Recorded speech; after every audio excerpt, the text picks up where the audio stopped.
Okay, I'm back. Sorry, I disconnected my mic and I freaked out. I literally freaked out. I was like, please don't the mic. I didn't.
Alright. So I'm like reading Discord real quick. There's a lot of stuff happening. I'm so confused.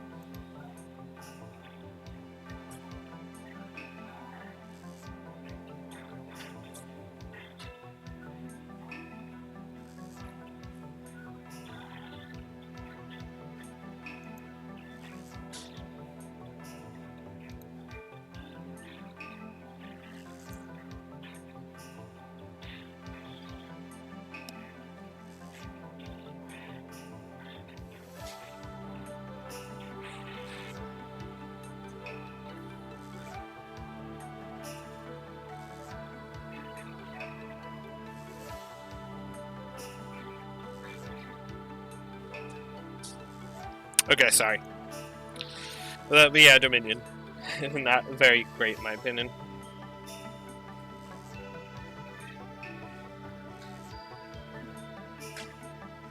Oh. This guy might be worse.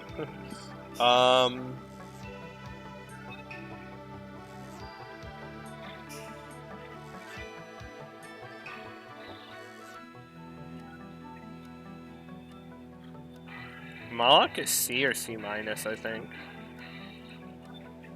Because he really is just one thing. Oh, well, not really. I think he gets C. I think he gets the C treatment. Moloch, yeah. Maybe it's C minus.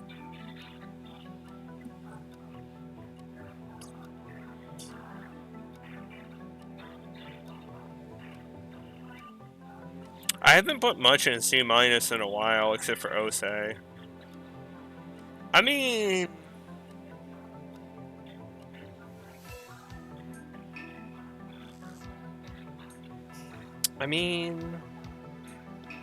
he is just two things. Defensively, he's pretty good. Yeah, I'll put him in C just because defense. Oh no, defensively he is pretty good. Where is that? You know what's funny is I didn't even realize. I didn't realize his lower body for the longest time was just was like supposed to be a chest with its arms. I thought it was just like a weird like pelvic thing, and then like he had like weird legs that were like bent back. But no, it's just like he literally is a chest fused to another chest with arms. It's so weird. But yeah, Moloch. Defensively, he is weak to ice, resists electric and dark, and is immune to fire. So pretty good defensively. Stat-wise, he's got good strength and magic, okay vitality, and then bad agility and luck. His innate skill is King of Conflagration. While in the party, all allies' fire attacks can crit. Skill-wise, he starts with Crusher, Onslaught, Agadine, and Masakunda. And then he gets Black Draco Strike, Rampage, and Miragion by level up. Potential-wise, he has +4 in Fire, and then +2 in Physical and Dark. Overall, he's kind of meh. He does have +4 in Heavy Fire, which is good. And his magic stat is good enough to use it well. Crusher Onslaught is bad because it has low accuracy. Masakunda is nice for like debuffing the enemy, but he doesn't have any potential in support, so he will get the full MP cost, which sucks. He gets Black Draco Strike by level up, which is good, which is decent. Direct damage, which is good with his good strength. Only having +2 kind of sucks, but yeah. Rampage is a bad skill because it's low accuracy, and then Miragion is just decent spread fire damage. Medium is kind of being obsoleted at this point, but it's okay with +4. Overall, I just think he's okay. If he wasn't as good defensively as he is in terms of resistances and stuff, I think he would be like C- or D+. But I think overall he's good. He's got +4 in fire, which means he does good fire damage. +2 in dark with a good dark skill means he does like decent just dark offense. I think what does bring him out of C though is that his 2 physical skills are just garbage. Both have low accuracy, which makes them bad, and then one of them is also random targets, which is really shitty, which even makes it further worse. And there's just better physical skills at this point, like way better. And he gets 2 of the worst ones, which suck. So yeah, that does unfortunately mean his physical potential is basically like useless. But yeah, he's okay. He has a debuff skill, he's not great with it, but he can use it, and then the rest is just like, okay. You know, he's not anything spectacular, but he's not anything awful. You know?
Sorry, I'm like trying to think of something.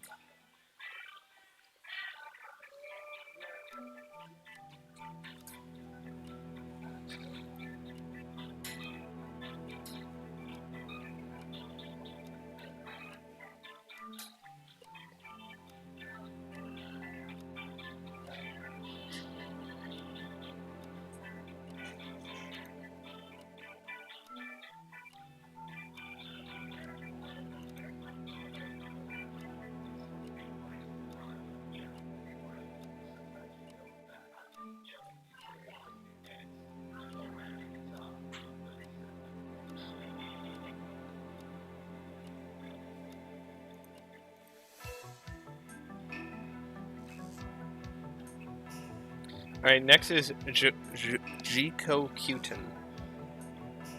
Jiko Kyuten.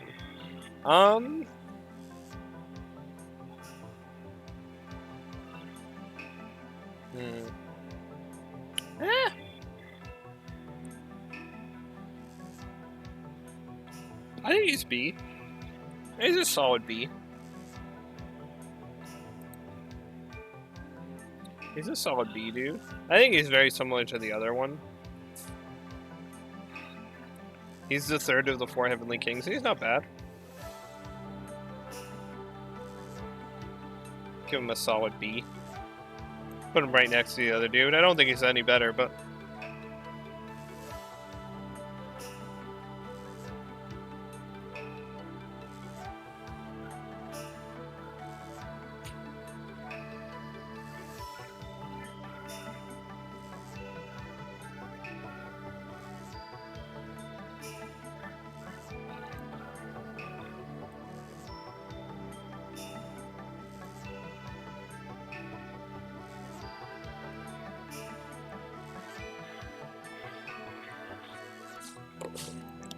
Alright, yeah, B. Okay, sorry, I'm getting really distracted. I gotta stop.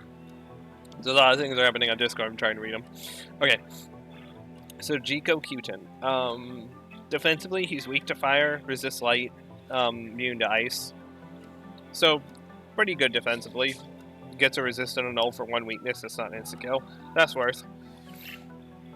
Stat-wise, he's got good strength, good vitality, good magic, bad agility, bad luck.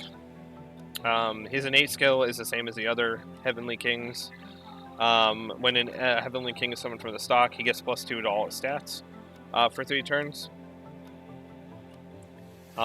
Which is nice, although he does have the it's a nice skill when you can make use of it, although it is the other case of like all the kings are kind of far apart in terms of levels, so it's very much just like a weird skill. Doesn't really come into play, but you can make it work with like challenge runs or something. Skill-wise, he starts with Dark Sword, Deathbound, Mabufala, and Ice Block. And then he gets Fogna, Dragon Eye, and Maracunda by level up. And then potential-wise, he has +4 in physical, +3 in ice, and +3 in support. Overall, he's pretty decent. He's got good physical damage, and with +4 in physical potential, that will make sure his physical damage is good. His ice damage is a little bit weak with only having medium on multiple targets, but he does have at least +3 in it, so it will be a little bit okay. He does have a debuff skill, and he has +3 in it, so he does have a heavily reduced cost on it, which is nice. And he also has Ice Block, which is niche, but like you can make it work. Fogna is a throwaway skill, unfortunately, which sucks. But Dragon Eye is very useful, especially on hard, just because of the reduced accuracy you have just innately. So it does help him hit his physical attacks. I think overall he's a pretty solid physical attacker with a little bit of ice on the side and a little bit of support. None of his potentials are bad. He's good defensively. He has good stats. His skill set is pretty good outside of like Ice Block and Fogna. So yeah, he's a good solid demon. I think he stays out of A though, just because any higher than because. Sorry. Yeah. He doesn't have anything super spectacular. No, I don't know why I'm doing that. I'm making fun of my own noises I'm making. Yeah, I just don't think he has anything that's super spectacular outside of that. He doesn't have like a super hard hitting ice skill. He doesn't have a super hard hitting physical skill. He just has decent in both. And he has good potentials overall, which is better than a lot of other demons at this point. So like, yeah, solid B. He's a good choice for this point if you just want a physical demon that does a little bit of debuffing and a little bit of ice damage and has a good defenses. Yeah, might be rating him a little bit high, but I don't know. I think he's good. Clotho. Fuck. Clotho. What do I put as Clotho?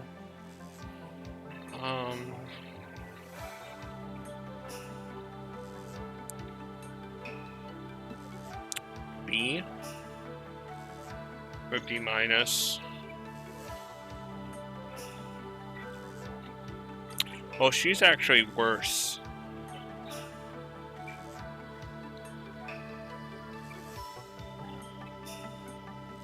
Well, she was B because she had like damage on top of that.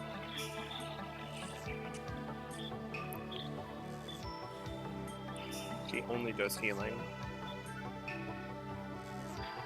She only does one type of healing, right? Yeah, basically.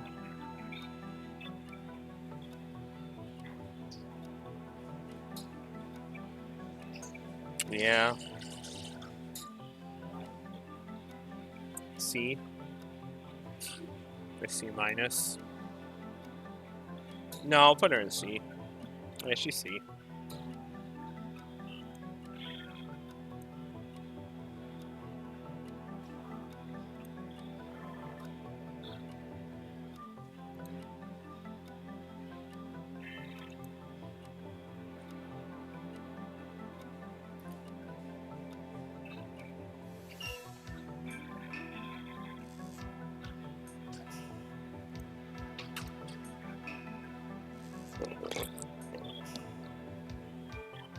Okay. Yeah, C. Hold on. I didn't actually put her on the tier list. C. Yeah, C. I feel like low end C. She could be C minus, honestly. No, I don't think she's C minus, just because she does have buffs to the healing. Yeah. Okay, so Clotho. Stat-wise, defense-wise, she's immune to fire and sleep, and she's weak to ice, which is okay. Stat-wise, she's got terrible strength. Good vitality. Actually, terrible magic with 33. Great agility with 51, and then bad luck at 30. Her innate skill is Moire Spinner. That's how you pronounce it. When her, Lachesis, and Atropus are in the active party, all MP costs for all allies are reduced in battle. This is a very niche skill. You need to have all 3 Furies on your team for it to activate. Not all 3 of the Fates, sorry. For it to activate, not the Furies.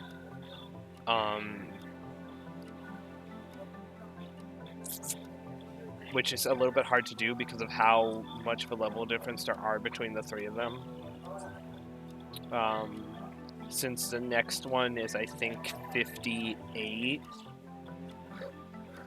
and then the highest level one is 64. So there's a bit of a gap between all of them. But it is a good skill if, you get all 3 of them in the same party.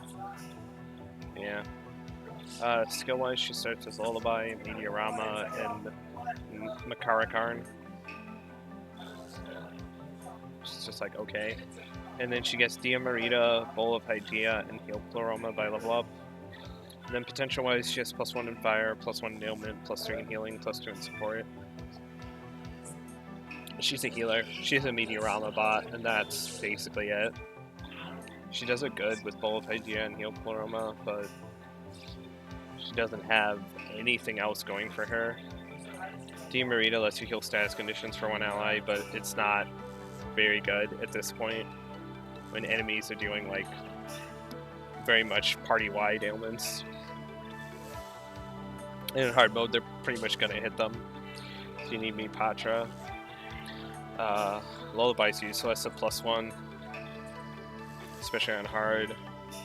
Makarakarn's kind of niche, and that's basically all her skills. She's basically just a Meteorama bot. She does it well, but there are better options at this stage. There are just better options that do more than just heal. So, why have her on the party? She is required for a side quest. I didn't mention this earlier because I forgot some demons are required for side quests. Idun and Yoshitsune are 2 of them. I chose Yoshitsune's is exclusive to Canon of Creation. But Idun is required for a side quest, and so is Clotho.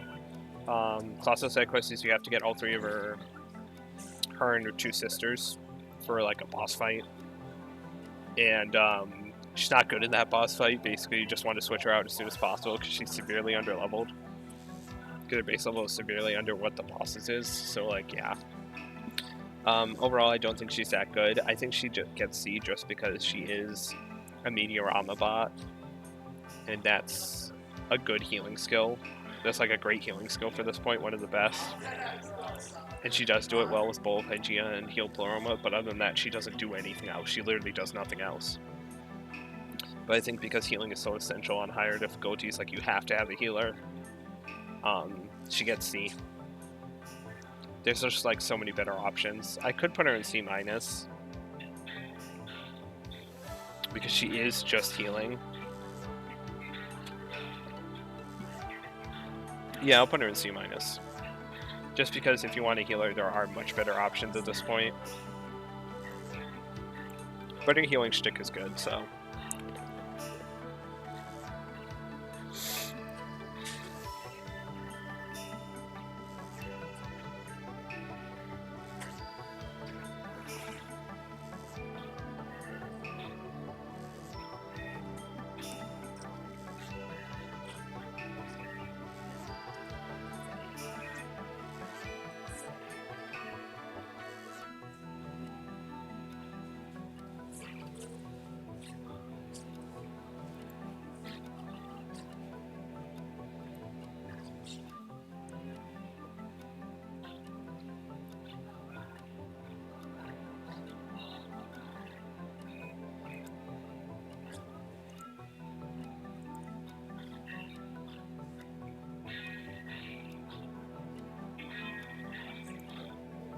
Okay.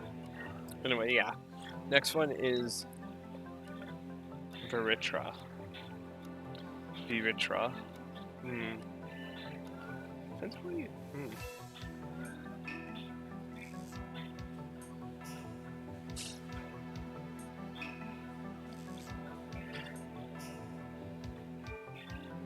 I'm gonna put him in C+.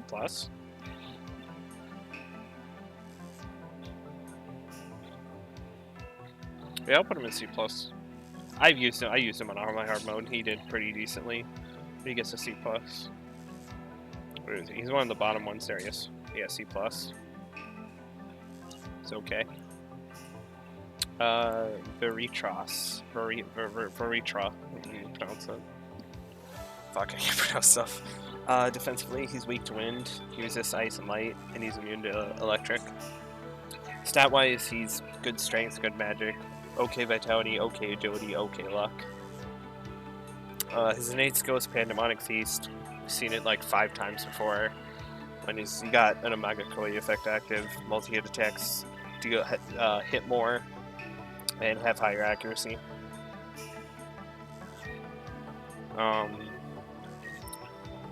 Starting skill-wise, he starts with Shockbound, Axle Claw, and Maracunda.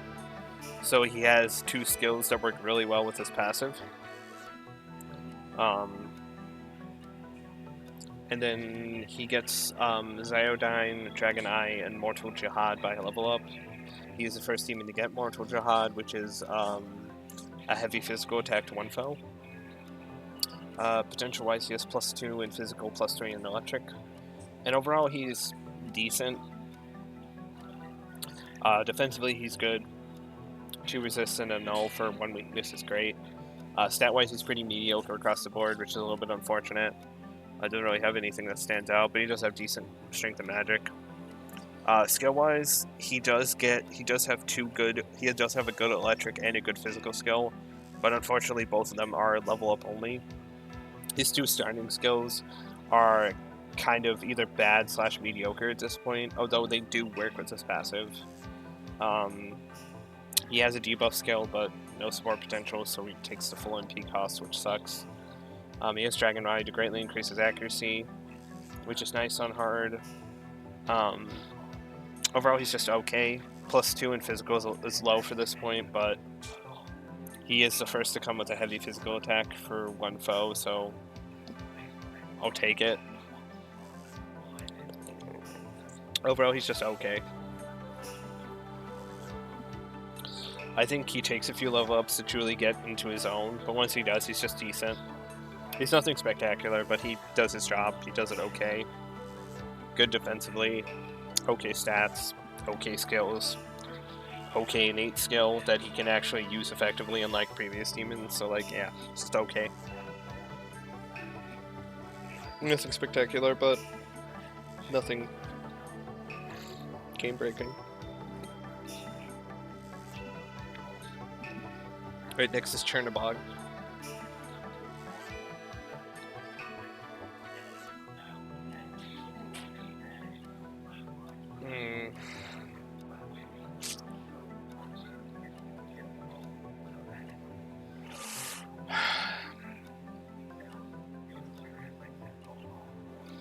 I'm gonna be honest, I think he's D.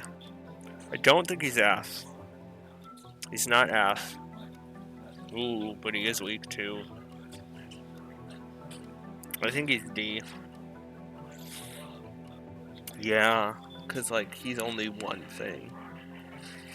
Yeah, he's D.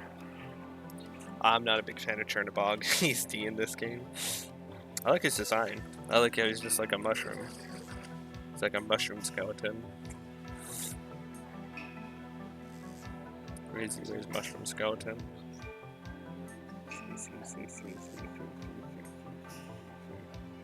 Well, he should be here.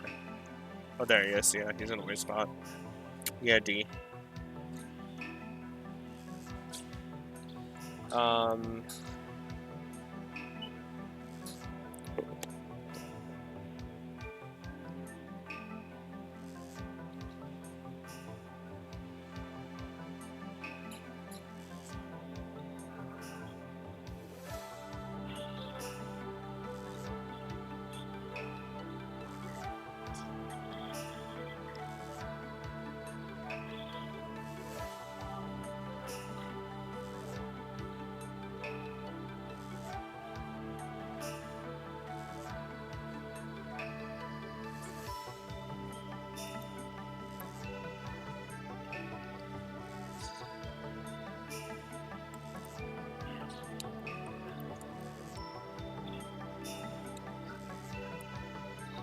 Guys, stop.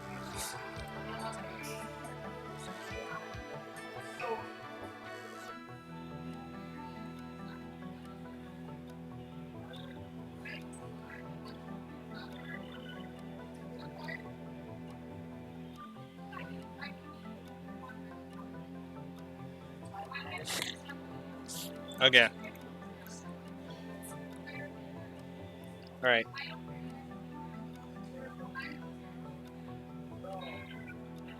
Okay. So defensive-wise, Chernobog is weak to light, resists poison, and is immune to dark.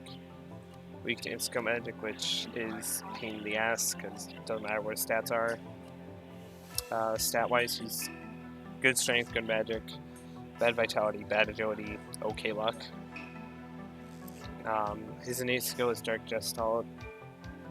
Increases the damage of his dark attacks based on dark potential of your current active allies or people in the party. Again, it's okay. It's only good if you have other dark users or your main character's a dark user. Other than that, it's pretty useless. His starting skills are Dark Sword, Blight, and Madoon. And then he gets Dark Pleroma, Great Curse Siphon, and Retaliate by level up.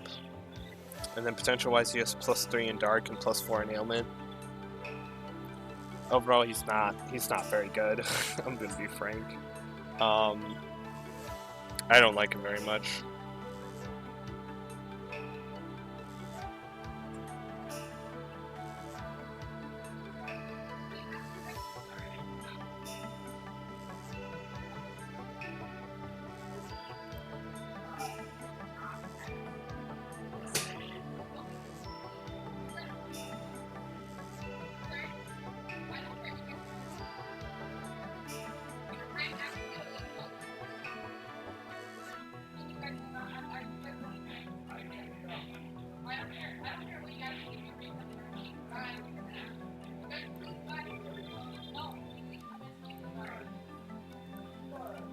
Okay.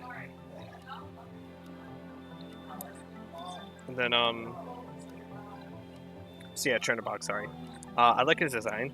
I like he's just like a dark mushroom dude. And I like how he, when you attack him, he just bounces like a mushroom. It's kind of funny.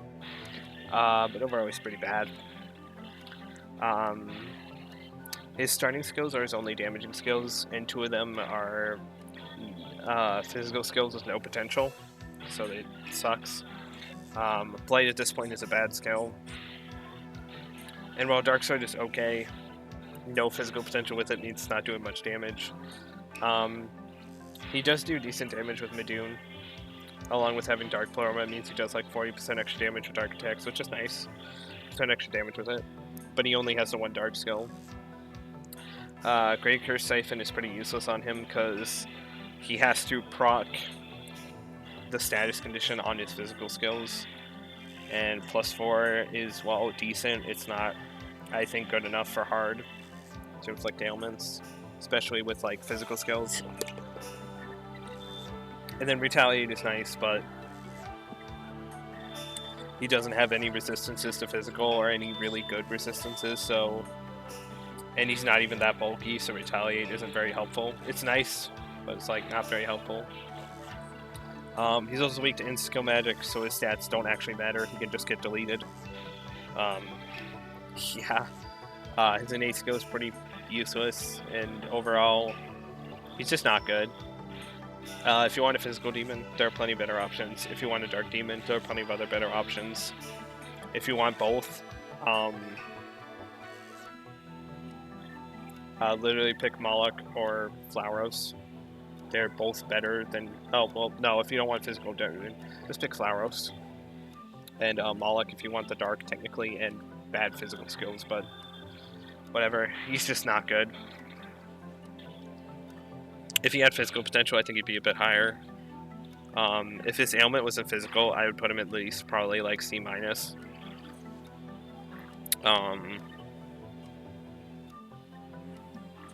Other than that, yeah, he's just bad. He's not a good demon in this game, unfortunately. Which kind of sucks, because I do love his design. I love the little, like, stained glass work on, like, the hilt of his sword. It looks really cool. And yeah, he's not good. He's an annoying boss when you fight him in canon creation, but other than that, he's just kind of a joke. Next is Black Rider. Because he's...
Alright.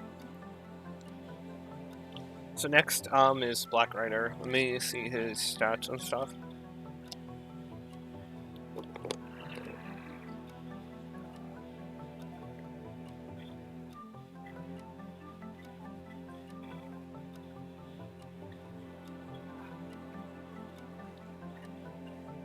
I think he's A.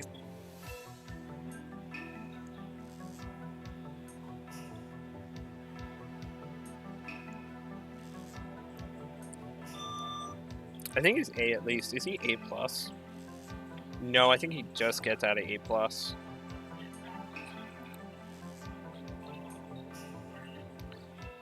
Black Rider, where is he?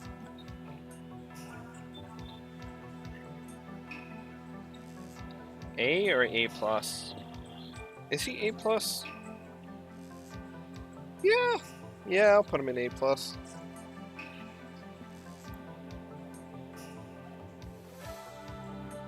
Yep. Yeah, he gets A+, I think.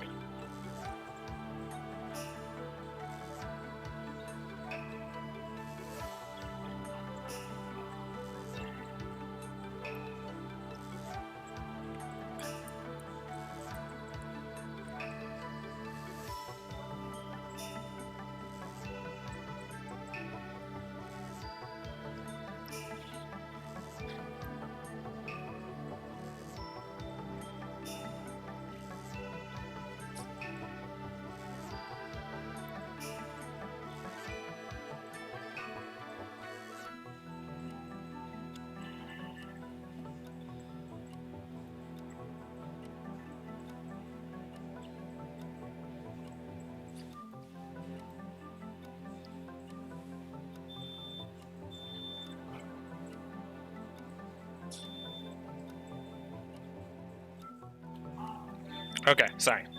All right. So defensively, Black Rider is weak to wind, resists light and dark, and repels ice. Oh, and is also immune to confusion, which is a good defensive profile. Stat-wise, he's got okay, is like kind of bad strength, good vitality, great magic and agility, and okay luck. His innate skill is same as all the other. Sorry, his innate skill is same as all the other horsemen. 4 horsemen. You switch him with another horseman. The buffs and debuffs go to that horseman that you switched in from Black Rider. So okay. Black Rider, like all the other riders, has a unique skill that he starts with called Soul Divide. It is a severe almighty attack to all foes. It has a chance of inflicting seal, but it has low accuracy. His other starting skills are Bufadine, Ice Breath, and Megidola. This being the first time we're seeing Megidola, which is a heavy almighty attack to all foes. And then he gets Masu, Kukaja, Great Mana Spring, and Mamadoon by level up. Potential-wise, he has +7 in Ice, +2 in Dark, +5 in Almighty, and +1 in Support. Overall, he's pretty good.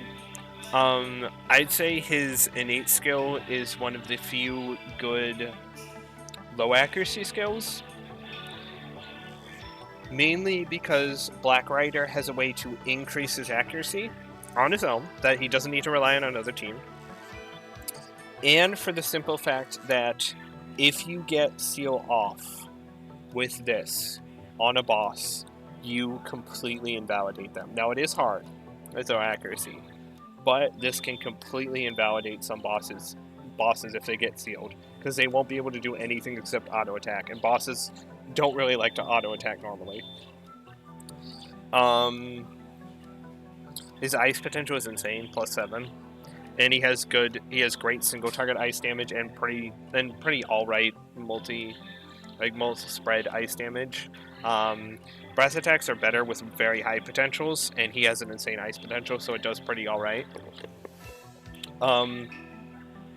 Black Rider has the highest almighty potential of any demon at this point by a very significant margin, having +5. And the fact that he also has a Megidola, the best almighty attack at this point, means he will actually do good almighty damage. He has extra cover with Mamadoon, even though it's only +2, and it is a spread dark move. He will do decent damage with it. He has great mana spring to increase his mana to like 300 plus, because it's a 30% increase, so it will go up to like over 300, which is really nice. And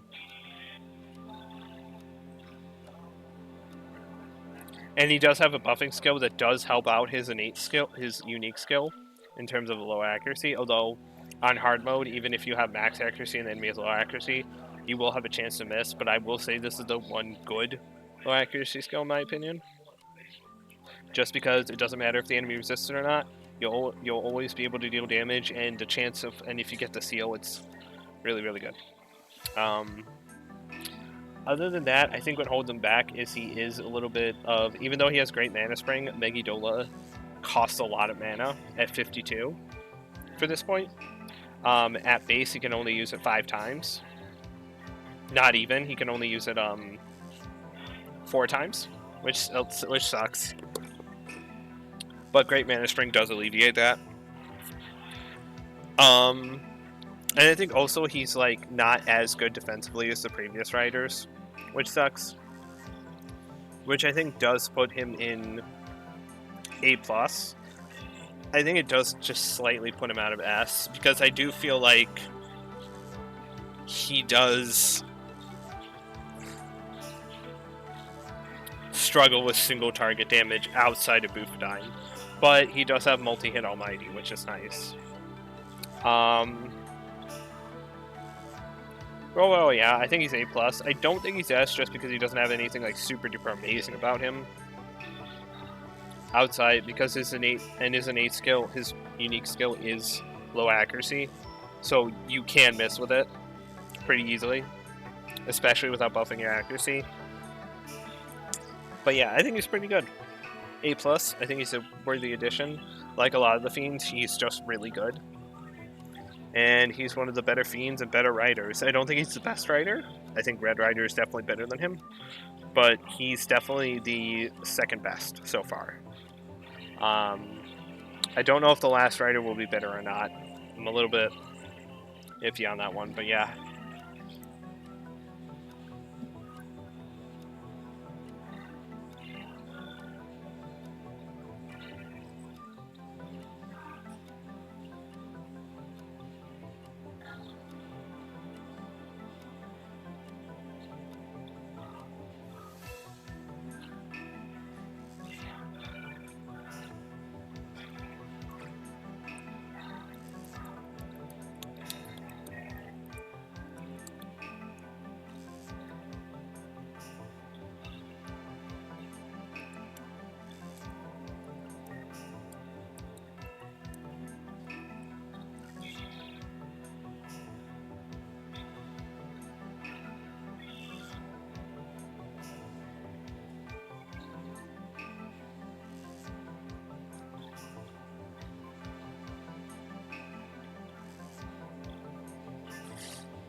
Okay.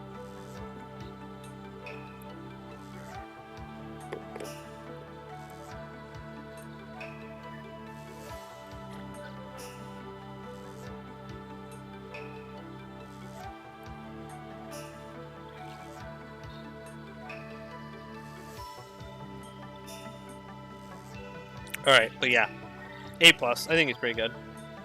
Next is Cuchulainn. The Irish myth boys. Yeah.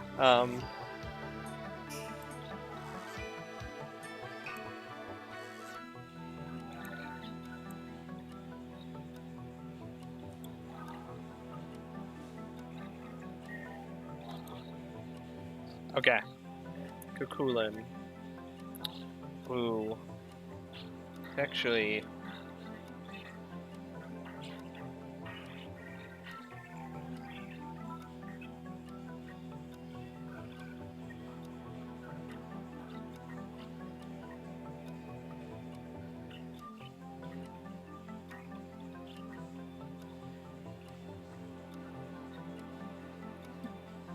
Okay.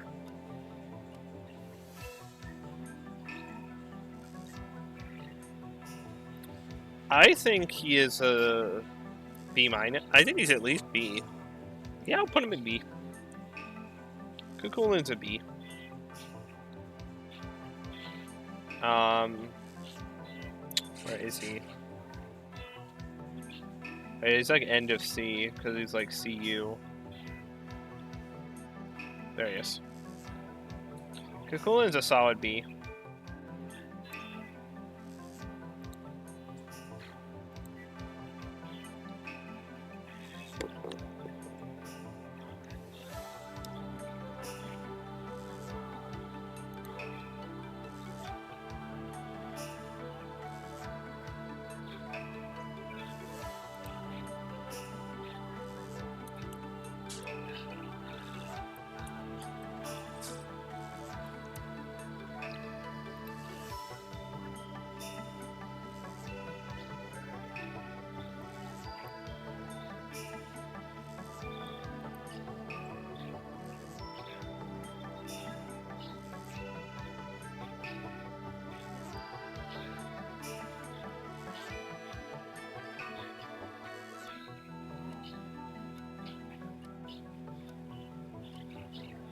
Alright.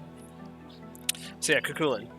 Defensively, he is weak to electric, resists physical and seal, and is immune to wind. Stat-wise, he's pretty average across the board. Nothing spectacular except his luck, which is bad at 25. Everything else is kind of like okay to like good. His innate skill is Surrogate Guardhound. While in the active party, crits will deal more damage for user and avatar, holy beast, and wilder demon allies. Unfortunately, there's not many of those demons around his level except for Loup-Garou. But it helps Loup-Garou. Skill-wise, he has a unique skill that he starts with called Gay Bolge. which is a medium strength-based force attack with pierce to one foe that always crits, which is kind of insane.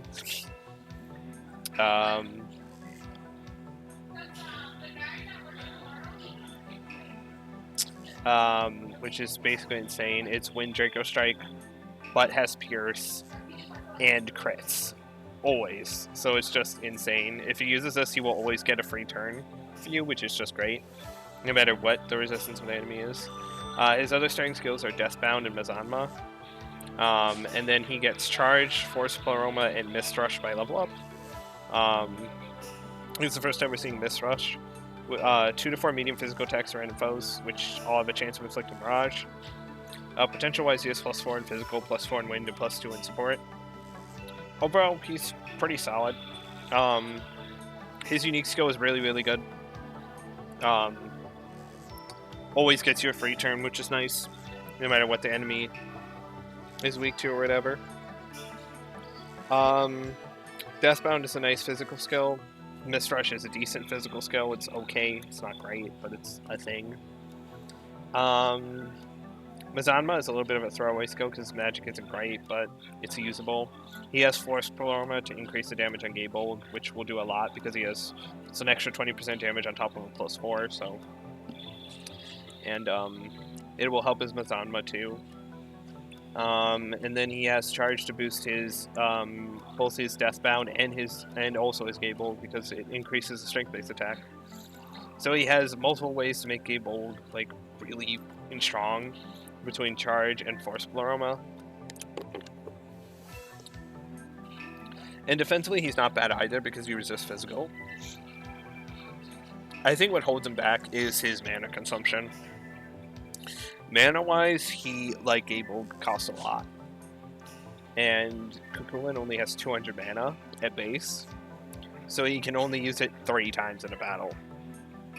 Pretty much. And if you're using Charge to boost it further, it's still about 3. Oh, well, it's still about 3. So, like, basically if you're using Charge or not, it's like you get 3 uses out of it and that's it. Maybe 4 if he's got all his skills, but that's not very good. So I think he is a little bit of a mana sponge, but overall I think he's pretty good. His only issue is I think outside of Gaybold, he's not doing much in terms of damage. His damage is very like inconsistent with his only single target skill other than Gaybold being Mist Rush, which is random amount of hits. So yeah, he's alright. I think he is basically one skill. The skill is really, really good, but other than that, he's not really anything super much. I think he's B. I don't think he gets anything lower than B. Maybe he's B+. Nah, I don't think he's B+. I think he's a solid B though.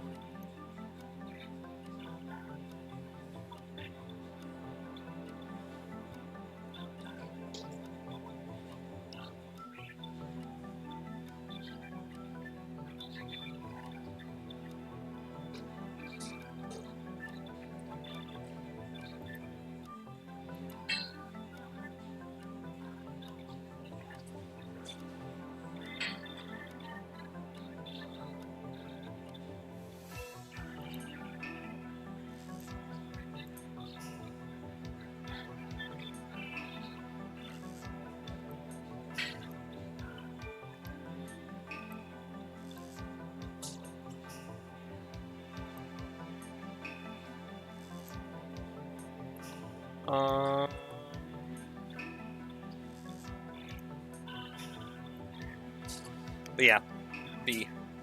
I think he could be theoretically higher, but he is just one skill, so.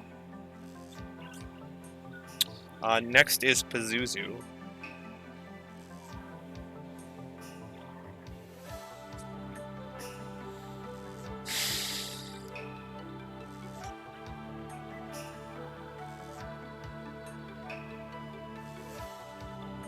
C. Okay, I'm gonna put Pazuzu in C.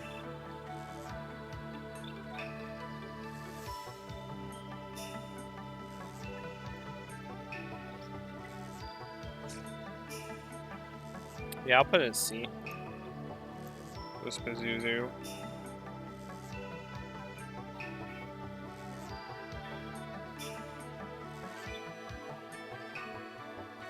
Where is Pazuzu? He's not this low. JJK LMNOP. So he's after NO. He's after O.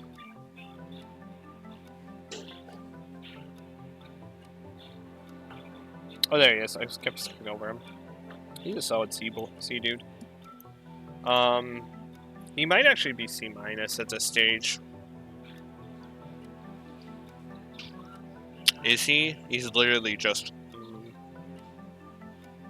Yeah, I'll put him at C minus. Yeah, because at this stage it's just not.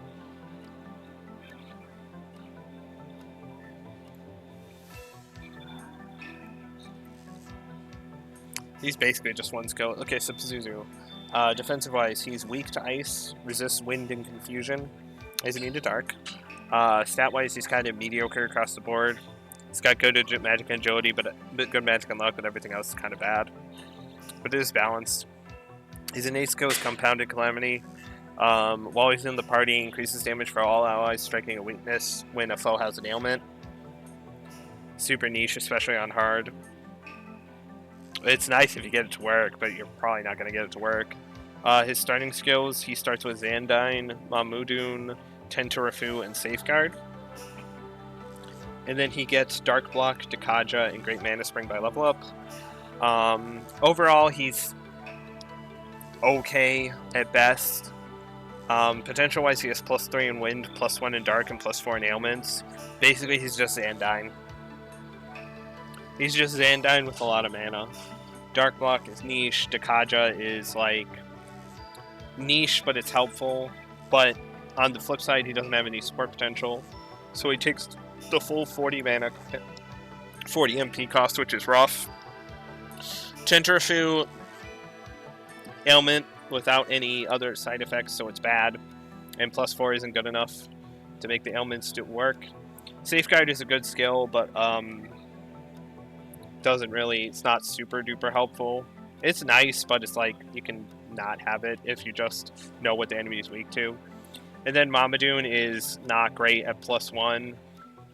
A heavy spread attack is decent, but you need to have higher than +1 to make it work, and he only has +1. Basically, he's just Zandine, and that's it. And he has a lot of mana to use Zandine, but other than that, he's just like...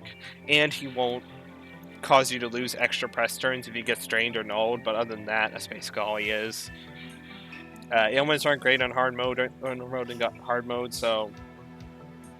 And, Dark Block and Dekaja are, like, kind of niche. So, yeah. He's just Zandine. He's not anything super special. Defensively, he's okay, though, so, like, he's not D, but, yeah. Anyway, I'm going to use the bathroom real quick, so I will be right back, so I have to pee. Alright, I'm back. Sorry, I had to check my mic real quick to make sure it was still working, because it kind of disconnected when I put it down to use the bathroom. But, yeah.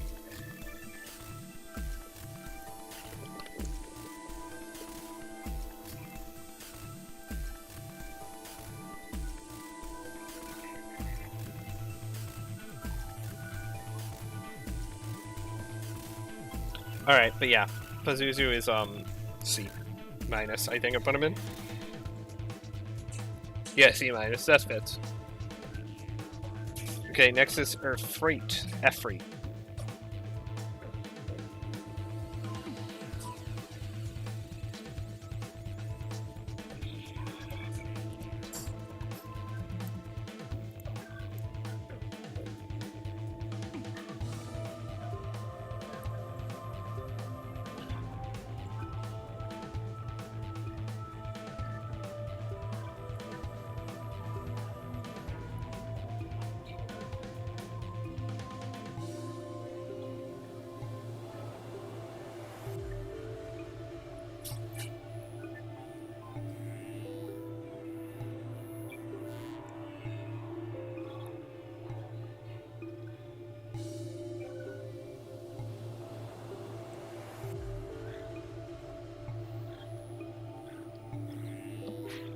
So he is really, really good fire damage.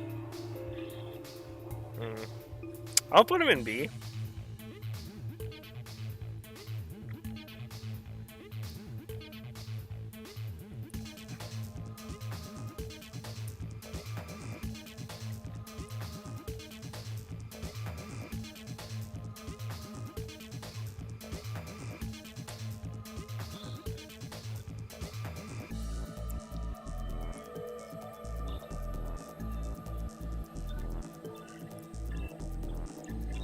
Or should I put him in B minus?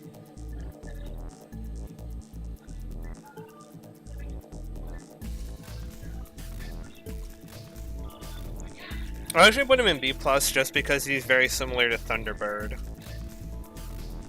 Yeah. He's about the same as Thunderbird, honestly. In terms of what, like, I want him to be. Yeah. He's, okay. Just because of what he is. He's probably the best fire magic user so far for, like, a long while. Okay. So, Efreet. Defensively, he drains fire and is weak to ice. Stat-wise, he's pretty average across the board. Good magic, good vitality, okay strength, okay agility, bad luck. His innate skill is incendiary stoning. Raises his fire damage based on the number of attacks allies have done that turn. Skill-wise, he starts with Agadine, Fire, Pleroma, and Matarukaja. And then he gets Concentrate, Safeguard, and Maragadine by level up. Maragadine being a heavy fire attack to all foes. Potential-wise, he has +5 in fire and +1 in support. Overall, he's just a really good fire beatstick. That's all he is. He has +5 in fire, both types of heavy fire magic attacks, and then Fire Pleroma on top of that, and then Concentrate on top of that. So he can do an absolutely insane amount of fire damage. Plus, you can also use an innate skill if you want to do that to stack it even higher, so he just does absolutely, like, bonkers fire damage. He can buff attack, although he's not the best at it, but he can. He can buff your party's attack, which is a little bit nice. And he also has Safeguard, so if an enemy knows or resists fire, basically knows or drains fire, it only costs him 1 turn, which is nice. But obviously not as big a deal, because, like, if you know weaknesses, yeah. Basically, he's just a really, really, really good fire damage user. Probably one of the best. And definitely the best at this point for fire damage. But outside of that, he doesn't have anything.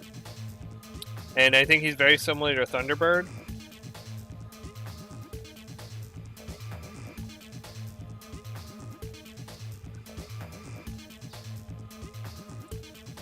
Well, hold on.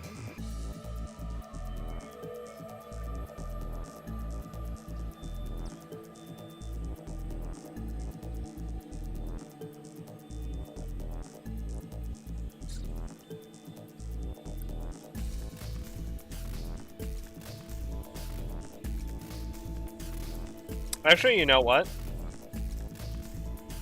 I'm gonna be brutally honest with him. He's like B minus. Never mind.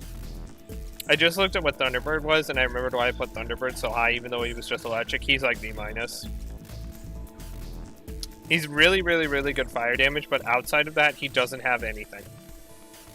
If there's an enemy that knows, resists, knows, or is immune to or is anything that's like not normal or weak to fire, he does nothing.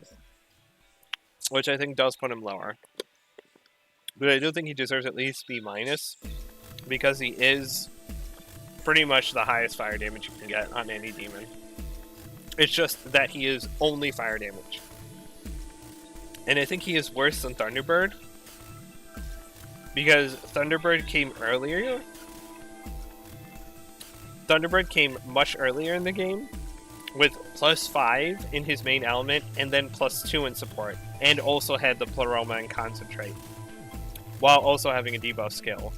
And then while Efreet has Safeguard, Thunderbird had Great Life Spring, which I think is better. So overall, I think Thunderbird is much better for the time you get him than Efreet is, but I still think Efreet is good. I just think, like, he's limited by the fact he is only fire, and that's it. Alright, next is Hydra.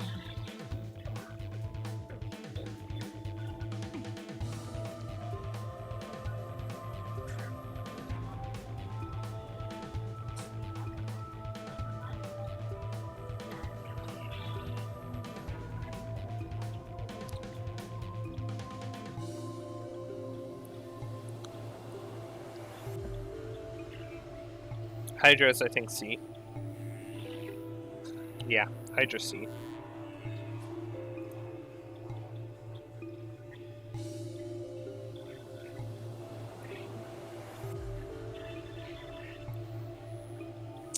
Hydra's a good C.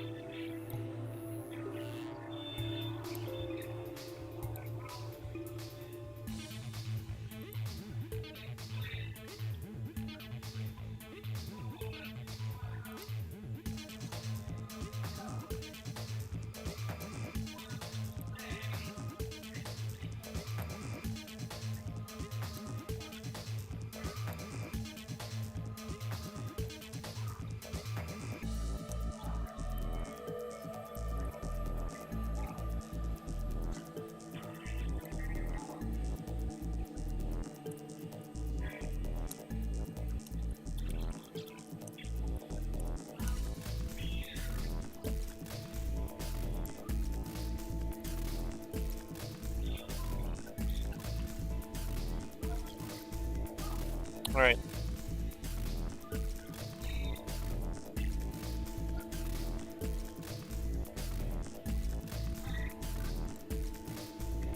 Okay. So, yeah, I think C. Defensively, Hydra is weak to ice, resists poison, and is immune to fire. Okay. Stat-wise, he's got great strength, good vitality, bad magic, okay agility, and okay luck. 54 strength and 43 vitality is good for this point. His innate skill is Pernicious Venom. While in the party, all allies' attacks, including magic, may become crits against foes that have ailments. Niche. If you get an ailment on an enemy, it's great. If you don't, it's useless. Skill-wise, he starts off with Toxic Breath, which is his unique skill. Is a medium dark attack to all foes that has a chance of inflicting poison. He also starts off with Frenzy Chomp and Fire Breath, and then he gets Eat Whole, Dragon Eye, and Rampage by level up. He is a special fusion, so he can get Fire Draco Strike through his special fusion, through his fodder materials, which does help him because he is good with it. Right? Yeah, he does. He does get it. Okay.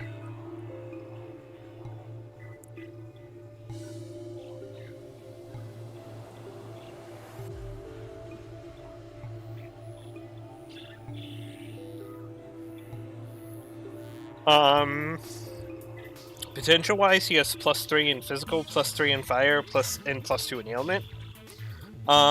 Overall, he's okay. Toxic Breath and unfortunately his unique skill and Fire Breath are not very good on him because of how low his magic is. Which is very unfortunate. If he had higher magic, I think they'd be actually useful. But because he has low magic, they're not that great. Fun fact, this is the first major boss you fight in Canon of Creation, and technically second in Canon of Vengeance, so he is unfortunately kind of built around being an early game boss with his skill set, or at least his unique skill. Frenzy Chomp and Eat Whole are decent skills. He can get Fire Draco Strike, which is a good skill for him. Dragon Eye is nice. Rampage is a bad skill, but Dragon Eye at least makes it usable somewhat because it patches up the low accuracy. Overall, he's just okay. +3 in fire and +3 in physical is okay, and he has good, decent attacks in both. The +2 in ailment is useless. Honestly, what keeps him in C is just because his stats are good and he is really tanky. And Eat Whole makes him even tankier because he can just spam it and get like at least a good chunk of his health back every time he attacks. He does decent fire damage with Fire Draco Strike. I mean, he does good damage with Fire Draco Strike. He does good damage with Eat Whole. That's basically all he needs. Dragon Eye helps him hit stuff. So overall, he's okay. I think he's a little bit underwhelming for a boss special fusion, but I don't think he's bad. He has multiple options. He does decent in both. Yeah. I think him having two options does put him in C. instead of C- or below. I think having decent options in both and having how high his strength is means he will do good damage. And he is a tank with 43 vitality and over 300 HP. And not being weak to insta-kill magic helps a lot. So yeah, he's alright. Next is Mighty. Mighty.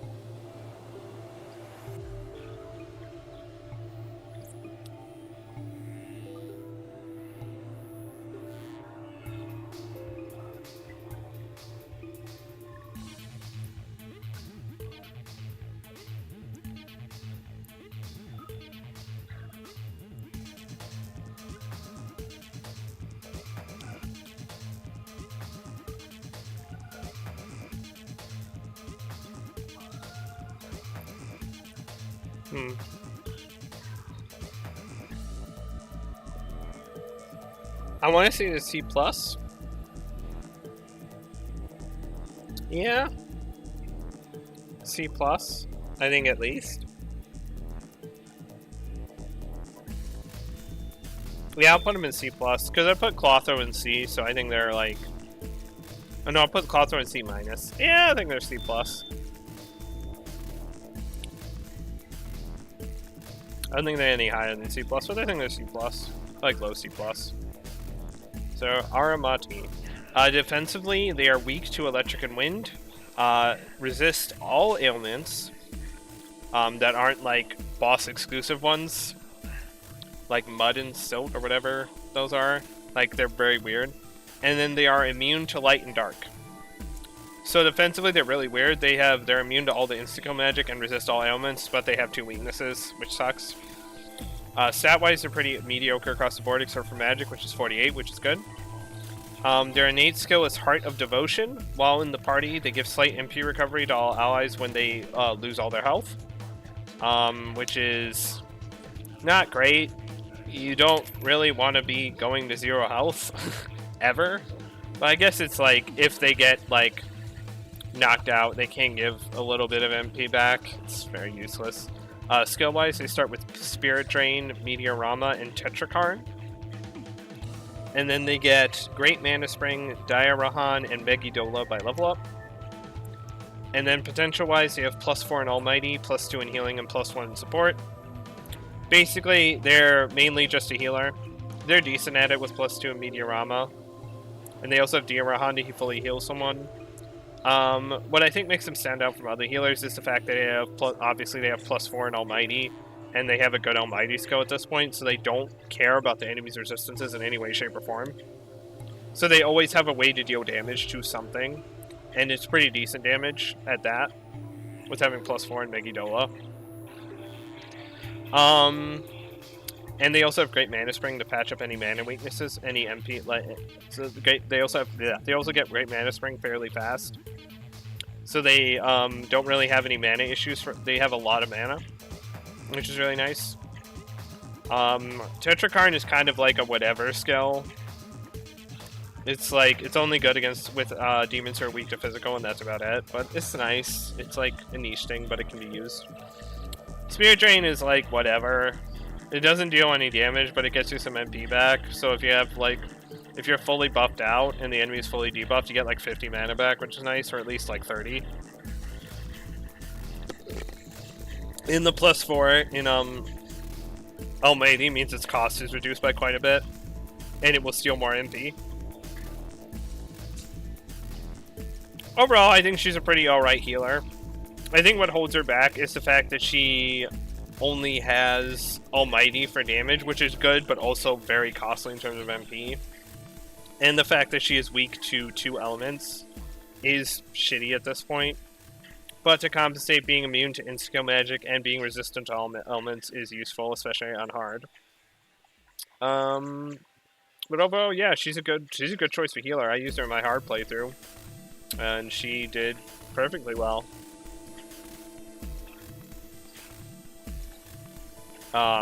She served me pretty well throughout a lot of the mid-game, so yeah. Pretty good. I don't think she gets into B just because, Almighty is like good for just dealing damage, but it's very costly, especially with healing. And yeah. And I think that her potentials outside of Almighty are low. +2 in healing is kind of not great for a healer, and +1 support is just bad at this point. So, yeah. She's alright. She's a good healer. Doesn't have to worry about enemy resistances when she's doing damage. Does her job. She has good skills. Yeah. I just think held back by weaknesses and, like, potentials. Okay, next is Laup Guru.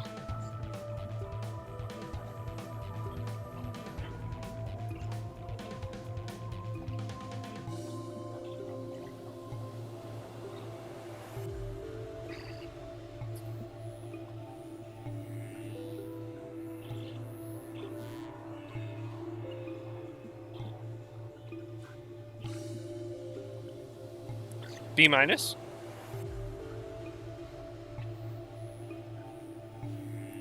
I'm thinking B- to C+ for him. I'm torn between which one.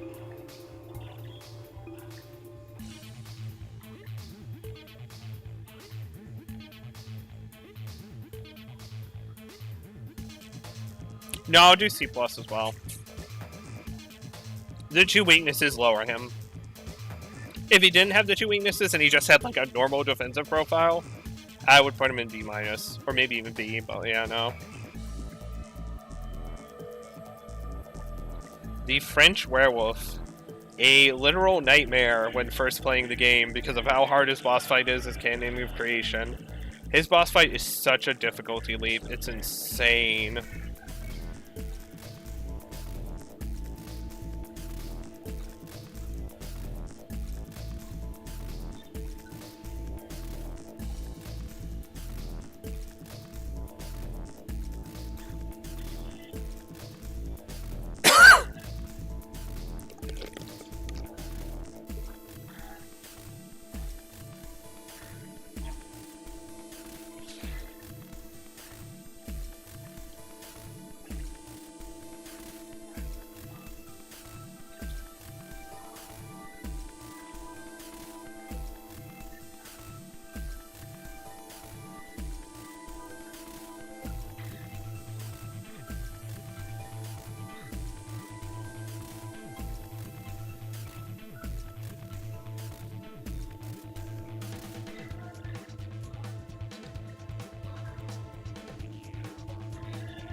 Hey.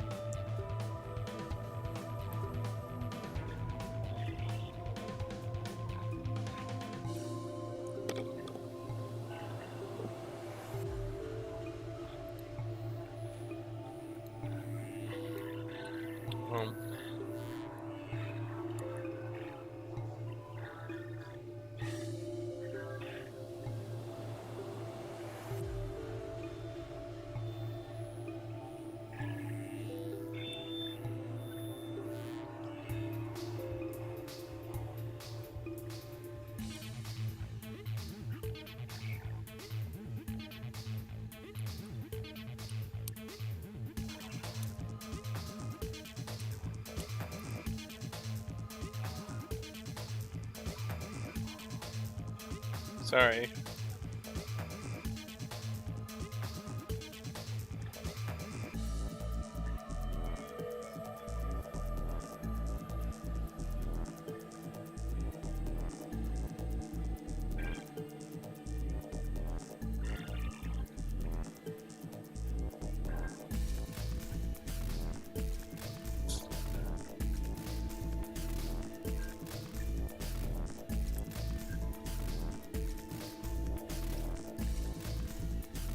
Alright.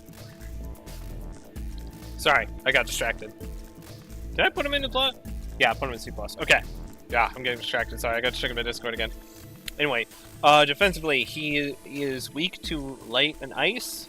He resists fire and is immune to electric. Two weaknesses. Awful at this point. Being weak to light sucks. Being weak to Instinctive Magic also sucks. Stat-wise, he's got great strength, good vitality, bad, horrendous magic, great agility, and horrendous luck. His innate skill is Carpet Vaulting. Increases the damage of use of his electric attacks based on number of hits allies have done that turn. He has a unique skill that he starts with called Souffle d'Eleclair, or d'Eleclair, or whatever, however you fucking pronounce it. It's French. Which is a severe electric attack to one foe. He is the earliest demon to get a severe attack, and this is a severe electric attack. His other starting skills are Severing Bite, which is the heavy physical attack to one foe that has a greater crit damage modifier, and then Madness Nails, which is 2 to 4 heavy physical attacks to random foes.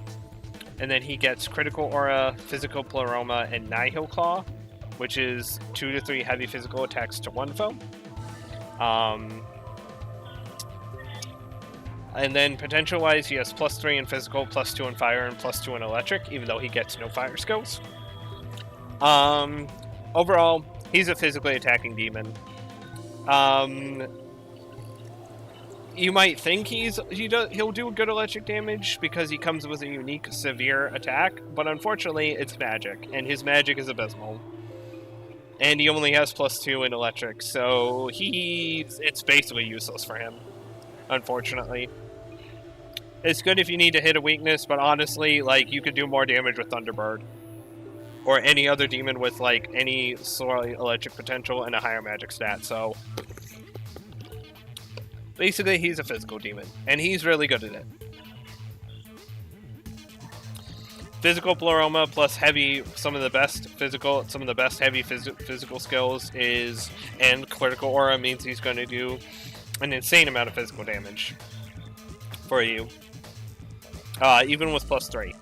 Now, I think he is held back by only having +3 in his physical, which is unfortunate, but it does make his MP cost a little bit very costly, because he also has no support potential, so he has to take the full cost of Critical Aura, which will very quickly drain all his MP. And I think also the fact that defensively he's ass. He's weak to 2 elements, including an Insta-Kill Magic for just a resist and a null, which is not really worth it. I mean, we just saw a demon that had the same amount of weaknesses, but neither of them were an insta-kill, and you got way more out of it. You got 2 nulls, and resist all ailments, so yeah.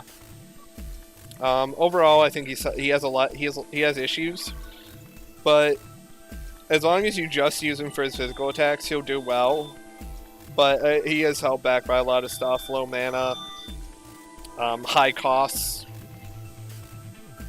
and just, like, bad defensive profile, and pretty low potentials to this point, or just lowish potentials to this point. But yeah, I think he is B- just solely because his physical skills, he will do a lot of physical damage. It's just he's not going to be doing it for, like, long battles, because he's not going to be doing it for long battles unless you give him a lot of chakra items or have a way to destroy MP, which you can do with Sakura, but yeah, I think B- just because of that. Because, like, also he's weak to an insta-kill magic, so, like, it doesn't matter what his stats are. If you hit him with a light attack, he might just disappear into the void, so yeah.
something.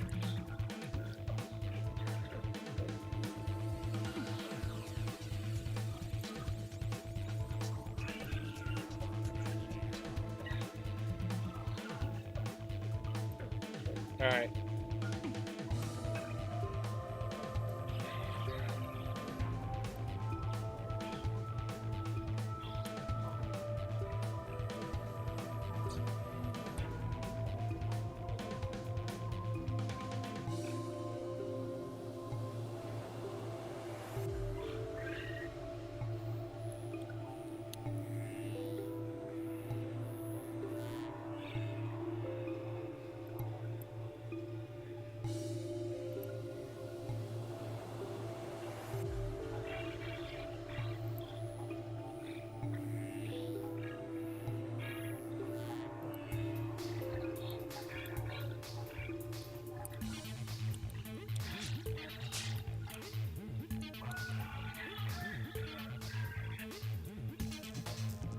Alright. Sorry. I got distracted again. No! I keep getting distracted. Anyway. Next is Atavaka. I am 2.5 hours in. Atavaka. Okay, so he is...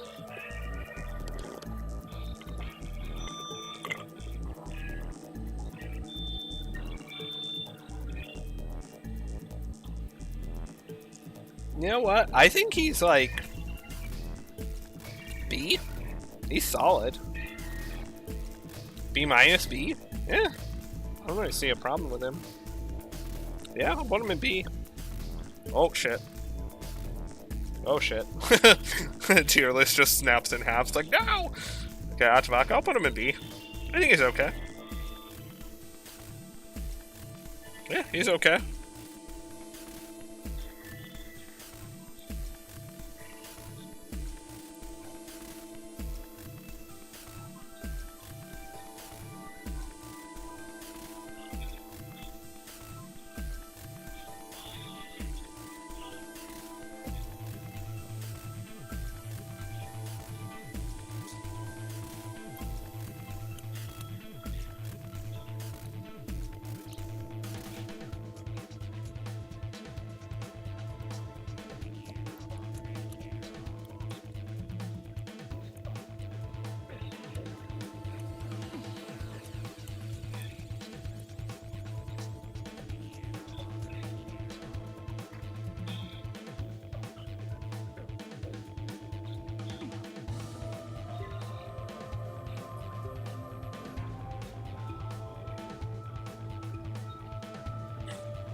Alright.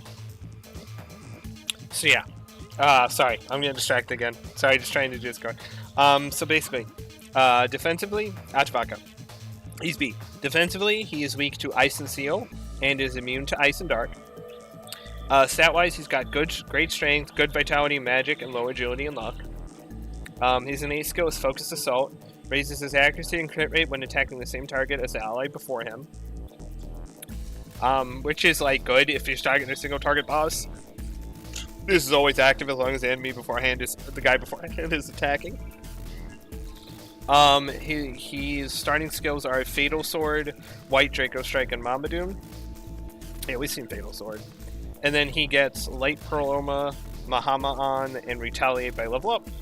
And then potential-wise, he has +4 in physical, and then +2 in light and dark.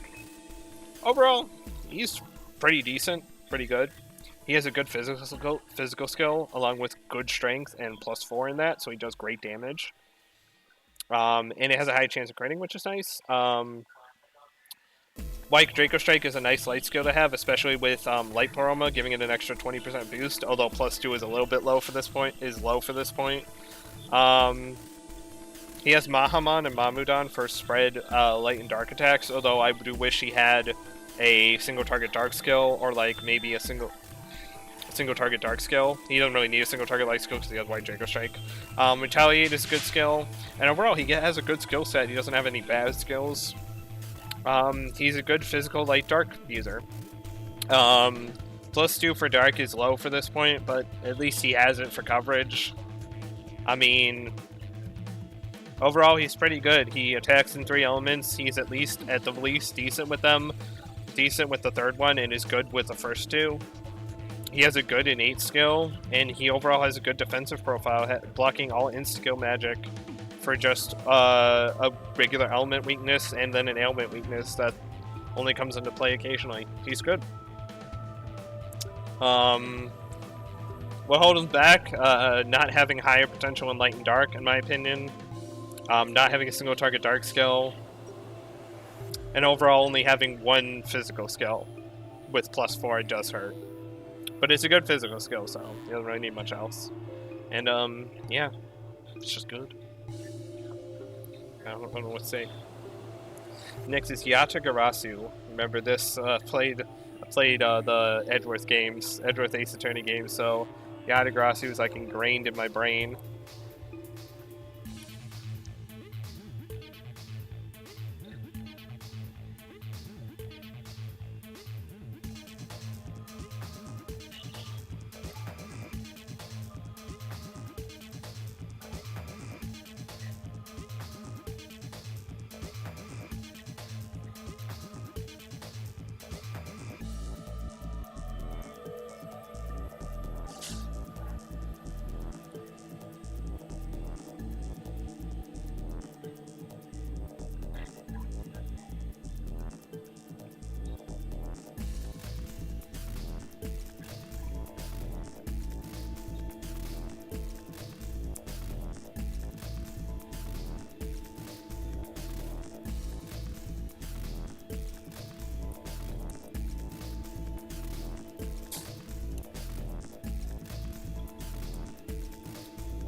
Alright.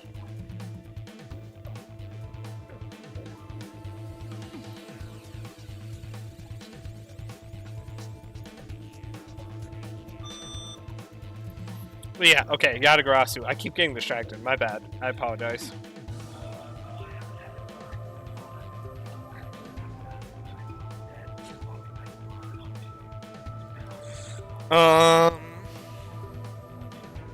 C.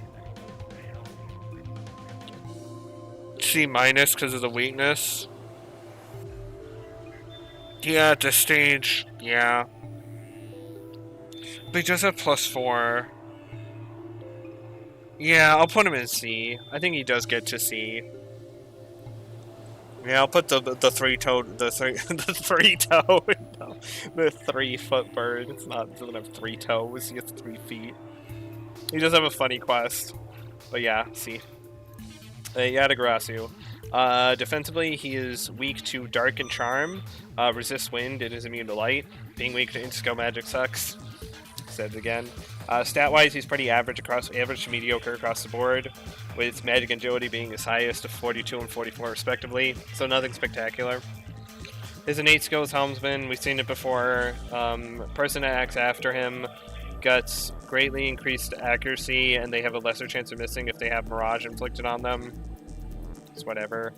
Skill-wise, he starts with Wind Breath, Hamaon, and Dairahan, and then he gets Life Aid, Physical Block, and Yabusame Shot by level up. First time we're seeing Yabusame shot. It is a weak physical attack to all foes that always hits, has pierce, and always crits. So it's pretty good. Potential-wise, he has +2 in wind, healing and support, and then +4 in light. He's just okay. Skill-wise, he's basically just Hama-on and Diarahan. Wind Breath is bad at this point, especially with +2 in wind. Life Aid is one of the worst skills in the game. Physical Block is the best block skill, but he only has +2, so it costs him 55 mana, which is a lot. And then Yabusame shot, he doesn't have any physical potential with, so he both isn't doing any extra damage and has to deal with the full 50 mana cost, which is also expensive. Overall, he's just a decent light user with some healing and some little wind damage or physical damage on the side. He can get a guaranteed extra turn, but he's not doing much damage with that. Overall, he's just okay. I don't think he's anything spectacular. He has +4 in his main damage spell, which is nice. Means he does decent damage. But overall, I think he's just okay. Being weak to skill magic sucks. And I think his skill set is just okay. I mean, half of it is either kind of like whatever or just bad, like Life Aid, but because of like his low potentials, but whatever. He's okay. I don't know, I don't really have anything to say about him. He's just okay. At this stage, he's just an okay choice. He's not amazing. He's not like terrible. He's just, yeah. Okay, next is the Caribia. The other starfish. This is really the Patrick Star.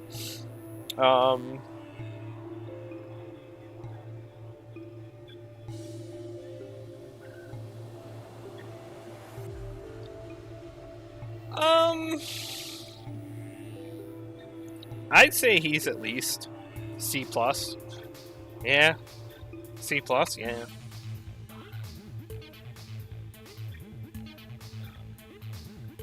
Is he B? He might be B-.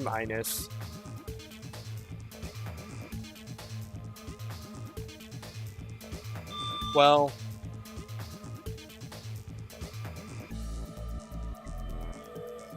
I'll put him in B-, yeah.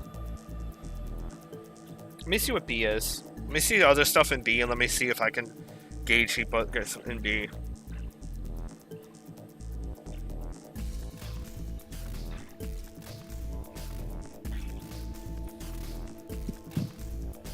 Nah, I think he's B-. He's either B or B-.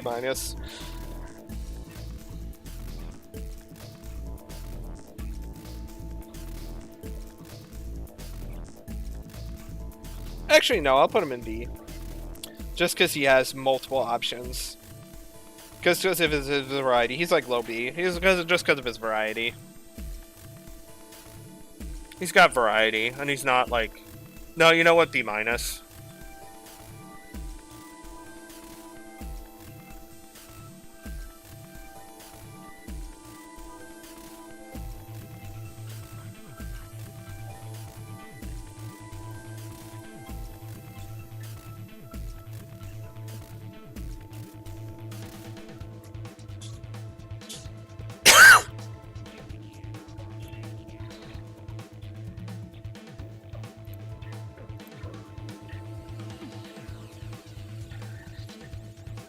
Alright.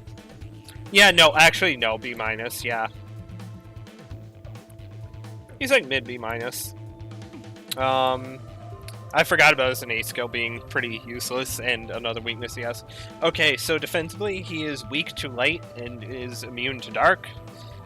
Being weak to innate skill magic sucks, but he blocks dark. Stat-wise, he's pretty, like, mediocre across the board. He has good magic, great magic, good luck. And the rest is kind of mediocre to low, like low 30s. His innate skill is kept waiting. When an ally with best friend is in the active party, slight HP and MP recovery on his turn. This is this is a niche, very, very niche skill. The only other demon that has best friend is Fornius, and it's a reference again to the third game of the series I mentioned earlier, where there was Fornius was the first boss, and there was a Decarbia in the next area waiting for him, saying, "I wonder where my best friend is." It's a pretty useless skill. Decarbia and Fornius are too far apart in terms of levels to make use of this, because by the time you get Decarbia, Fornius is way too low level and not good enough to be using this late after you can get it. Yeah. So yeah. Decarbia does have a unique skill which he starts with called Hellgaze.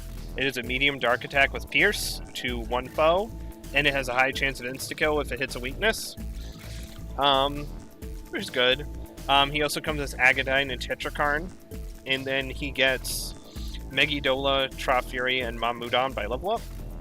And then potential-wise, he has +2 in Fire and Almighty, +1 in Ailment, and +3 in Dark. Overall, he's got a decent skill set. He's got Heavy Dark. He's got a Pierce skill. I can't speak.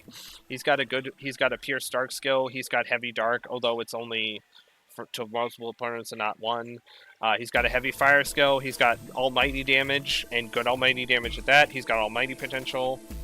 Only +2, but it's better than a lot of other things, so I'll take it.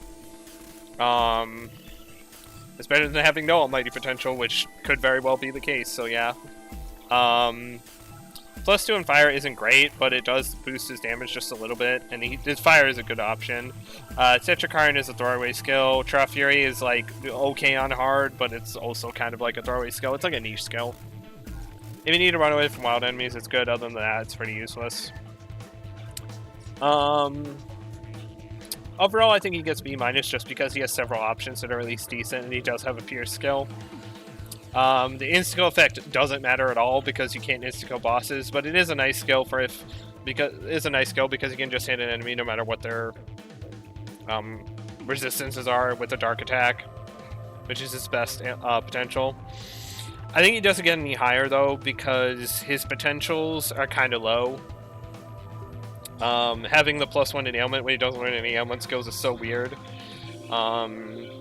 And then +3 and +2 in his damage ones is low for this point. It's kind of low for this point. It is low for this point. It's more like much earlier levels. And being weak to light, which is in his skill magic, sucks no matter what level, no matter where you're at in the game. Except like super early, but overall I think he is in B- because he has a lot of options and he does them all pretty decently. Almighty, Pierce Dark, Dark, Fire. He has options, unlike a lot of other demons that we've seen before that only have 1 or 2. He has like 4. Well, he has 3, basically. And they're all decent, so yeah. Next is Okuninushi. I don't know how to pronounce shit. Ugh.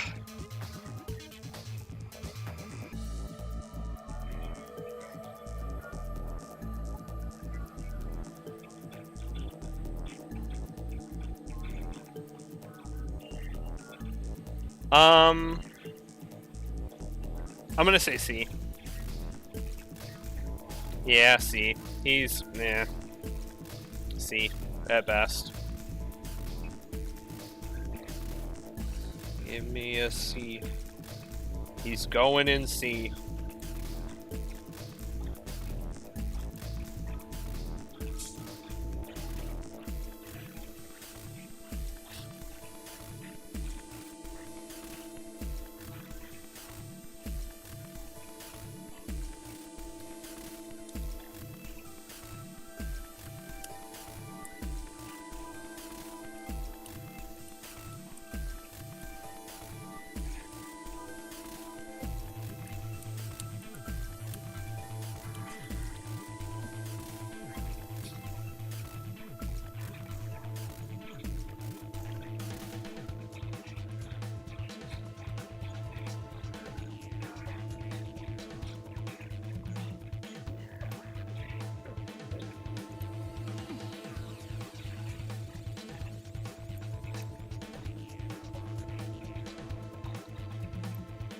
Alright, yeah, C.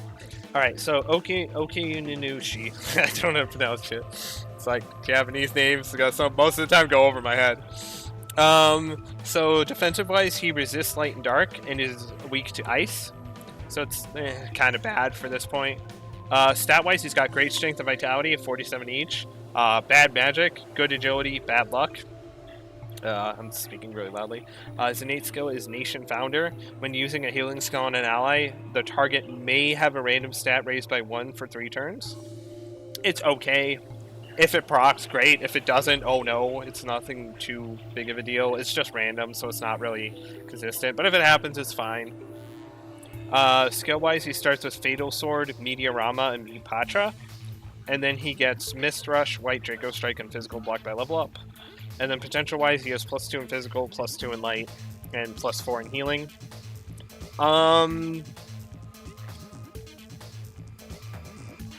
Overall, I think he's okay. Having +4 in Healing and with Meteorama and Mipatra is really nice. The problem is his magic is really, really low for this point, so he's not going to be healing that much, even with the +4.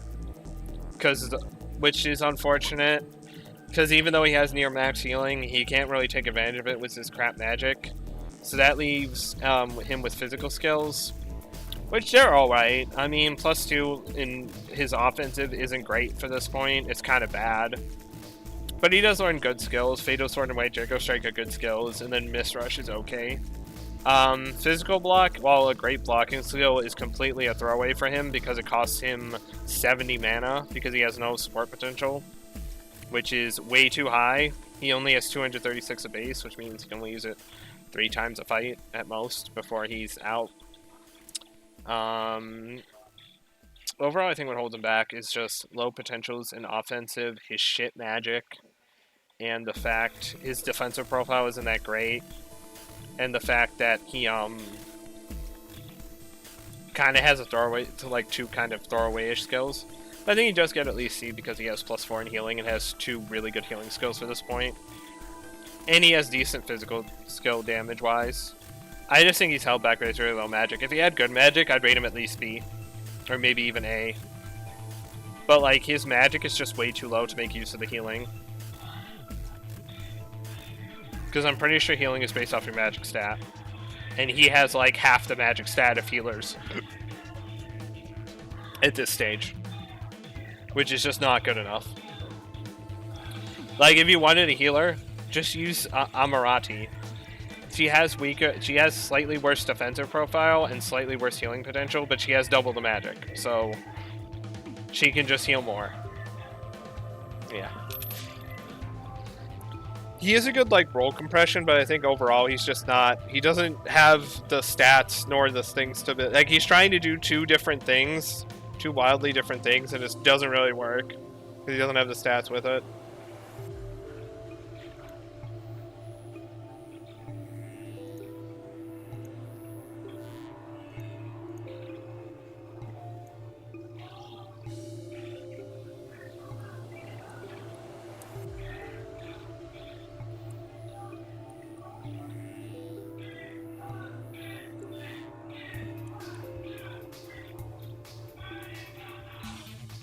Hold on, be right back. I'm gonna get some more soda. Be right back.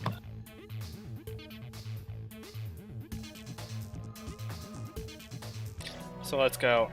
Next one is... So we did... Yeah, we talked about him. Next is Hecadon Carries.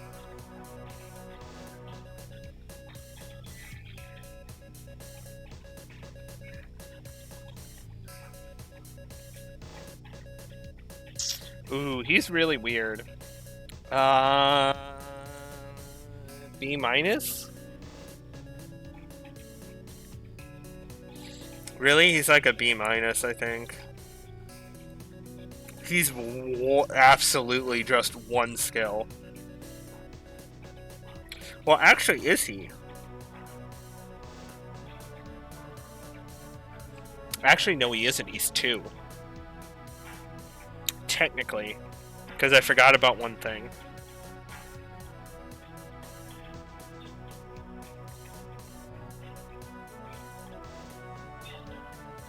Yeah, I'm gonna put him in B.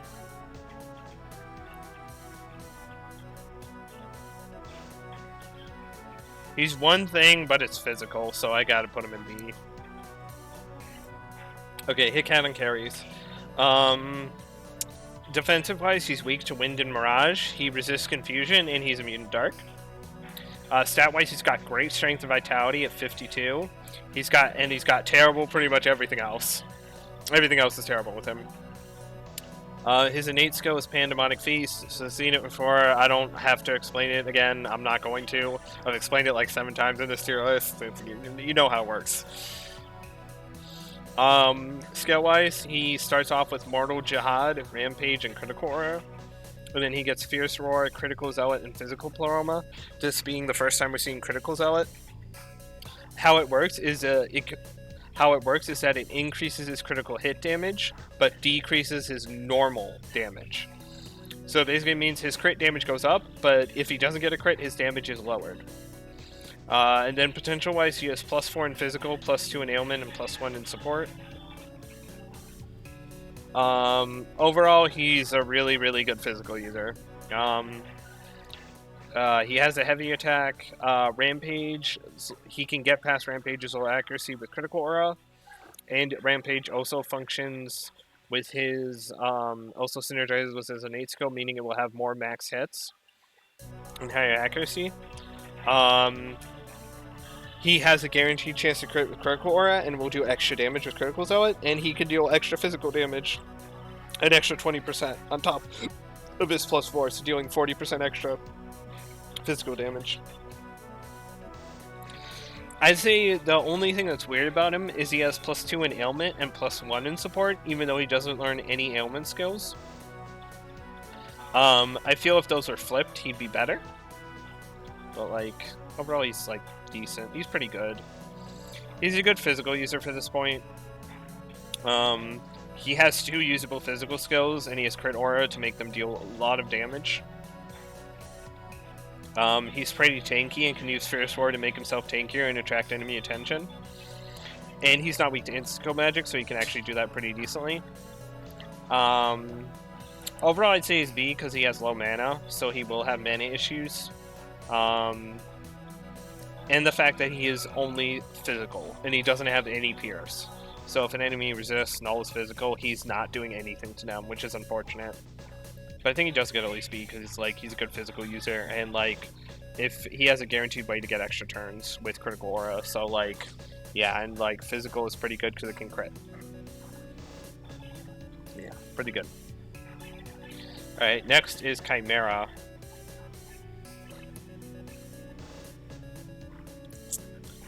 Ooh.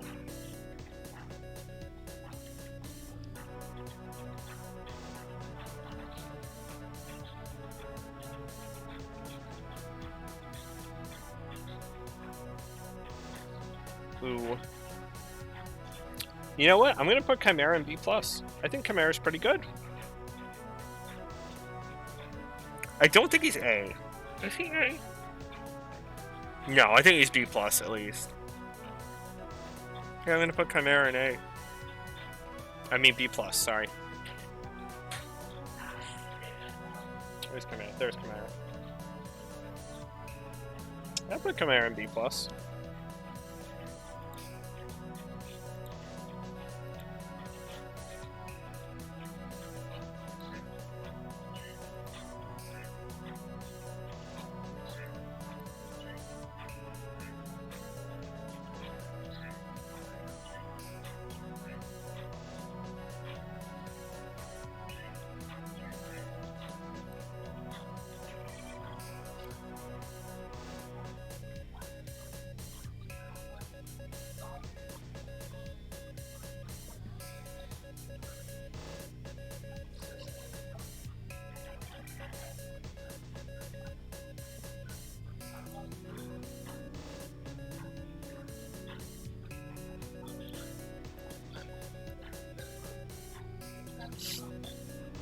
Alright. So yeah, Chimera. B+. Defensively, he's weak to wind. Oh no, sorry. Defensively, he's weak to wind and poison. Resist fire and is immune to electric. Stat-wise, he's pretty alright. Good strength, good magic. Decent vitality and agility, bad luck. His innate skill is Spirited Synergy. While in the party, allies who draw enemy hostility may survive a fatal blow with 1 HP. So he has a chance to give anyone that has Taunt active the Endure skill, which is pretty insane. I think it's like a 50-50, but still good. Still great. Honestly, Endure is a great skill, and being able to give it to demons is insane. Skill-wise, he starts off with Severing Bite, Frenzy Chomp, Fire, Draco Strike, and Fierce Roar, so he can give himself taunt, which is nice.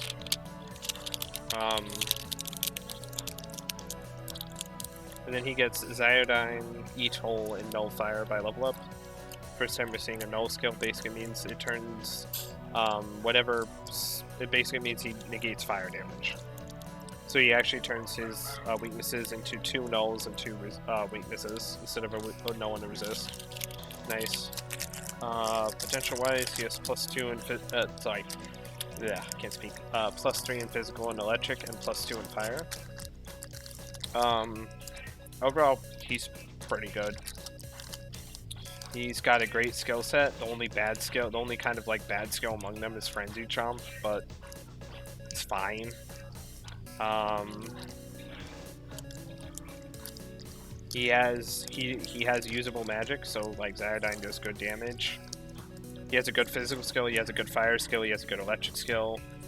He actually has 2 good physical skills. He has good defensive profile. And his innate skill is really good. I'd say what holds him back are his potentials. His highest potential is +3, which is kind of like not the best. And his fire potential is a bit low at +2. And he doesn't have any support potential, so he takes the full cost of Fierce Roars, but it's whatever. Overall, I'd say he's pretty good. I think it really pulls him up is his innate skill. If he didn't have that insane innate skill, I think he'd be like C+. But like, or at least like B-, but like his skill set is good. He has great coverage. Good defenses, I don't know. He's good.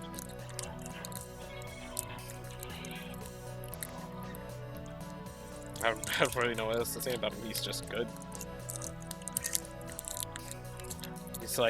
He's like one of the better demons. I don't think he's A. If he had like a +4 or +5, I think he'd be A. He's a +3. He has +3s, which is nice. And he has coverage options too, which is nice. I just don't think he's A. But yeah. He's good.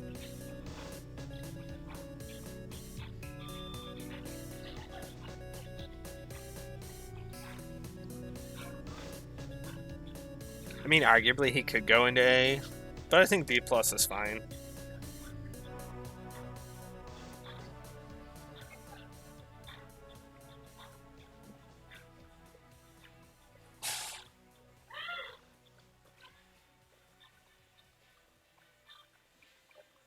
Yeah, no, I think B+ is fine.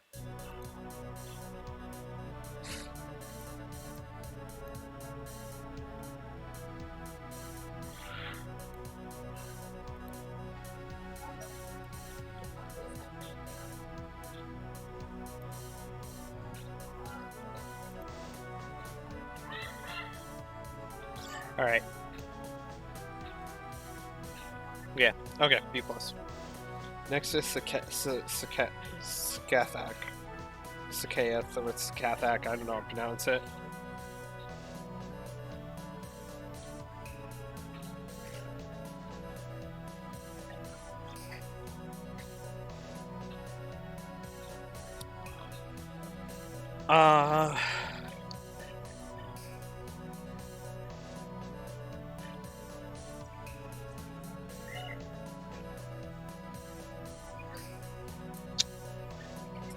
Does that mean... I'm a little bit torn on this one. I think I'm gonna put C, just because if one thing works how I think it works, then she's better than I think she is. But if it doesn't, then she's kind of lower. C minus, just in case it doesn't work how we think it does. Yeah, C minus.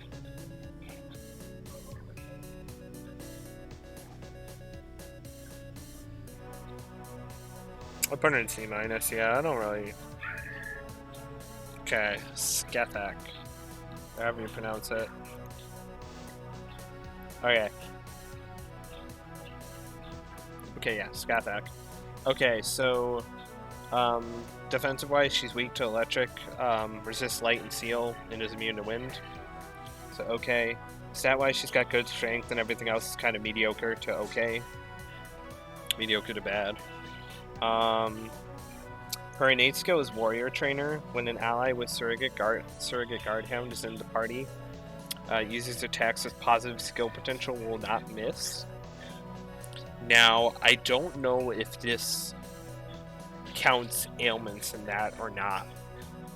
Because if it does, that's great. If it doesn't, then it's kind of whatever. But if it does, that's a pretty good skill, pretty nice skill. If you have Kakulin in the party, Kakulahan. Skill-wise, she starts with Wind Draco Strike, Mahama on, and Makajama on. And then she gets Diamarita, Mist Rush, and Abyssal Mask. I think this is the first demon with Abyssal Mask. It's an upgrade to Hellish Mask. Instead of just slightly reducing your chance of getting instant kill to getting ailment inflicted, it greatly reduces it. It's a great skill for like Hardened Godborn, but outside of that, you don't really need it.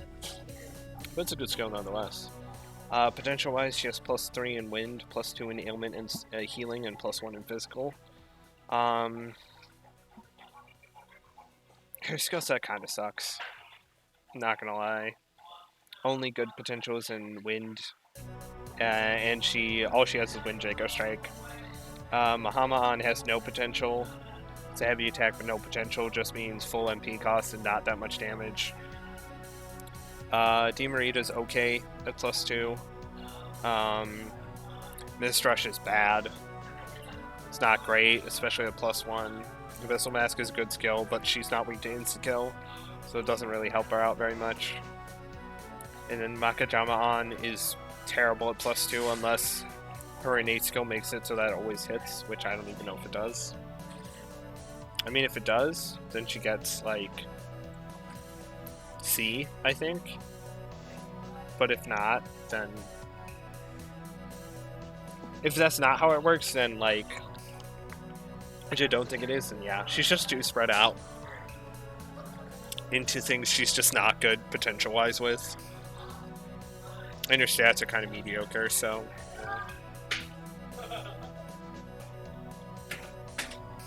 It just sucks.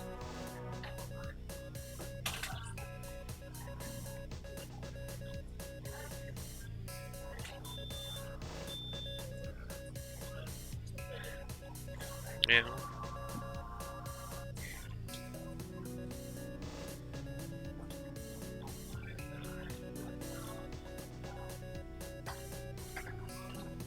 I guess she just sucks.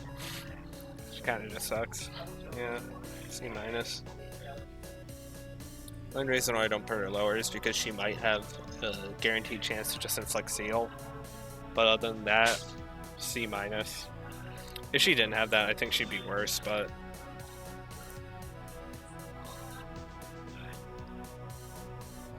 It's a skill she can take advantage of, because Kukulin is only like a few levels below her.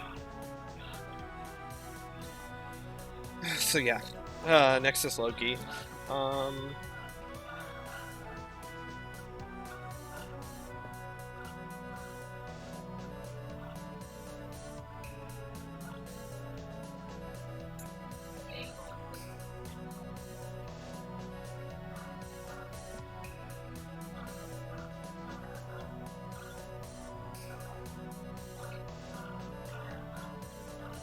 B minus. Yeah, I'll put him in B minus. Loki, yeah.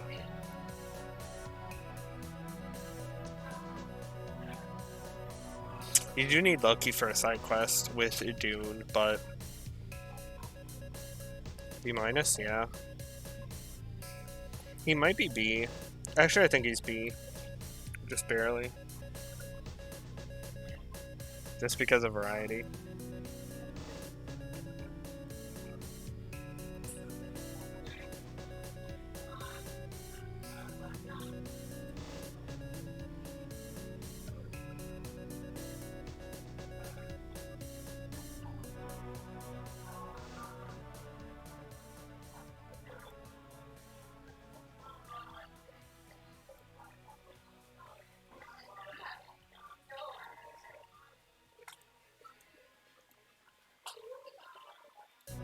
Sorry, I'm looking distracted again.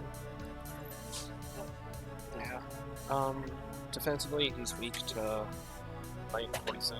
He resists wind, charm, and dark, and he's immune to ice. Being weak to Instigo Magic sucks, but he has decent resists to compensate.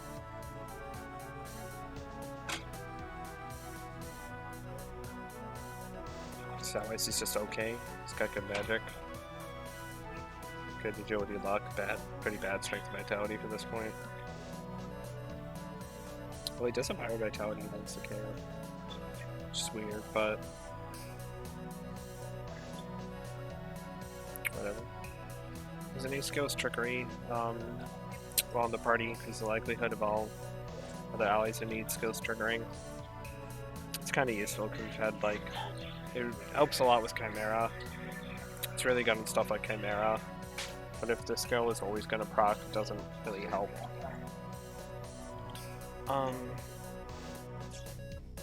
Skill-wise, he starts with Bufadine and Mabufadine. I can't speak. He starts with Bufadine, Mabufadine, and Zyodine. And then he gets High Restore, Agadine, and Mazandine by level up. Potential-wise, he has +3 in Fire, Wind, Electric, and Ice.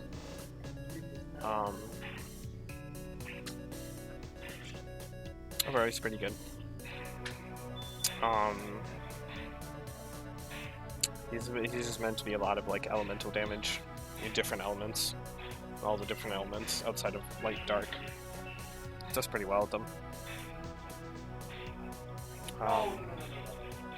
+3 and everything is just like the base for doing good damage, so does decent damage with all three. His whole gimmick is that he tries to hit weaknesses to reduce his MP cost by quite a bit. So he basically does attacks for free with no MP cost, which is okay. I mean, he's good at basically every element, so it's fine. I think overall what holds him back is he doesn't have anything above +3.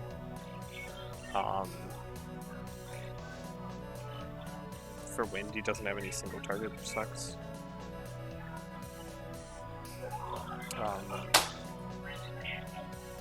High Restore kind of sucks as a skill. Wish he had like Great Mana Spring or something, which would just be better. And then he's weak to Insta-Kill Magic, which also stinks. Means it doesn't matter what his stats are, you can just get insta-killed. Which really sucks.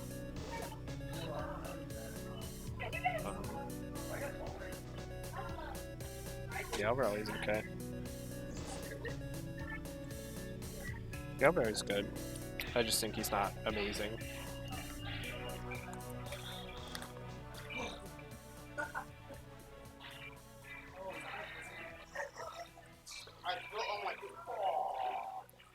He's good at fire. He's good at elemental damage. And his spread is like potential-wise is good. It's just being weak to Insta-Kill Magic sucks. So that definitely puts him down a few places, and then his innate skill is kind of like helps other people, but doesn't really help him necessarily. And then yeah, not having single target wind while having single target every other element does suck as well. And yeah. What's next? Queen Ned.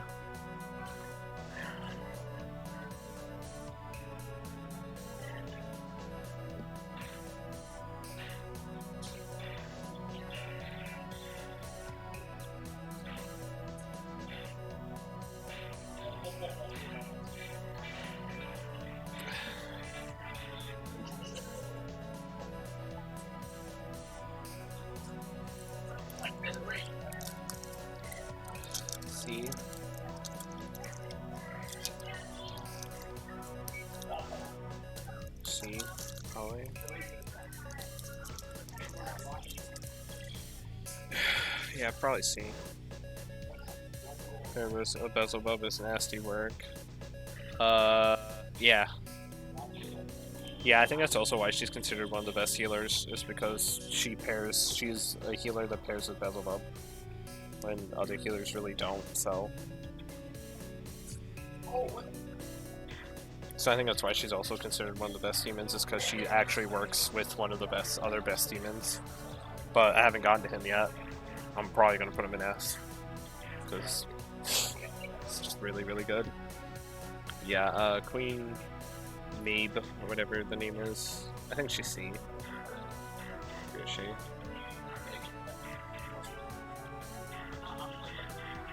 Can't find her. Okay, she's after L. Oh, she's after O. Oh, there she is. I think she's C.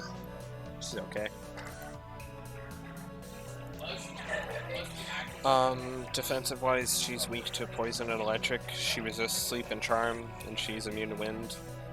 She's okay.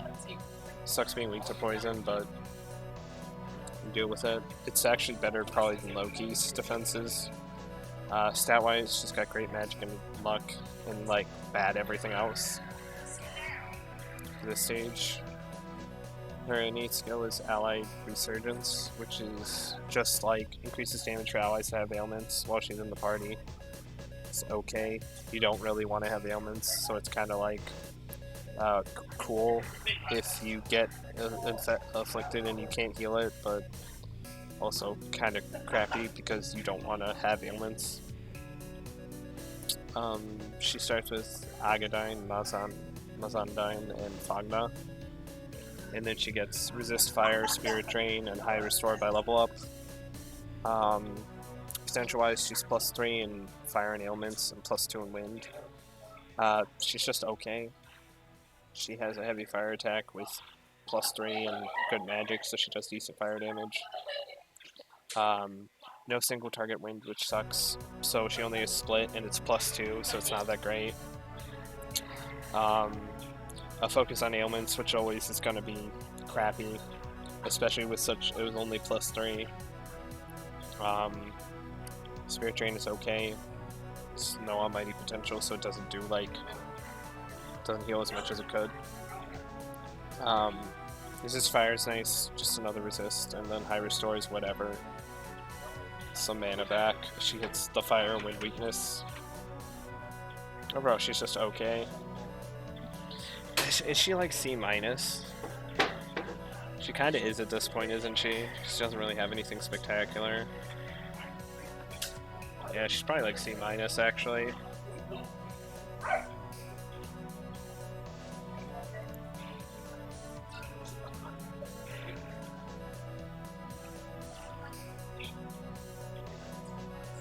Oh, is that how it works? So it's Beelzebub around for Primordial Chaos on top of doing area on my damage, puts everything on -2, even though Recruiter said +2 on top of it. Oh, that's good. That's cool. That's insane. That's really good. Yeah, I'm gonna lower her because she's like way worse than she's worse than I thought she was. Is she D+? She's really only just one decent fire skill. That's it.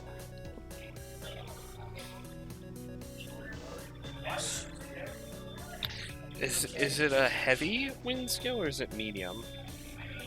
No, it's heavy force. Okay. So yeah, C-.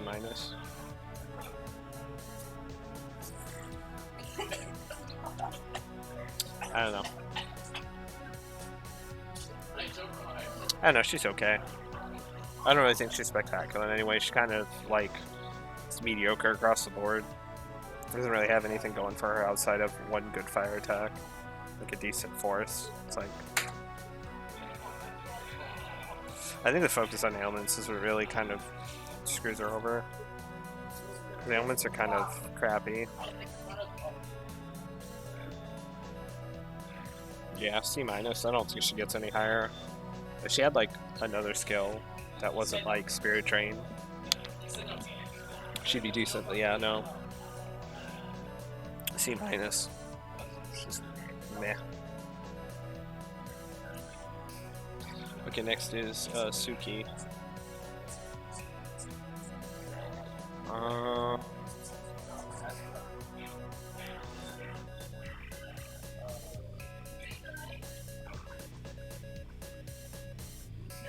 C? C plus maybe?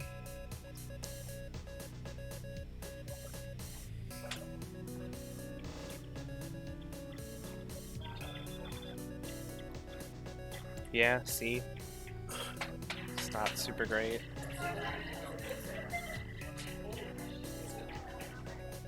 Yeah, C. I don't think he's C plus. I think he's just like a C. He's like the same as the other Oni.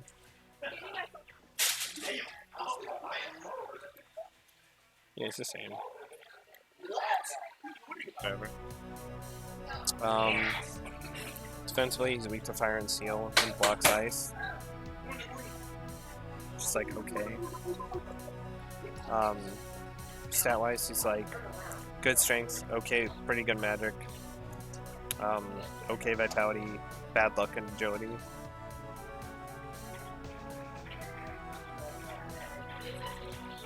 His innate skill is the same as the other Oni. It's 4 Oni. I think it is literally the same. Yeah, it's just charge effects and crit damage increase based on how many demons this 4 Oni are in the party. He's one of the mid Onis, I think, so he can take benefit of a bit more than the other Onis, but they're a little bit too far apart to really make use of it effectively. It's just kind of like a whatever skill. It's nice if you can get it to work. It's not if you can't. Stat-wise, he starts with skill-wise. Sorry, he starts with Fang Breaker, Ice Draco Strike, and Marakakaja.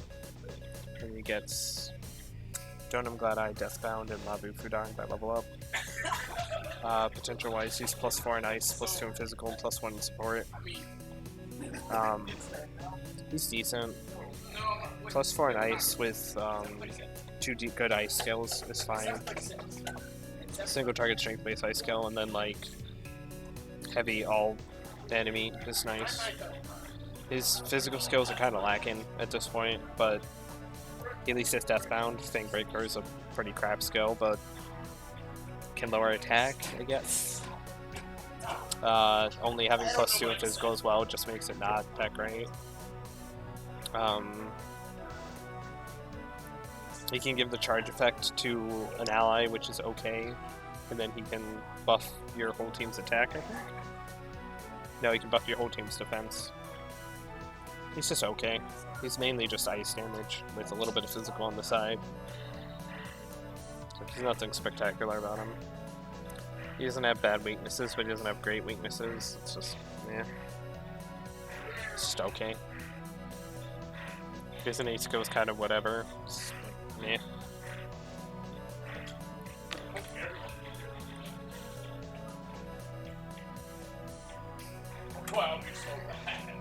Yeah, he's just whatever. I think it's just C. I don't really think it's any higher than C. It's just whatever.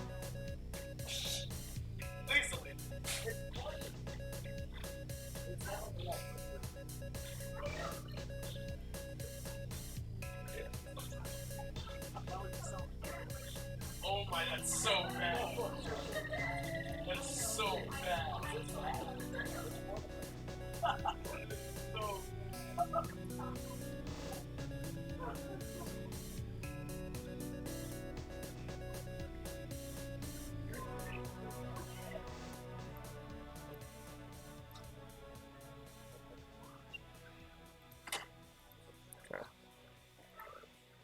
Yo. I spelled it wrong. Alright, sorry. Next is Cybele.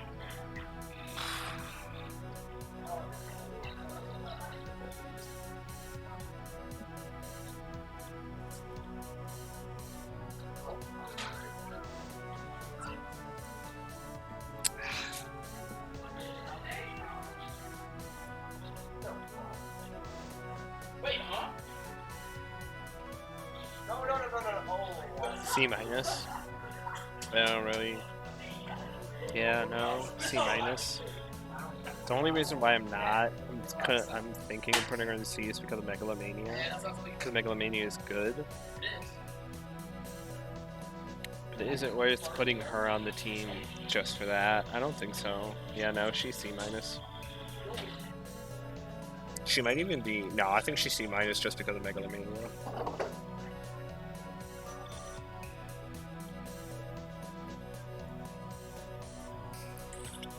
Whatever.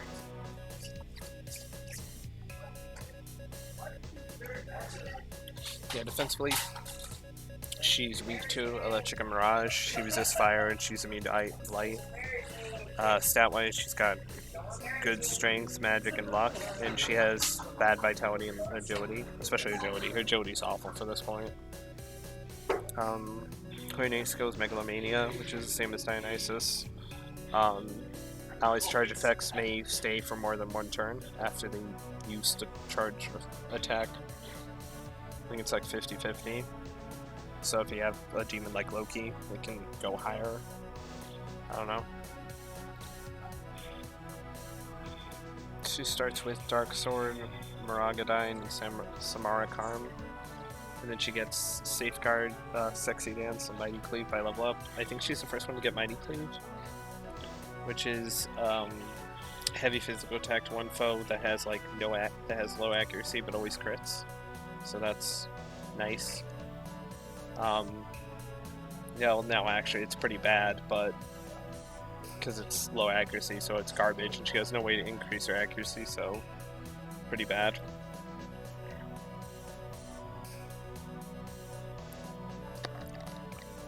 So yeah, pretty bad. Potential wise, she has +4 in physical, and then +2 in fire and healing. Overall, her skill set kind of sucks. I mean, Dark Sword is a decent physical skill. But other than that, her skill set kind of sucks. I mean, Maragadine is okay, but only +2 in fire makes it kind of bad. Well, it doesn't make it bad, it just means she has decent magic, so she can make it work. Samara Karm is like okay. Safeguard is okay. Sexy Dance with no ailment potential is useless. And then Mighty Cleave is bad. The only reason why I think she gets C- is because of Megalomania. It's a really, really good passive skill. And I think that does make it so that like you might want to put her on the team because of it. Because as I said earlier, like Succession, which is a really good ultimate skill for your main character, is considered a charge effect.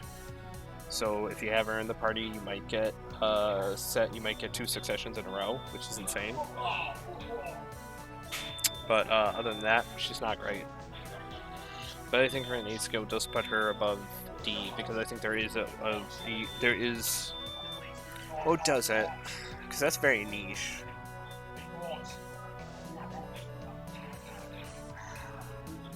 No, I'll put her in D+. Yeah, no, I don't think she's... I think I'll put her in D+. Because she does have that niche use, but other than that, she's not very good.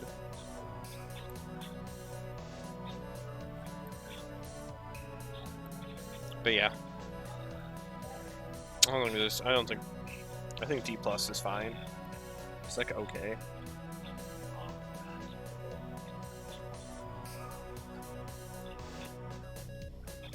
Next is Pale Rider.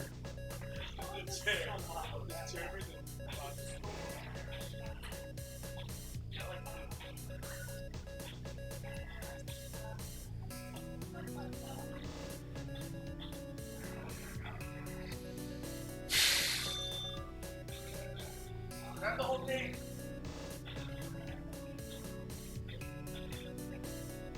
Ow! Eddie ran. That's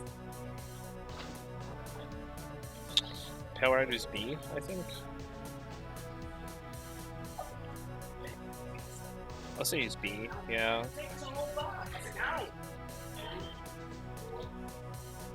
B+, maybe?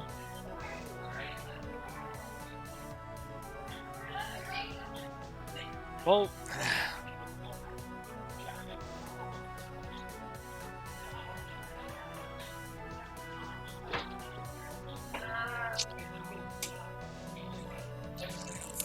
no. No, I think he's B. He's okay.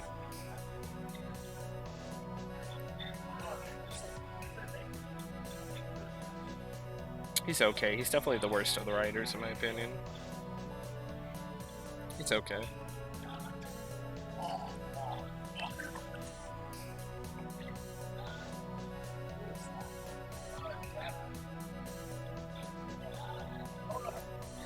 So Pale Rider, defensively, he's weak to fire. He resists sleep, charm, seal, light, and dark, and he is immune to mirage, poison, and ice.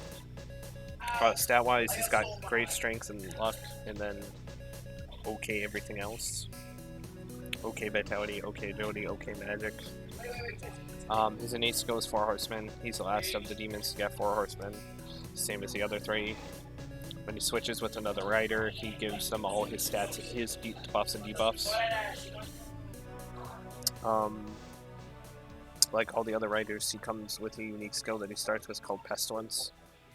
His unique skill is called Pestilence. It's a heavy physical attack to all foes that has a greater effect if the target has an ailment. Doesn't matter what ailment. His other strength skills with Mabufudine, Toxic Cloud, and Tinturafu. And then he gets Poison Master, Marikukaja, and Mistrush. This being the first demon to get Poison Master. It's basically just better poison to death. It means he deals his poison effect, his poison damage is greatly increased. That's it. Doesn't increase his chances of inflicting poison, just that he does it. Does it? Read it. Hold on.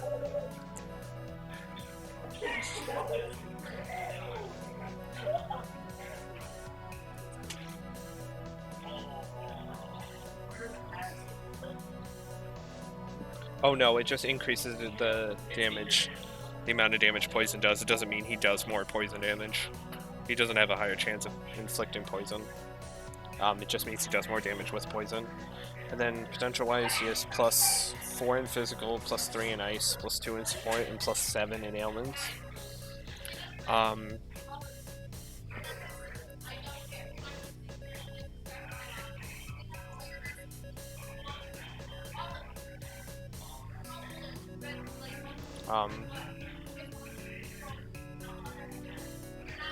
He has the highest potential in ailments so far out of anyone that we've seen so far. +7 is really good. +7 means he actually has a pretty good chance of inflicting ailments on hard, which is nice. And it does combo with his unique skill, which is Pestilence. Which, to be honest, isn't a great unique skill. It's basically just a worse Terrorblade, which sucks. It's like a way worse version of Terrorblade, because Terrorblade at least had Pierce. This does not.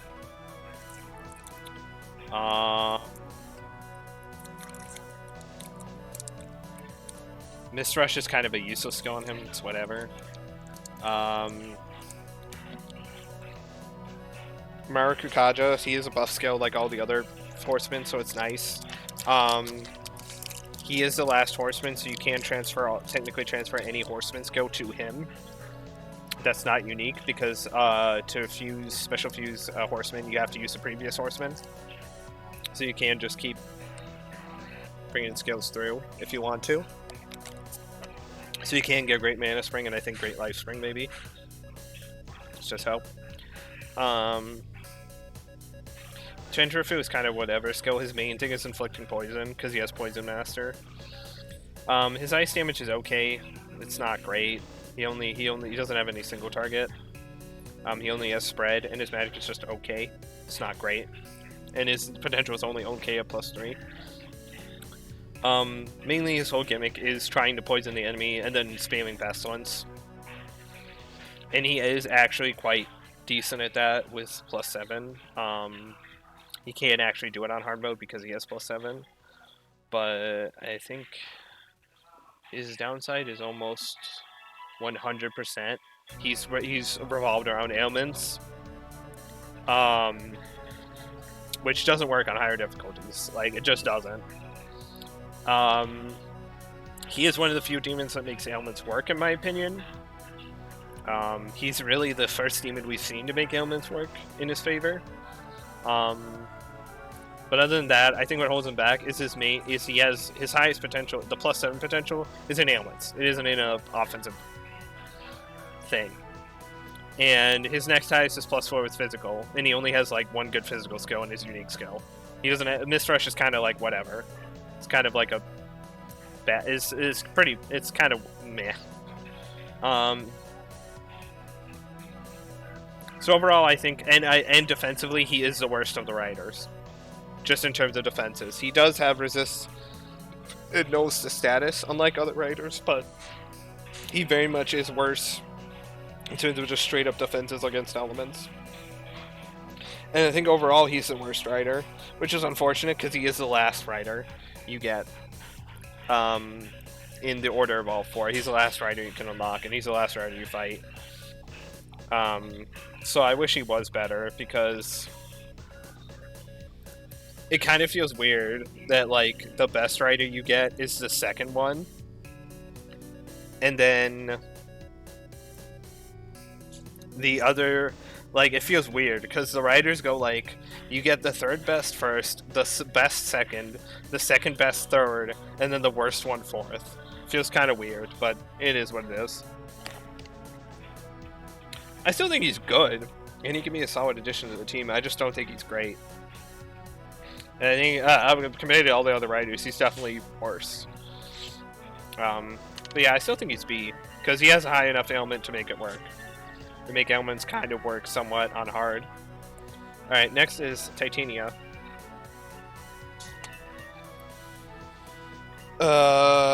Ooh.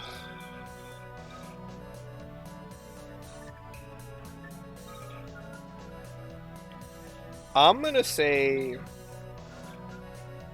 C+. Yeah, C+. Titania, C+, yeah. Just because of that passive skill.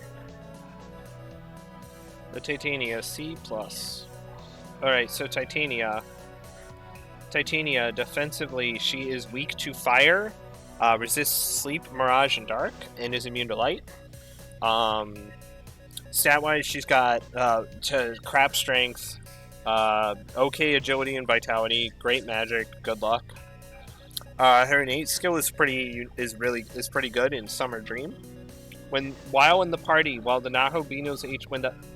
she's in the party, when the Nahobino's HP reaches 0, you can sacrifice an ally in the stock to restore him to full HP. This skill is really, really good because if the Nahobino goes down to 0 HP, it's game over. So, this basically prevents you from getting a game over as long as you have a demon in your stock, and most of the time you will have a full stock of demons. So, late game, that means you have, like, they can go down to 0 HP like 20 times, theoretically, and as long as Titania is still alive, you can just keep reviving him, which is good. Skill-wise, she starts with Ziodyne, Diarahan, and Great Mana Spring, and then she gets Marakunda, Lullaby, and Maziodyne by level up. And then potential-wise, she has +3 in electric and healing, and +1 in support. Overall, she's decent. She's a pretty good electric damage user. +3 is like, I wish the +3 in electric was higher, but I'll take it. She comes with Great Mana Spring, which is a great skill. She comes being able to fully heal any of your allies, which is nice. Marakunda is kind of nice for debuffing, but only having +1 is whatever. Lullaby's a throwaway skill. Ailments with no potential are shit. They're shit. And you cannot tell me they are not. They are shit. Don't argue with me. Don't have me. No, I'm kidding. I'm not gonna be that. Yeah, no. Ailments without potential are ass. Don't use them. And then, yeah, she has spread electric and spread heavy electric and single target heavy electric. She's pretty good. I don't think she gets any other than C+, because she is basically just electric damage. But I think she does get. I think she at least gets D plus just because her passive skill is so good. I don't think she gets any higher though because she is only electric damage at this stage, which is a little bit kind of not great. But yeah, and she has some throwaway skills that aren't super great. But yeah. All right, next is Ganesha. Papa Ganesh. Ooh.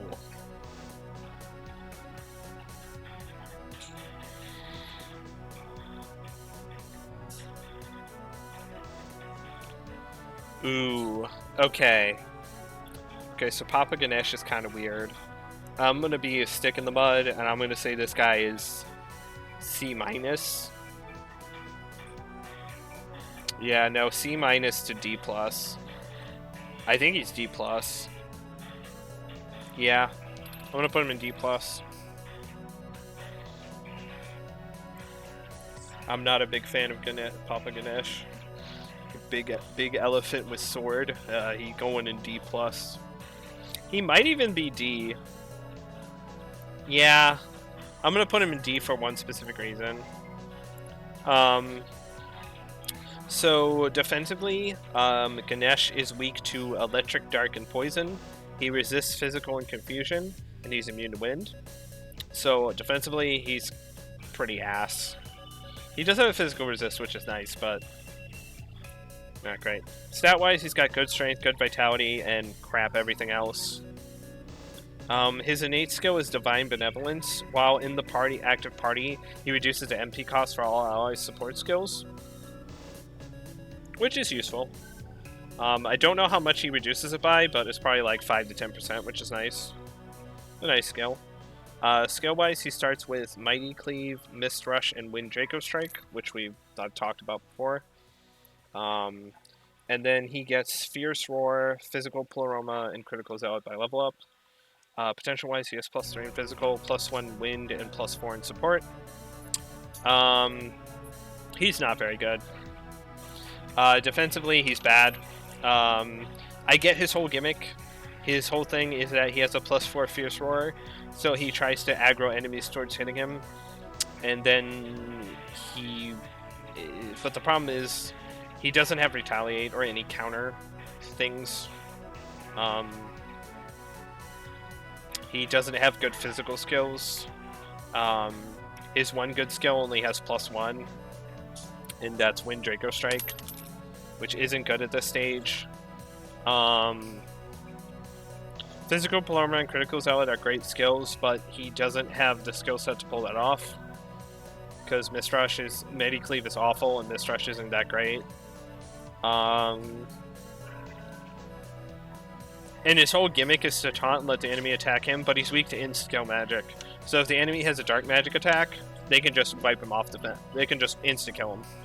Completely, like negating all of his health.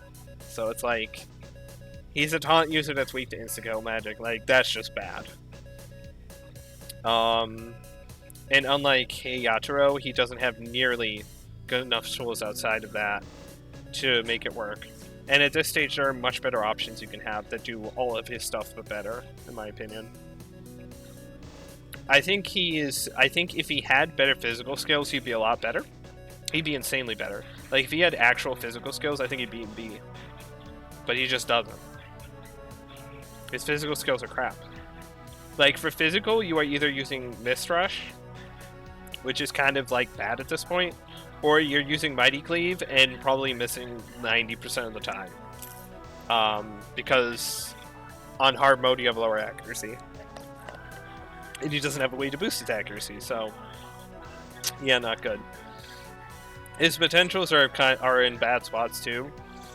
+3 in physical is like okay, but he doesn't have good physical skills again. +4 in support is insane, but he only has one support skill. So, and it's not a buffing or debuffing skill, so why does he have +4 in support? And then he has +1 in wind. Like, I don't know. If someone could explain to me a use for him that's not that he has some utility thing, but outside of his innate skill, I don't see any reason to put Ganesh on the team. I see no reason to put Ganesha on the team unless you're using his innate skill, and even then, you could just use a better demon. Like, you could just use a better demon, to be frank. Just use a better demon. I don't know. I don't think he's F. Because I can at least see some use for him. But it's very, very minimal. And I think he's just really bad for this point. Okay, next is Lachesis, the second of the Fate Sisters. Oh,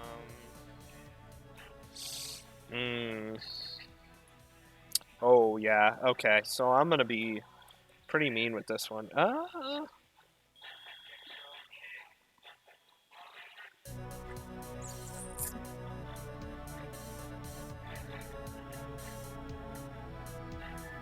Yeah, no, this is like...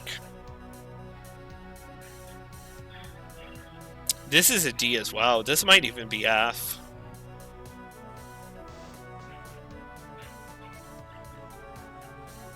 This is like low D, high F. This might be F.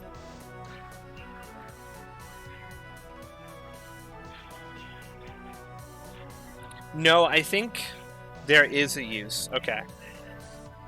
I think that she does have a small niche. Okay. So, Lachesis. Defensively, she is weak to wind and resists all ailments, and that's it. Stat-wise, she's got crap strength, okay magic, okay vitality, bad agility, and good luck at great luck at 56. Her innate skill is Moire Measurer. When all three Fate Sisters are in the active party, the time for all your debuffs, the turn timer for all your buffs and debuffs does not go down, which is a really, really good skill. But again, you have to have all three Fate Sisters in the same active party at the same time, and the Fate Sisters are too far apart in levels to really make it work. Skill-wise, she starts with Makajama on, Masukukaja, and Dona Magikai. And then she gets Boom Boost, Great Curse Siphon, and No Electric by level up. And then potential-wise, she has +5 in ailments, +4 in support. Yeah, she's not good. She has no offensive potential whatsoever. She actually has none. All she can do for offense is do a weak auto attack.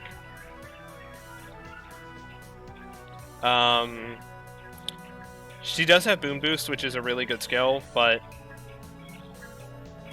and she does have 2 boosting buffing moves to take advantage of it.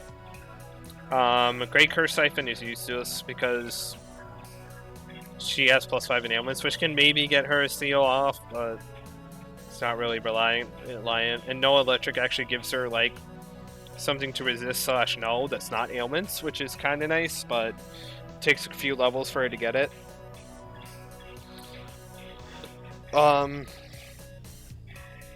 Overall, I don't think she's F.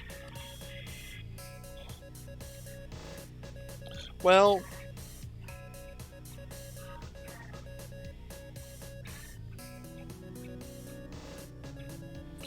no, I don't think she's F just because there is a niche where if you have all 3 sisters in the party, her buff effects do not go down.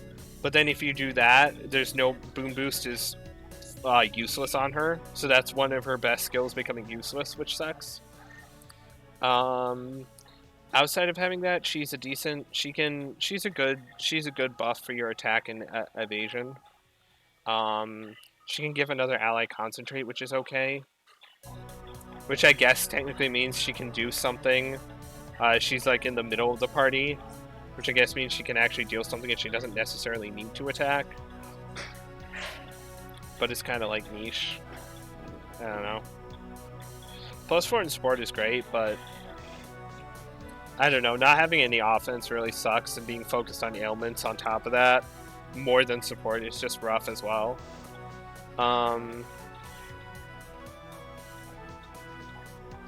Overall, I don't think she's very good. She's she's a decent buffer, but like very soon we'll be getting like luster candy, like demons with luster candy, which just do all stats buff, and she does not have that. I feel if she was the first demon to have that, she would be at least higher, but she doesn't. And we're gonna get a demon with luster candy in like 3 levels anyway, so like, yeah, no.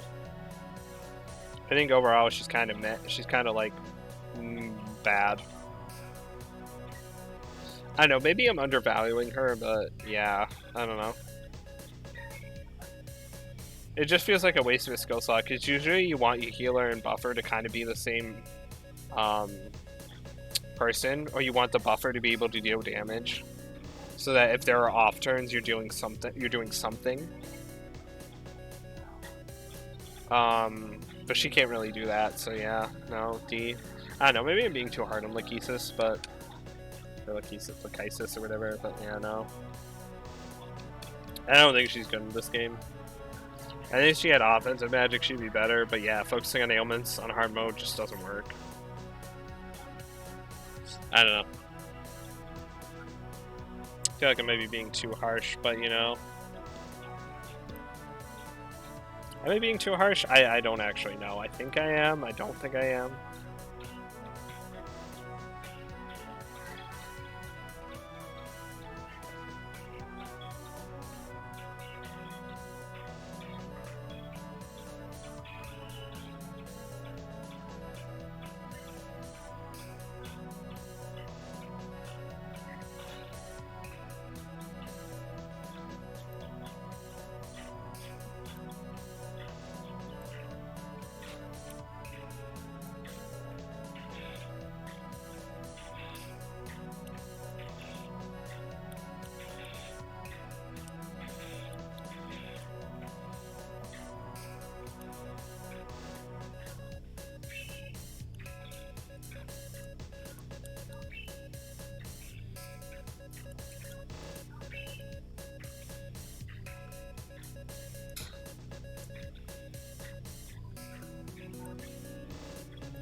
Okay, sorry, I got distracted. But yeah. In D. Low D. I only don't put her in F because I think she does have a niche where you can do it with the Fury Sisters, and having 2 buffing skills is nice with Boom Boost. It's really nice. I think other than that, I don't think it's worth putting her any higher because no offense. Okay, next is the final Heavenly King, Bishamonten. Oh yeah, he's... Yeah, I'm gonna be perfectly frank. He's like at least a B+. He's a B+. He might be an A. Yeah, no, he's an A, in my opinion. Bishamonten, he's A. For what we've been seeing recently, this dude's an A. The last of the Heavenly Kings comes back in full force, dude. We had one really bad one, two pretty decent one, pretty good ones, okay ones, and then we end with the best one. Bishamontan. Okay, so defensively he's weak to ice, but he is immune to fire and light. Stat-wise, he's got good strength, good vitality, good magic, bad agility, okay luck. Well, kind of bad luck at this point. His innate skill is 4 Heavenly Kings, same as all the others. When someone with 4 Heavenly Kings switches in, he gets +2 at all his stats. It is kind of useless for him because he is the highest level one, but like you could also just do it where you switch in a low level one just to give him max stats, which is kind of funny. Skill-wise, he starts with Puncture Punch, Deathbound, Agadine, and Mataru Kaja. And then he gets Fire Block, Maragadine, and Abyssal Mask by level up. And then potential-wise, he has +5 in Physical and Fire and +3 in Light, even though he unfortunately doesn't learn any Light skills. Overall, he's really good. He has good physical skills, great potential in him, including a Pierce skill. He has great fire skills as well, and +5 in fire, so he does good physical and good fire damage. I do wish he had a heavy physical skill, but honestly, that's not that too big a deal when he has Pierce. I do kind of wish his +3 was in support instead of light, because he does learn 2 support skills, and he doesn't learn any light skills. I feel like if he learns light skills, he might even be A+, but he doesn't, unfortunately. Defensively, he's great, and I think overall he's a good demon. He's a great demon to pick. He's definitely the best of the 4 Heavenly Kings. They saved the best for last. And he's pretty good. +5 in his 2 offenses is really good. And yeah, he's just really good. He has Pierce. He doesn't really need much more. I think he stays just out of A+ because he doesn't have that light element attack. If he did, I think he'd be an easy A or A+. I think he'd be an easy A+. But yeah, I think he's A. He's a solid demon and he's good. Like, he's a solid demon. Weirdly enough, most of my demons in A are like fire. But honestly, you get a lot of really good fire demons in this game. But yeah, no, A. He's good. Bishamontan good. Alright, next is Ananta.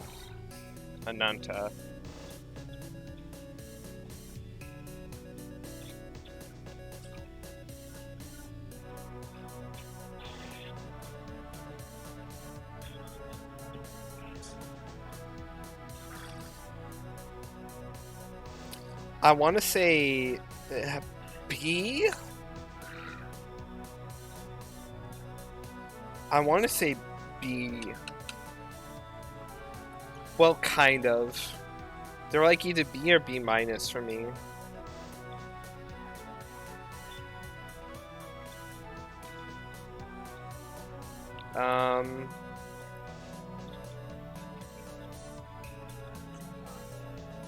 Yeah, no, they're like a B-.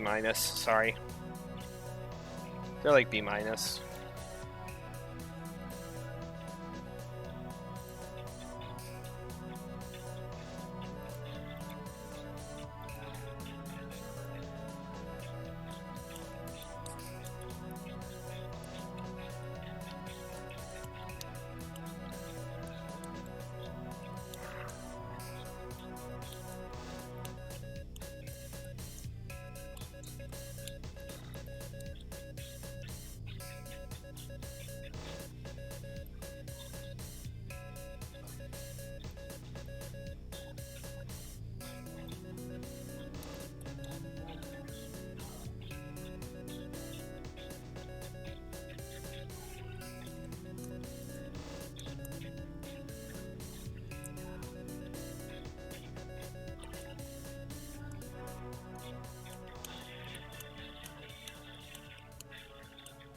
Okay, but yeah, Ananta. Did I move Ananta? I didn't.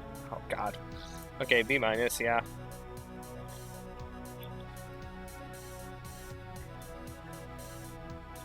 Yeah, I think a low B minus. Are they C plus? Nah. Nah. Well.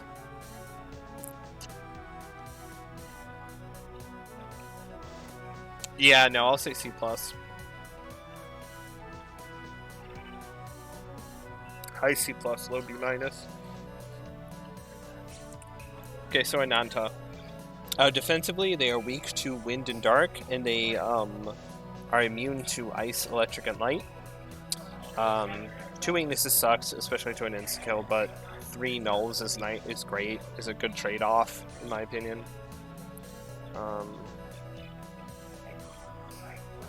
Stat-wise, they've got great strength and vitality, and crap everything else. It's like whatever. Their innate skill is Roaring Mist. Increases the damage of her ice attacks based on the number of hits dealt by allies during the turn.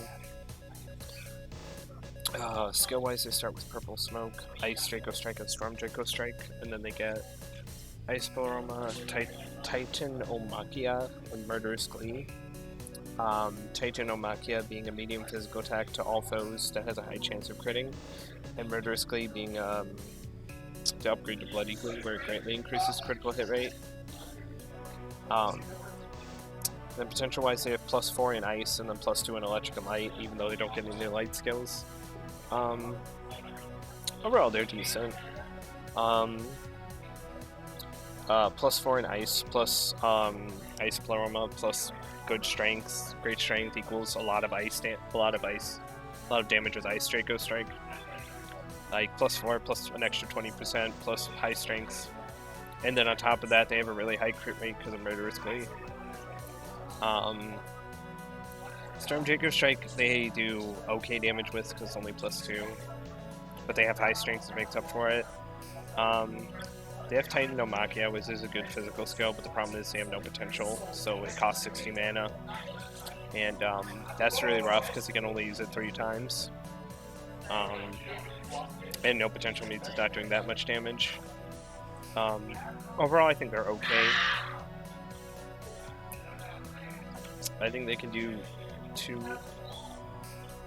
types of physical element skills, and they have a high chance to crit and all that, which is fine.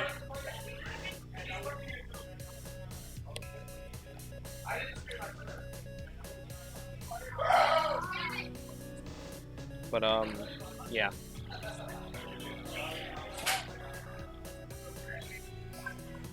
I think the bad thing about them is that, like, I think what brings them to C+, honestly, is defensively. Being weak to 2 things sucks, including an insta-kill magic, but knowing 3 things is really nice.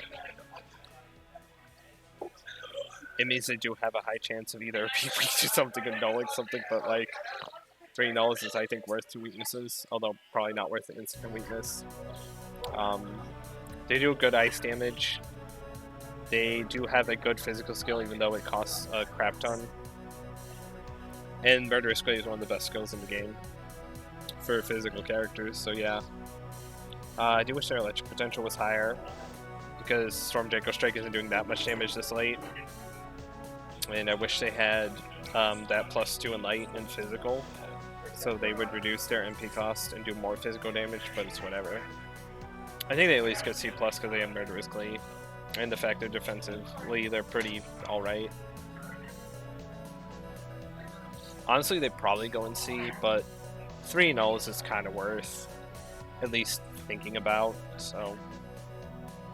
And they do good ice damage, so C+. Yeah. Next is Glacia Labolas.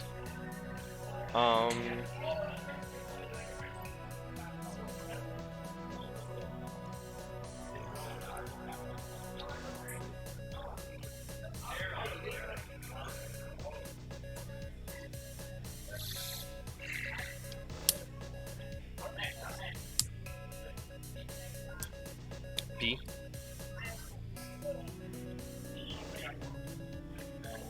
Yeah, B.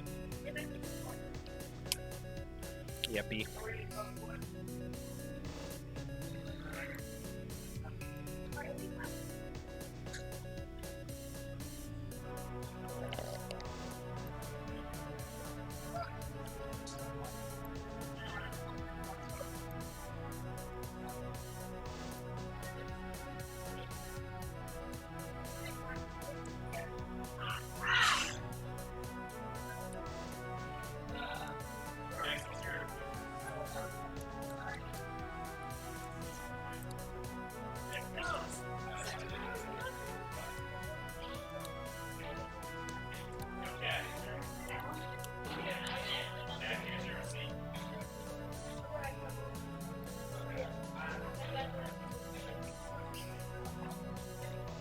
All right. But yeah, B. I think I put him in B. No, I didn't yet. I didn't put him on the list yet.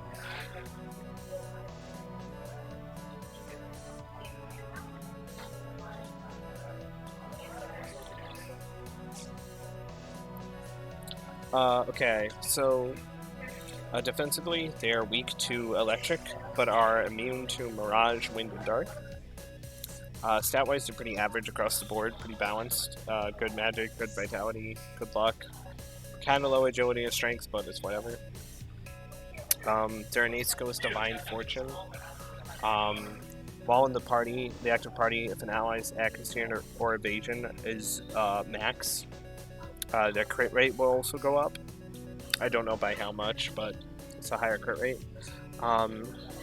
They have a unique skill that they start with called Mirage Assailment, which is a heavy force attack to all foes that has a chance of inflicting Mirage. They also come with Severing Bite and Zandine, and then they get Force Pleroma, Abyssal Mask, and Resist Physical by level up. And then potential-wise, they're +4 in Wind, +3 in Physical, and +1 in Ailment. Overall, they're okay. They're just, I mean, they're not okay, they're good. +4 in Wind plus Force Pleroma means they do good wind damage, and their magic stat is pretty good. So they do a decent amount of wind damage. They have a good physical skill and good enough potential in it to use it well. They get an extra 20% of their wind damage as Force Pleroma, which is nice, and they have a single target wind skill. Their unique skill is good. Their innate skill is good. They get a resist to physical, so their defensive profile is excellent. They also get Abyssal Mask to reduce their chance of being afflicted with ailments. There aren't Mirage. I think what holds them back is their stats are kind of like mediocre, so they're not doing a ton of damage. And I think overall they only have one physical skill, and even though it's a good physical skill, it's like only one.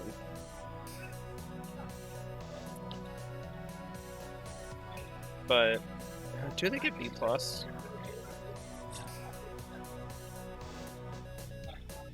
That's 2 nulls and resist physical for only 1 weakness. Yeah, I think I put them in B+.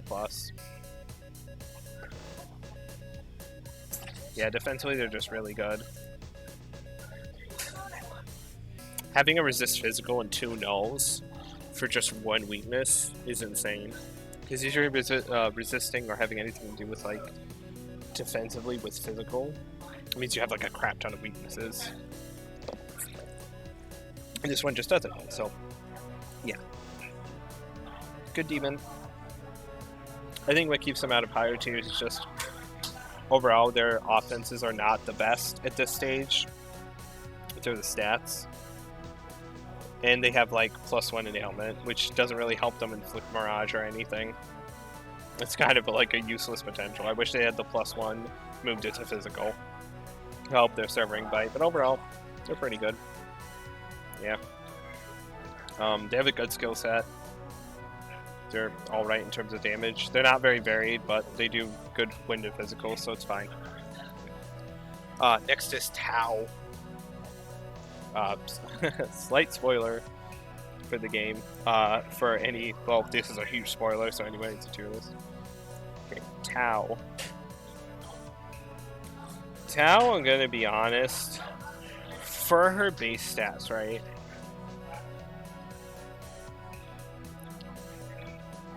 Base stat wise, I think she's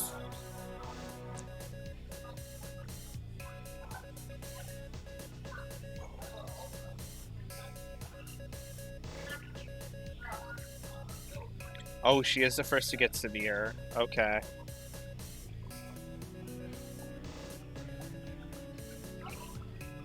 Where's Tao?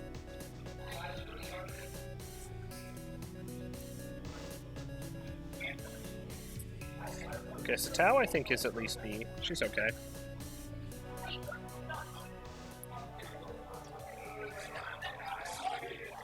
I mean, no, actually A, because she's free. Put her in A because she's free. Tao is a plot twist. Is a plot-centric character. You get her for free once you enter the fourth main area, so you always have her. You can't remove her from the party. So basically at the end game, you will always have Tao. Defensively, she is weak. She is weak to dark, resists poison and confusion, and is immune to light and charm. So it sucks she's weak to insta-kill magic, but she can negate that later. So stat-wise, she has abysmal strength, good vitality, great magic, okay agility, good luck. Her innate skill is Saint's Prayer.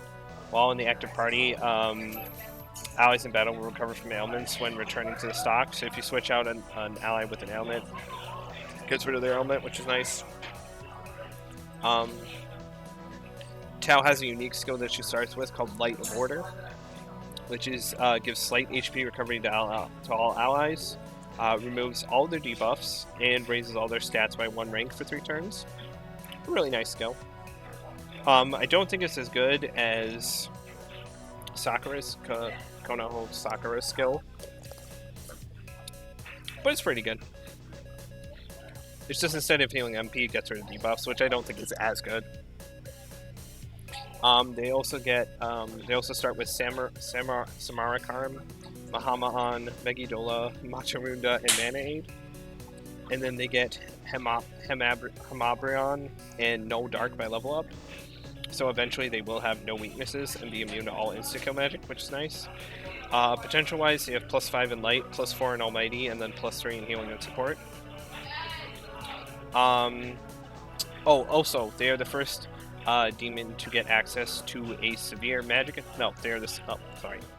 They are the first demon to get access to Hamabrion, which is a severe light attack. Severe light magic attacks has a chance to insta-kill when hitting weakness. It's the highest level of light magic. Overall, she's pretty good.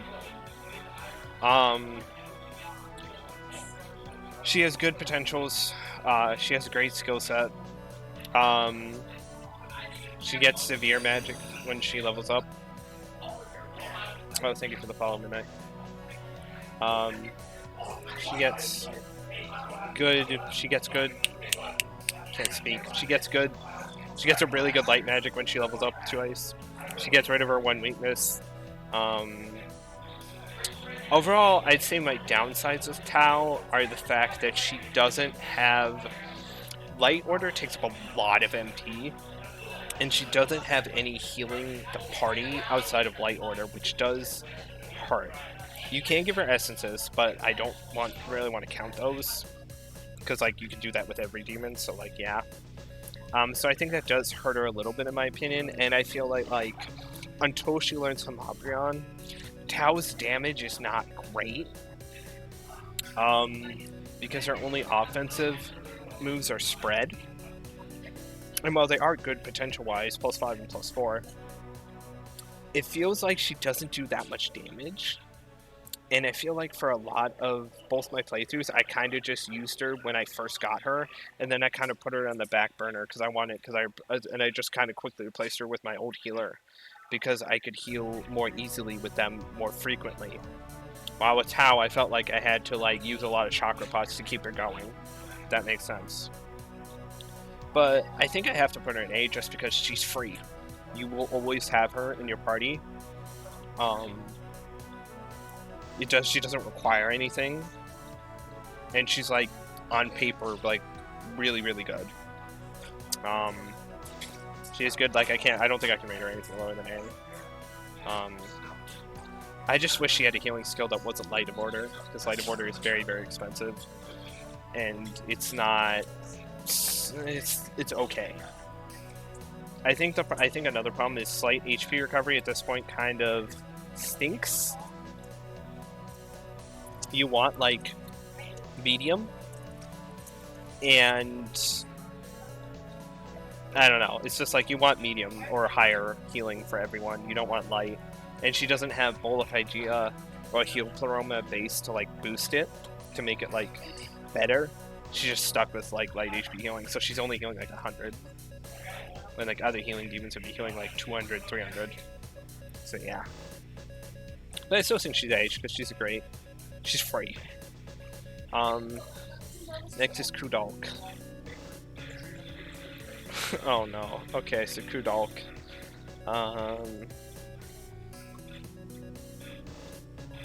I don't really like him.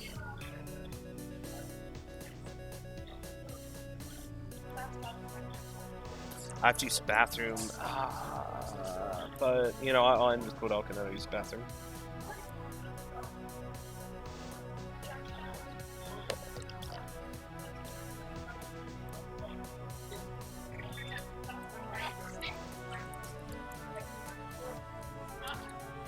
Okay, hold on.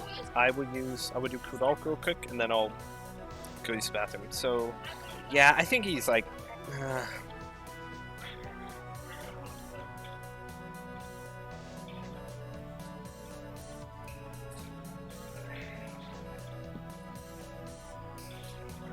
D+.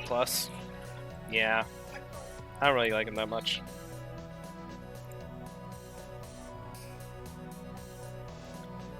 Yeah, D+. Okay, so Kudalk.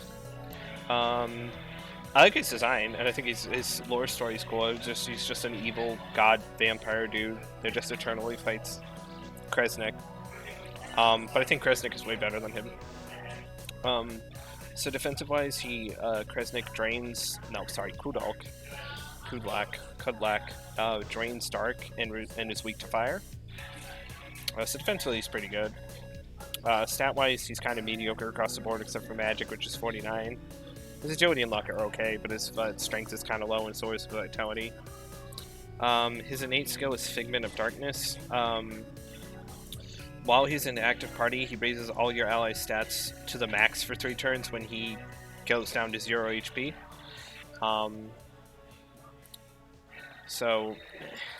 And it only happens once per battle. So it's like, oh, if he dies, he helps your team out quite a bit, but it's kind of bad because it only happens once. So skill-wise, he starts with Medoon, Spirit Drain, and Slumber Vortex. This is the first time I'm seeing Slumber Vortex. It's basically a ailment skill that has a chance of inflicting sleep or mirage to all foes. I believe it prioritizes whichever the enemy is weaker to. But otherwise, it's just like a chance to do sleep or mirage. Can't do both at the same time, I believe. But he gets Mahmudon, Abyssal Mask, and Enduring Soul by level up. Potential-wise, he has +4 in Dark and +3 in ailments. Overall, he's not very good. He learns some great skills in Abyssal Mask and Enduring Soul, but Enduring Soul directly conflicts with his innate skill, so it's not good. And outside of Dark Magic, he can't deal any damage. So, kind of sucks. He does have +4 in Dark, so he does decent damage, and he has both single target and spread, which is nice. But his other things are an ailment skill with only +3, which sucks, and then Spirit Drain, which doesn't deal damage. He has no almighty potential, so it's bad. Yeah. He's in a weird spot where I recommend using him as fusion fodder, because he does give 2 great skills in Abyssal Mask and Enduring Soul. Especially Enduring Soul is insane. But other than that, I think he's pretty bad. He's not really worth using as a teammate. I think he gets D+ just because he does have good dark damage. So, but if the enemy resists or nulls or drains or repels dark, he's not doing anything. He's just sitting there hoping he gets Slumber Vortex off, or clicking Spirit Drain and just getting MP back that he's not using. And the fact that Enduring Soul negates his innate skill is really dumb. His innate skill wants him to go down to 0 HP, which is dumb in and of itself, but his Enduring Soul directly contradicts that. So yeah, D+. I can see him being useful, because he does do good dark magic. Like, he's not very good.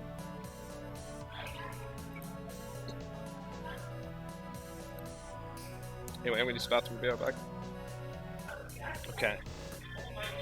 So next person is Fafnir. Oh no. Oh my god, I think it's the first human with virus carrier that I'm not putting into F.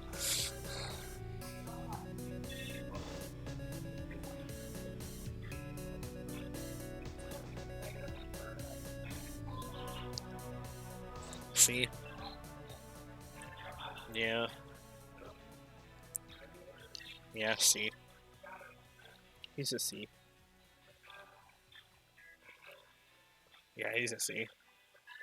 Where's Fafnir?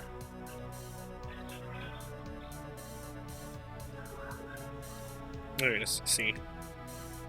He's a big old C. Alright, Fafnir.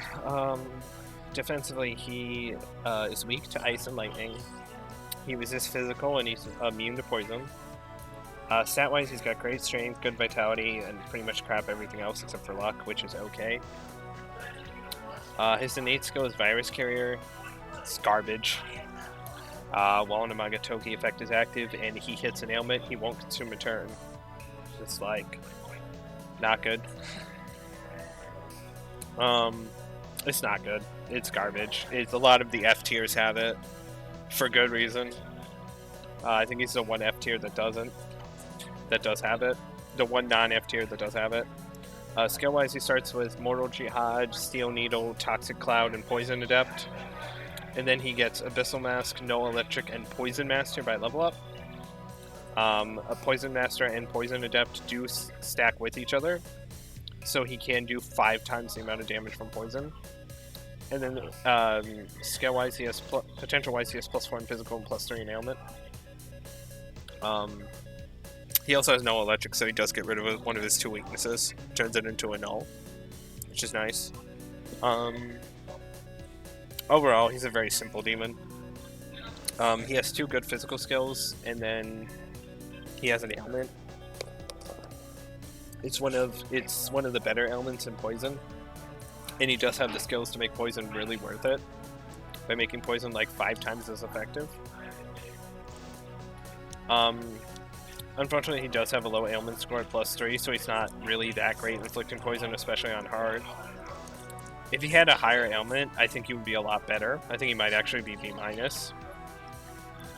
But I think what puts him in C is just because he's not bad defensively, especially after he learns all his skills. His potentials are not... His physical potential is not bad, and he has good physical skills, which I think puts him at least at. But I don't think he's anything higher than C just because a lot of his damage revolves around getting lucky and inflicting poison, which is hard at +3 on higher difficulties. And he just has +4 in physical. I don't know. He's okay. I don't think he's anything spectacular, but he's okay. You could do worse than Fafnir, but you could also do better. Yeah, just okay. Right, next is Kresnik.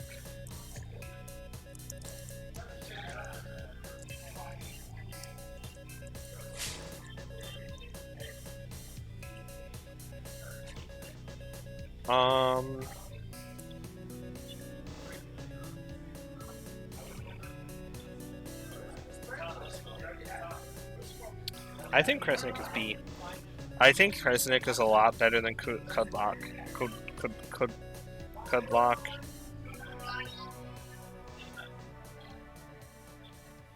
Yeah, no, I think he's B.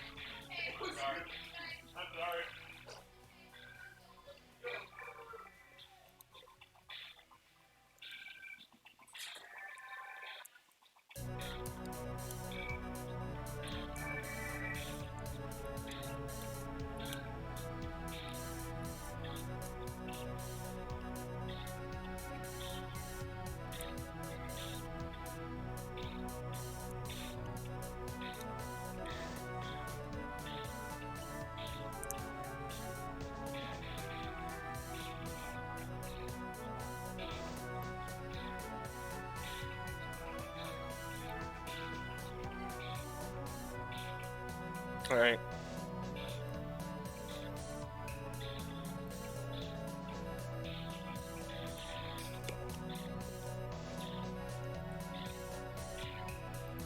Alright. So yeah, I think he's B. And Krisnik is a pretty solid demon. He's a lot better than his counterpart, Kudlok. I do like his design a lot.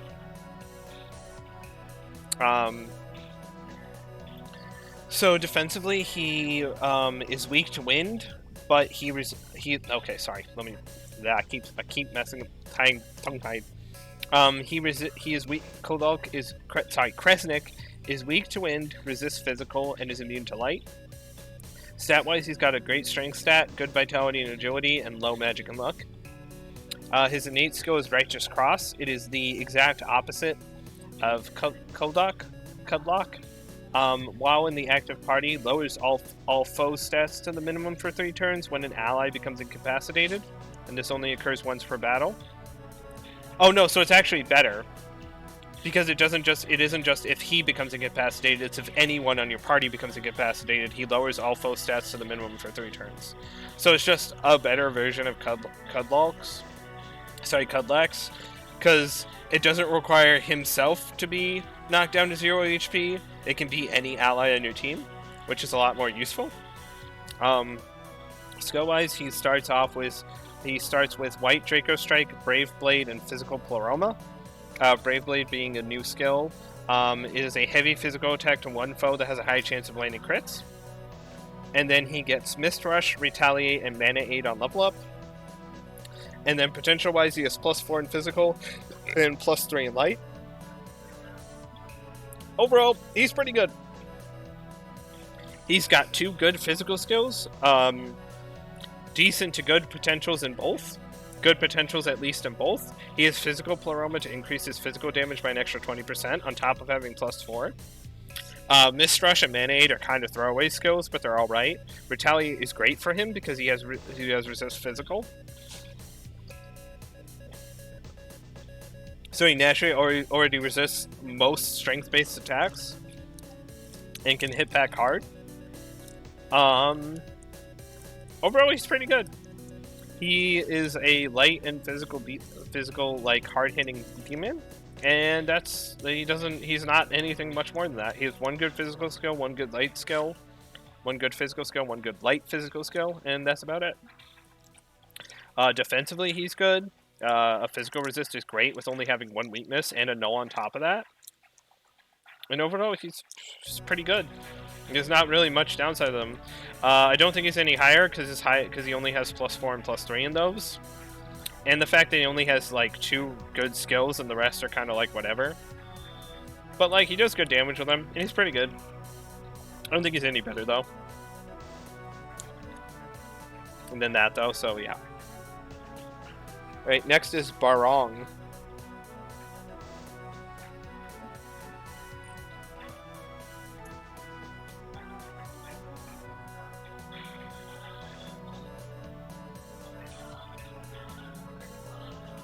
C-. Yeah, I'm gonna hit him with a C-. He's yeah. Barong is like a C-.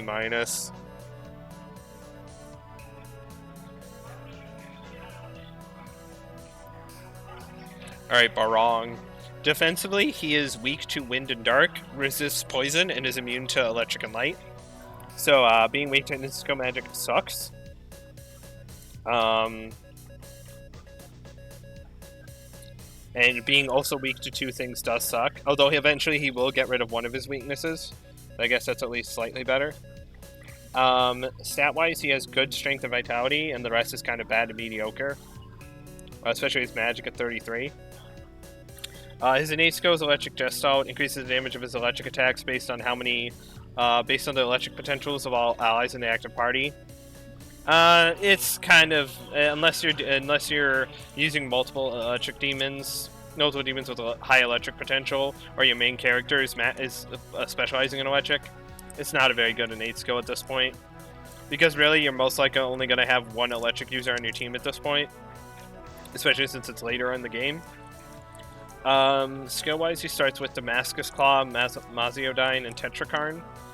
And then he gets High Restore, Electric Block, and Null Force by level up. So he will get rid of his Electric Wind weakness and turn it into a Null. Which does mean he gets 3 Nulls for Insta-Kill weakness, which is... It's worth, but it's still, like, rough. Potential-wise, he has +3 in Physical, +4 in Electric, and +1 in Support. Overall, I think what screws over Barong is initially his resistance is defensively he sucks. Being weak to an insta-kill magic always means he will... It doesn't matter what his stats are, he will just get one shot, which is unfortunate. And then skill-wise, he's not very good. Skill-wise, he doesn't have very many good skills. His only real good skill is Damascus Claw.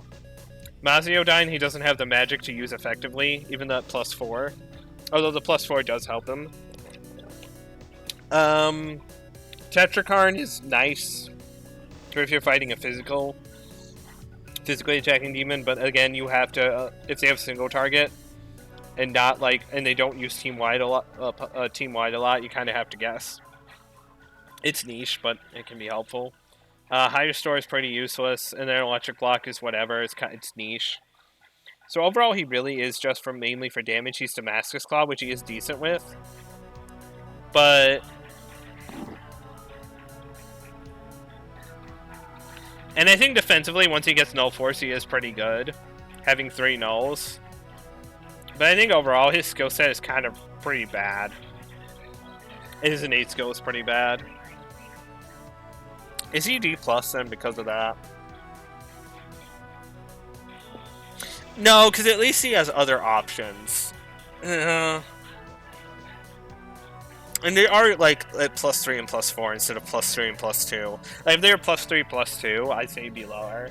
But they're +3, +4, so they're at least decent. Yeah, so he's okay.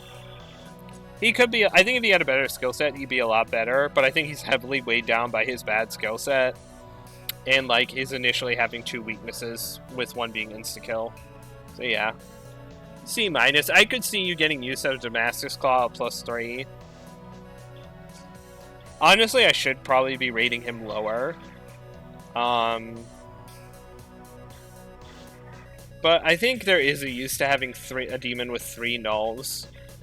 And I think he can do, like, he does technically have another option, even if it's not super great, so yeah. Alright, next is Melchizedek.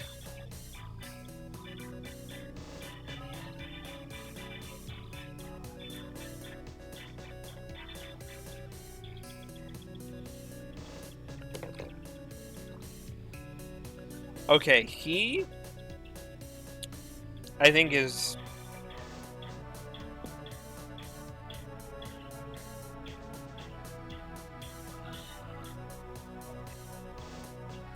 Ooh, actually no. He's like C. Yeah, he's C. Unfortunately. Yeah. Yeah, because of his stats. Yeah, Melchizedek is C for me.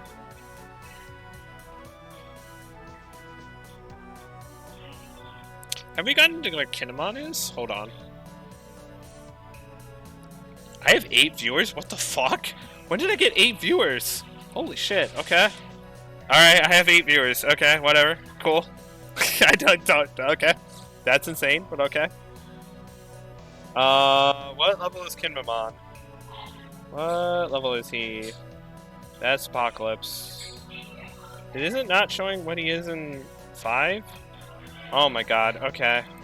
I gotta look it up on another website, okay. Okay, so I'm not gonna know his innate skills. Oh, he's 68, okay. So yeah, he's gonna be weird to rank because I don't know his innate skills. I'm just gonna wing it with him. Because this website doesn't tell me the innate skills, I'm just gonna guess. Ew. Oh, he's pretty good, actually. Whatever, we'll get to him later. Yeah, I don't know. He's later. We can wait a bit for him. For this game, and I'm here to roast you. Okay. Hello. Hi. I'm just doing what I think they are. I know this list is like 270 plus demons. Some of these are probably going to be put in the wrong spot, but yeah, no. I'm just trying to put them how I think they go.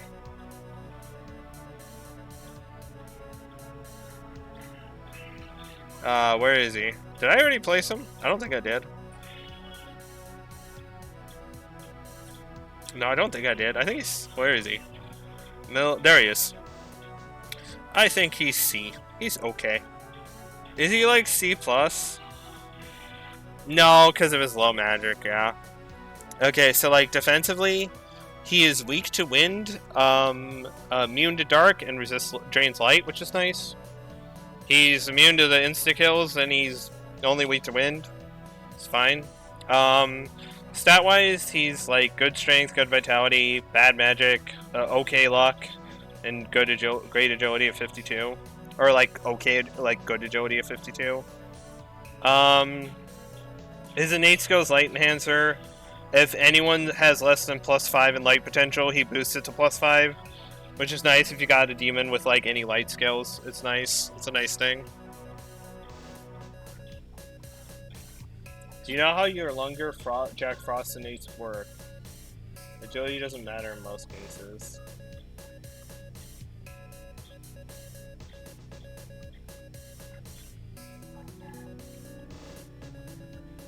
Wait, what is your Lunger's? Hold on. Let me go back to your Lunger. I have to go like, hold on. What is your Lunger's again? I blanked out on that. Oh, so basically how your Lunger and Jack Frost work is basically you have to have an Amagat Toki effect active on them, which is like either critical, strategize, luck. And then you have to hit an enemy's weakness while you have positive skill potential on that attack, and then you get a crit. And that's it. It's a lot of requirements. I don't think it's super great, but like, it's a thing. You can crit. Although the most common Amaga Toki effect, I think, for like most of the time when you're playing, is critical. So you're critting anyway. So it's like, whatever. It's like, okay, cool.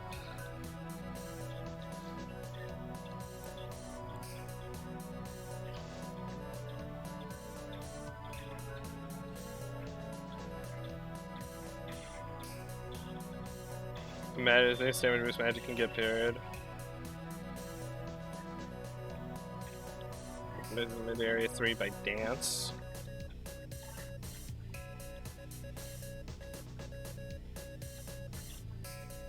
I don't know, I think critical is good for like just do most of the game. Damage, adversity. Oh yeah, there's all the Amaga Toki. I don't know most of them. I just mostly use Fitz critical when I played the game. I just mostly use critical. That was just like, ooh, funny crits.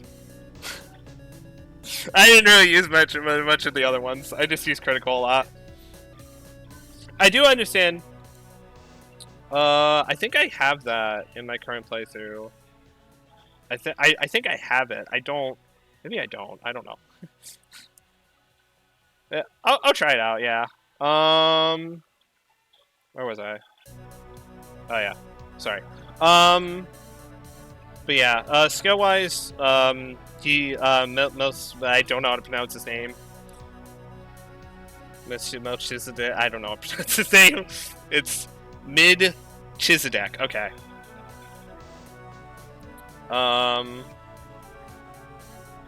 No, you're fine, you can talk, like, I'm fine, I'm great with Yakshini and D is a sin, she has Pandemonic Feast, which carries. Well, the problem I have with Yakshini is that, like, skill-wise, she just kind of sucks. Her innate skills really suck. Oh, Pandemonic Feast is okay, it's like, I don't really think that's, like, enough to, like, boost her. Like, her innate skills really suck, because a lot of, like, she has Venom Chaser, but no way to inflict poison. She has, I think, Counter, which is nice, and then, like, her potentials are kind of ass, and then, like,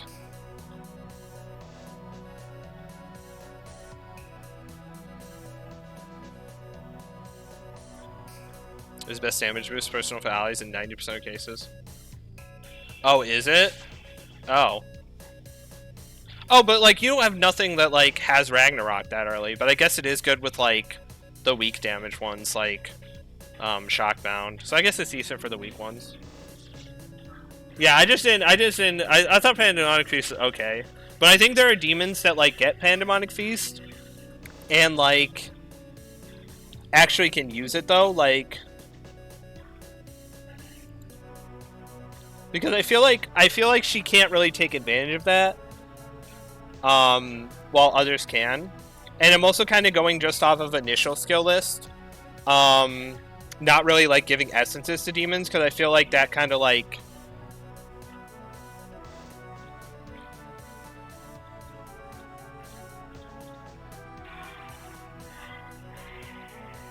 because I wanted to do it just where it's like I didn't really focus on like essence skills because that's kind of like every demon can have that, and I kind of wanted to do it more where it's like just based on their initial skills, which I know is kind of like pointless, which I know is kind of weird, but like I wanted to do it because I wanted to do it like have them stand out more if they have like good initial skills, because technically the essences you can give everything to everyone, so it would kind of be like a lot of the same for a lot of demons, and I kind of wanted it to be like at least a little bit different for some demons. I know in 5 essences are very common, so like it's a good thing, but I just wanted to do that for this list because like I don't know.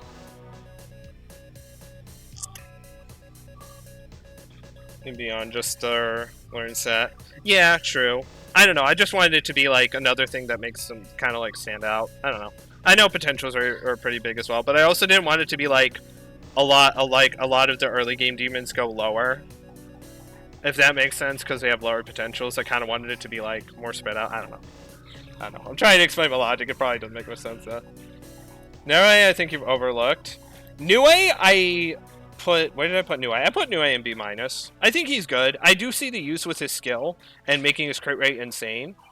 But I also think that like stacking your team full of weaknesses is a little bit scary.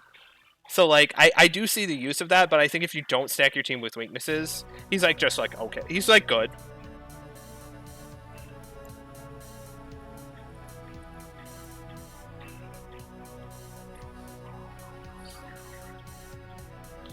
Oh, they do. Okay, so they do that. I didn't know if ailment weaknesses count, to be fair. Like, so that's fair. Yeah, if ailment weaknesses count, then yeah. I'll put him higher up then. If it's ailment, I'll put him in like... I'll put him in B+, because he can make his crit rate insane. I just think unless you build for that... Yeah, that's true. Jack Frost is the top tier demon. I don't really like Rampage, just because, like, low accuracy for hard. I don't know. I've never really found low accuracy skills to be good, except, like, the one on, like, Black Rider. I've never really used them very much. Just because, like, I don't want to miss. Because, like, I don't like missing. Oh, yeah, true. I forgot about that, yeah. You're right. I've kind of only done, like, considered low accuracy, like, decent with, like, stuff that has critical aura. Just because, like, critical aura can make it so that, like, you don't miss with it.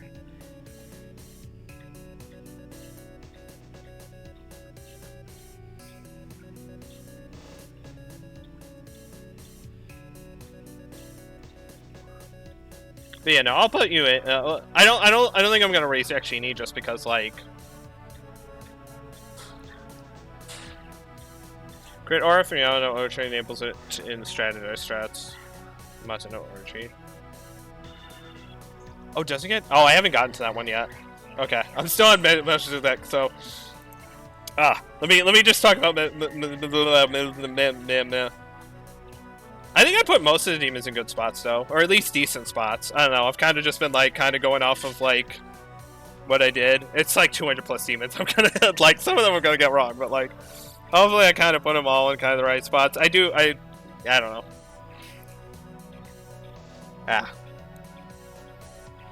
Anyway, keen at info dumping.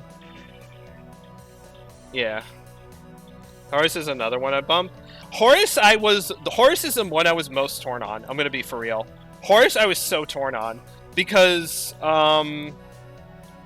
I was so torn on Horus because I was going back and forth between his ranking because like he's weak to insta kill magic and another element which sucks, but he does have a repel, and like he has kind of good damage. He has almighty damage, but he also like it's not great. I was like torn on him, so like that one I'm like torn on. I kind of just put him in C plus because I was kind of like eh. Fight turn 1. Really, the pitch versatile makes him good. It sucks otherwise. Yeah. That's fair. Okay, so, Melch's deck, whatever. The whatever. Robot Angel. The looks like a mech from, like, Power Rangers. Skill-wise, he starts with Mortal Jihad, Hama'an, and Mahaman. And then he gets Light Block, Power Up Punch, and Impaler's Animus. Power Punch is first, I think, demon that gets this. It's basically better beatdown. Instead of weak to heavy, it's medium to severe, which is nice.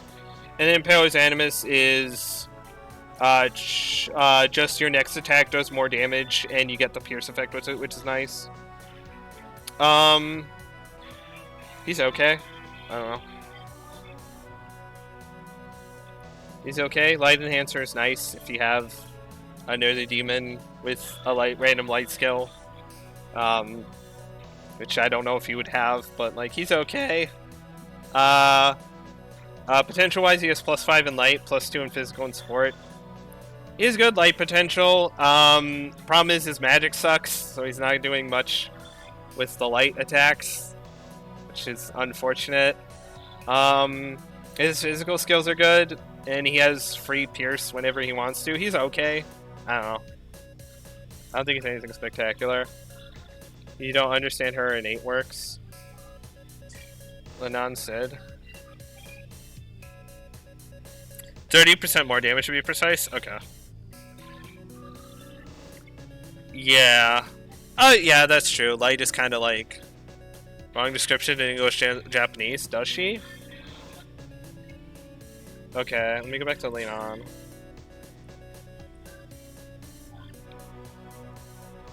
So, like... Yeah, I thought her innate skill was really bad. Because it says all allies that have ailments take more damage, but their chance of inflicting ailments increases, which seems really fucking terrible.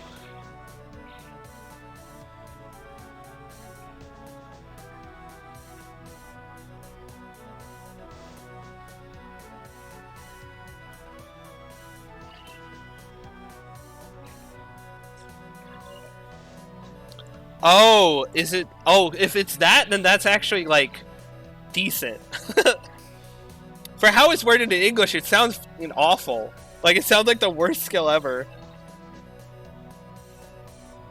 Like, it sounds like, okay, I take more damage, I give myself an ailment to take more damage, but have an increased chance to give an ailment, which sounds horrendous. Like, that just sounds awful, especially on hard. Like, on hard, it might mean you get an ailment. Yeah, that's why I put her in, C+, because, like, at least she has that. If she has that, then I'll bump her up to, like, B, because she does have early game media. Yeah, B, because all she has is, like, because she's not, if her skill does what I think it does, then, I don't know if she's A, but at least, she might be B+, because she's really good for the first boss in. So double.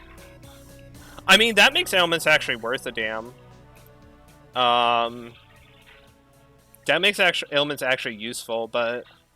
So I might bump him up to C, if that's how it works. But other than that, I don't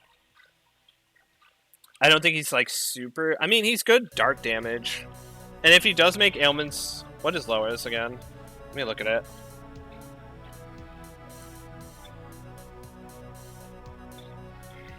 Oh, so it's just double ailment chance. Okay.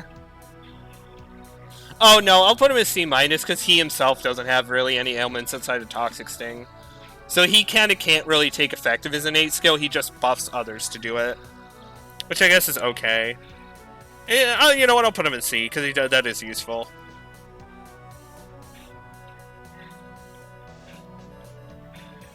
Yeah, and it is a blood plus. Yeah, you're right. It does apply to insta kill, which is nice. Yeah, he's more an enabler. You're right. Or yeah, or with Matador, that's insane. Kills are just ailments. Yeah, basically. Although I will say, insta kills are not like don't work on bosses, which is a lot of the tough enemies. But yeah, it is fair. I'll put him above to C because of that. Yeah. I think the F demons though are staying. I don't like any of these. I don't like any of these guys. Basilisk is horrendous. I do not like Basilisk.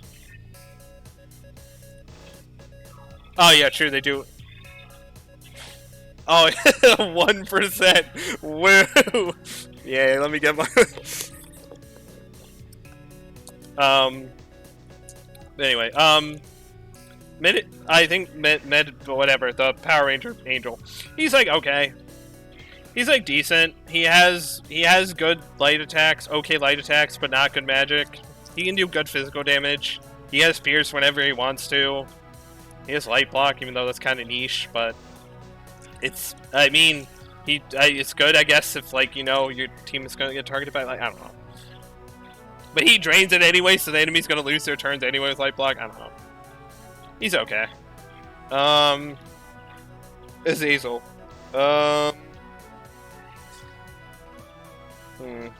Azazel. Yeah. Okay. He's like okay. C. Azazel is the best debuffer.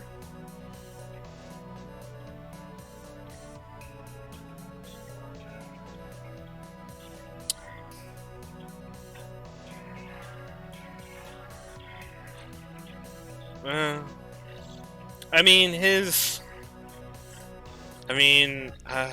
C. I mean, he's okay.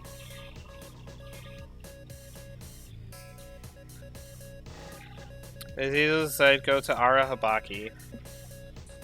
Oh, I haven't gotten to Ara Habaki yet. I've kind of been going order of terms of levels, of like original levels.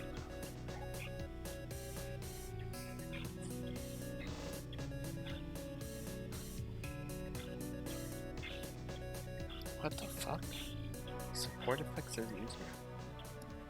What? I don't. What does that mean? Okay, I'll go to Arahabaki's later. I don't know what that means.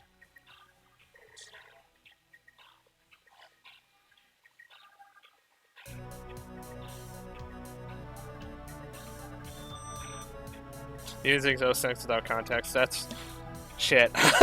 Okay. Okay. Let me just. All right. I'm gonna do it one at a time, and then when we get to the demons that add context, we'll change it. Okay. Just to be fair, just so I don't lose my mind, because I will lose my place and everything. Okay, Azazel. I think Azazel. Right now. I'm gonna put him in C. Because I think he's okay. Because I will lose my mind. I will just like. My brain will just like. I will brain fart. I think he's C.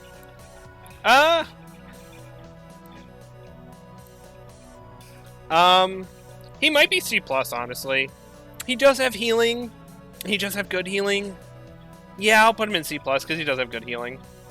He has the ability to heal, which is more than I can say for other demons. Mr. T-pose. Yeah, he does T-pose. He does, like, T-pose and thrust his hips out. Defensively, he's weak to light and electric. He resists dark, and he's immune to fire and wind. Starting with 2 weaknesses sucks. Especially being weak to insta-kill. But he can't get rid of the insta-kill weakness, so that is a lot better. Stat-wise, he's like okay across the board. He's got good magic. Great magic, good vitality. Okay, pretty much everything else. His innate skill is Power Menace. When he's summoned from the stock, he lowers the attack of all allies and foes besides himself, by 1 for 3 turns, which... It sucks he reduces his allies' attack, but he does reduce the enemies when he comes in, so it's okay. Skill-wise, he starts with Agadine, Mazandine, and Meteorama, and then he gets Maragadine, High Restore, and Resist Light. And then potential-wise, he has +3 in Fire and Wind, and +2 in Healing. He's all right. He's got good damaging skills. He's got okay potential in his damaging skills, +3. It's okay. It's not great, but like it's serviceable. He's got Meteorama, so he does good healing, +2 in it, which means he gets an okay MP reduction. He gets rid of his insta-kill weakness, so his defenses turn out pretty good. 2 resists and 2 nulls for electric weakness, I think is great. Is good. High restore is kind of a throwaway skill. Like it's +20 MP when you hit a weakness or you crit. It's okay. It's whatever. It's just like a nice boost, but overall he's okay. I think not having a single target win skill kind of sucks. Reconsider a new way at some point. I mean, I did raise him to B+. Do you think he gets higher? I don't know. I think B+ is good enough. Because unless you're doing that specifically, I think most people won't do that, like specifically for like a first or like second playthrough, unless you're doing like, I don't know. I think it is good. I just don't think it's like most of the time you're like, unless you're specifically gunning for it, you're not going to like do it. And I think it does make his crit rate 100%, but I don't think it makes him overall like amazing because his skill set is just like okay at base. It's not like amazing. But I think you can get his crit rate really high. Random target magic. I think it's worth it because I think it's like if you only have like hits every enemy, and you're dealing with like a bunch of enemies, and one of them like knows wind, and a bunch don't, it kind of sucks to not be able to use wind magic. I think that's a fair point for like random enemies. And I think for bosses, it's like you don't really want, unless there are multiple enemy bosses, you kind of just want single target or, like you said, random. Yeah, I don't know. I think he's okay. I think C+ is good because he can heal if he can't really deal damage. I think he's alright. Next is Cleopatra. Cleopatra's really fucking good in this game. Cleopatra's really fucking good. Yeah, yeah. Most bosses are one guy. Yeah, but there are bosses that like are spread. Yeah, you are right. Most bosses are one guy, and you are right. Random is best for those, but which just makes him only having single target not as bad. Yeah, true. Cleopatra can be cheese. Yeah. Cleopatra's insane. I think she's like minimum A+. She's probably ass, honestly, because she's probably ass. Let's be real. She's oh yeah, she's 100% ass. Her potentials are absolutely insane.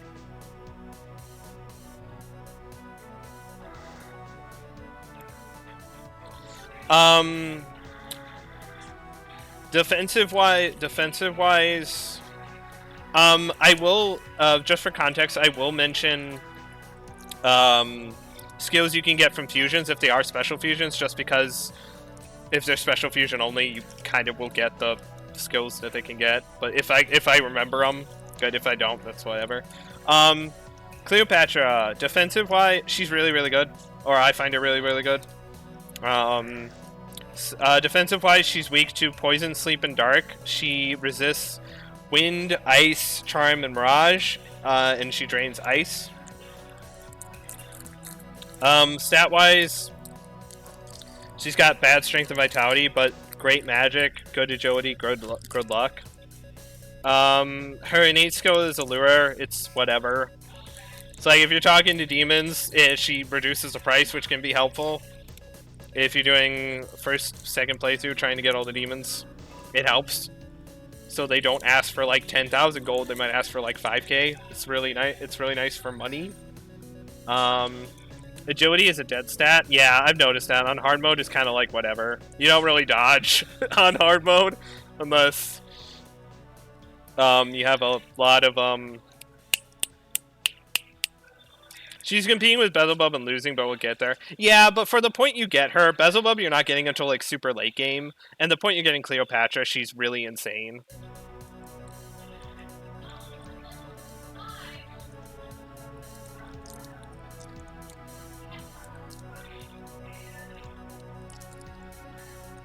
Because like Beelzebub you're not getting until like super duper late game. While Cleopatra you can get like as early as like mid game. Which I think does help her case a lot. This is 0.95. Oh, that's not great. Alright. So, I have been prioritizing high vitality over high agility because I know on like dodge chance isn't the highest. Especially on I can't speak. So she comes with a unique skill that she starts with called Frolic, which is a unique skill that has a chance of inflicting charm to all foes and then lowers their attack and defense by 2 for 3 turns. This will not lower the stats if they are immune to charm.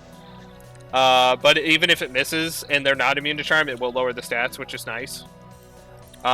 It's a fucking heavy MP sync though. 151 MP is insane.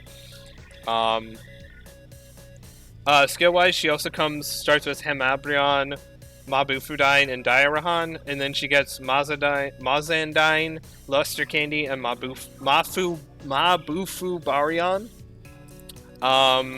Mabufubarion is a severe ice attack to all foes, and then this is the earliest demon to get Luster Candy, which is raises all stats by 1 for 3 turns for your whole party. And then potential-wise, she has +5 in ice, +5 in wind, +6 in light, +3 in ailments, and +5 in support and healing. She has max in both support and healing. Overall, she's really good for the point you get her. She's pretty good. It's not too bad, even with our high potential. Yeah, the charm. Yeah, I'm not really a fan of ailments. So like having +3 means she won't really get the charm. But the fact that it does lower attack and defense by 2 for all enemies that aren't immune to charm is helpful. Just because it does lower their attack. It's like if they're not buffing their stats, it lowers their attack and defense to the minimum, which is nice. She has a severe light attack and +6, so she does great damage with that. She has a severe ice attack eventually, and although it's spread, she does have good potential with +5. She has good wind potential with a good wind skill. She has max healing and supports. So max healing and max support potential on 1 demon for this point, which is insane. She has one of the best buffing skills in Luster Candy, or just the best, like... It's probably not the best, but, like, it's one of the best. That just buffs, because it just buffs all your stats by 1. And she's the earliest demon to get it, so it's an easy way to still get a buffer. She's one of the best buffers for this point. She doesn't have team-wide healing at base, which kind of sucks, but she can make do with Diarahan until, like, yeah. I think she does have the unfortunate weakness of being weak to insta-kill magic, which sucks. I believe one of her fusion fodder materials does have resist dark, I think.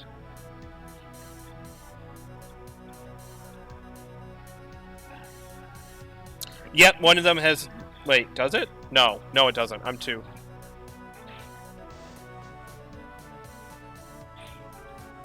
Yeah, I think Black Rider is the one. Was she weak to light or dark? Dark. She's weak to dark. She drains light.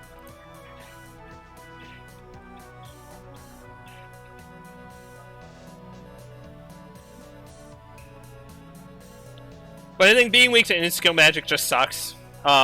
It sucks, like, just because you can get instantly dropped to 0 HP. But I think she's S tier just because her potentials are insane for this point in the game. No one else has, like, this level in so many stats. And I think she does do good damage, plus good buffing, plus good healing. I think overall she's a really good demon. I used her in both my playthroughs and she did really well. Or maybe like 3 significant darkies in the whole game. So that just makes it better, so that like it's not as big a problem. So it's not as big of a weakness as it could problem as it could be, but so that's helpful. Yeah, I think she's S. If she's not S, then she's probably A plus at least. And these aim like what Moloch has.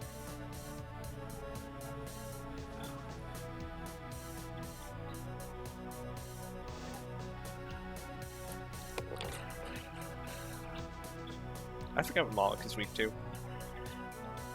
I know I rated Moloch. What did I put Moloch? I think I put him in like C.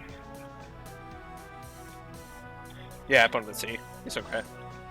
But yeah, no, I'll put her in S just because she's pretty good. For the point you get her, she's great. And she can be used later on for quite a bit. I mean, I think she gets outclassed later, but like for the point you get her, she's amazing. Like, and of course your demon's better than her late game, but then you could say that about most demons. So like, ice and freeze on and use what counts towards a new A and Gamagog Chi when you get to them. Wait, freeze is a freeze is a status condition in this game? Oh wait, it counts it if you're weak to ice. It counts it as you're being weak to freeze. That's weird. Okay, even though it's not in the game, that's weird. Okay. That's weird, huh? Okay. Alright, next. Gamagog. Now, I know there's a thing with Gamagog. I know Gamagog can be one of the highest damage demons in the game. So I don't know exactly how to rate him.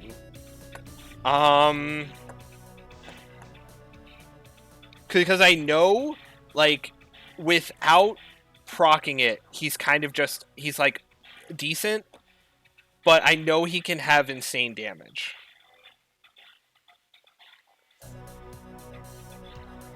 And I think even with his base skills he can have it, but it's hard to rank for me. Because I think I'm going to put him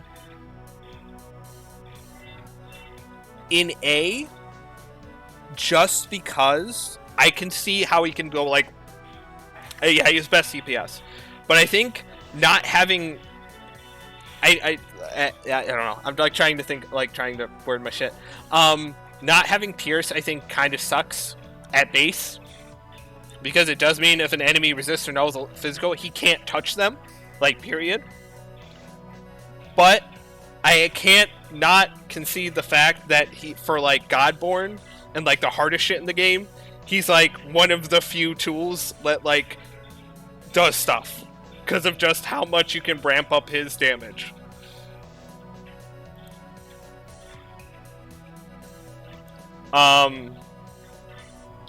But I think base skill wise, if we're just taking into account his base skills, his base kit, right? I think because of the fact he cannot deal with demons that like are not like that resist or null or drain physical, I think I'm going to put him in A, which is still great, mind you. I still like, oh my god, stop. I'm going to put him in A. And I know most people would probably put him in S because of that, but just because he has no way to deal with that in his base kit, I think he gets A. I think I'd put him in A. Still recognizing that he has one of the highest DPS in the game, if not one, it's not the highest DPS. If you rack up his passive.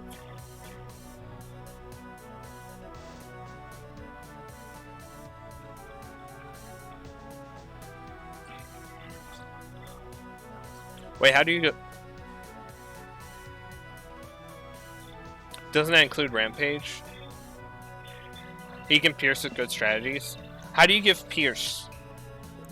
Wait, hold on. I think I... Wait, is there... Have I seen a skill that gives pierce to other enemies? Is there like a skill that gives pierce to all of you? I believe there is. I just don't remember it off the top of my head. Arahabaki grants pierce to Horus. Arahabaki, okay. Amaga Toki strategize. We'll get to Arabaki. Yeah, we're getting to Arabaki soon. He's like 2 down the line. Alright, and if you can give him Pierce, alright, I'll put him in A+. Because it does require a little bit of strategy. You do have to plan your team around him to make him have the highest DPS in the game. It's not like other demons where you can, like, the S I feel like you can just throw on your team. And they're insane. But I feel like him, you have to plan your team around a little bit. You definitely have to plan your team around him. Which I think does put him out of S. But if he can get Pierce, then yeah. He'd use Niue and Masakato. And usually he'd be fine. Okay. Because I do think you have to plan your team around him to get him the high DPS. Which does, I think, is a cost. That is a cost for him. But anyway, Gamagog. Defensively, he's weak to Confusion, Seal, Fire, Wind, and Dark. But he is immune to Physical and Ice. So defensively, crap, pretty much. But that plays into his innate skill, so it's fine. So stat-wise, he's got good strength, great vitality, bad magic, bad agility, okay luck, but the magic doesn't matter. He only learns physical skills. His innate skill is what's amazing about him. Vengeful Might increases his critical hit damage based on the number of weaknesses user and allies in the active party have. I think it's like what is it like? What percentage is it? Yeah. What percentage is it per weakness? Is it 5%? Okay, so it's 5%. So innately, he has a 25% extra crit modifier. And this is the reason, and like, technically Slime, the first demon you get, vibes with him, because Slime gives another 25% on top of this, which is funny. Skill-wise, he starts with Power Punch, Rampage, and Critical Aura. So he has a way to negate Rampage's awful accuracy, which is great. And then his other skills are Critical Zealot, Titaniomachia, and Physical Pleroma. And then potential-wise, he has +5 in physical, and that's it. He is just physical damage. He is built, he's built straight up to do insane physical damage. He's he is one of the highest, he is one of, if not the highest DPS in the game, period. He is, I believe he is used for a lot of Godborn strategies, because of his insane DPS. Oh, let me get rid of that guy. Let me get rid of this thing. Hold on. Let me ban the bot. There we go. Goodbye, bot. Siegfried gives Sam a slime lol. Zishai gives more. Okay. So you don't need slime. You can do Siegfried. Okay. So overall, he does insane physical damage. That's all he does. He doesn't really need to do anything else. He kind of folds to anyone that resists or nulls physical, which is a little bit annoying. And another annoyance is you do have to build your team around him to get him to reach his full potential, which I think keeps him out of S, because you do have to build a team around him, like, to make him like work really to the best of his ability. But I think overall he's one of the best physical users in the game, just at base. I think overall he's really good. I do think having 5 weaknesses is a little bit unfortunate for like just normal fights, because he does have a high chance of just giving the enemy extra turns, especially in random fights. But it is what it is. He's also not great for some bosses. He's actually pretty bad for some bosses. I think Beelzebub he's awful against. The joint fight with Abdiel and what's his name? Oh my god, I'm blanking on his name. Holy shit, what's his name? Dazai, he's horrendous against. So he's not the best on some bosses, but he's really good for like Godborn, like hardest shit in the game that like fucks you. like really, really badly, and just like level 150. But so yeah, that's why I put him at A plus. I know that I think he just falls out of S just because he needs a team to revolve. He needs the team built for him. But other than that, he's like really, really good. All right, next is Cert. Cert.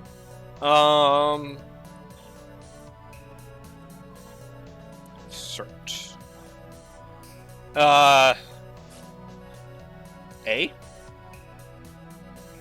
B plus or A?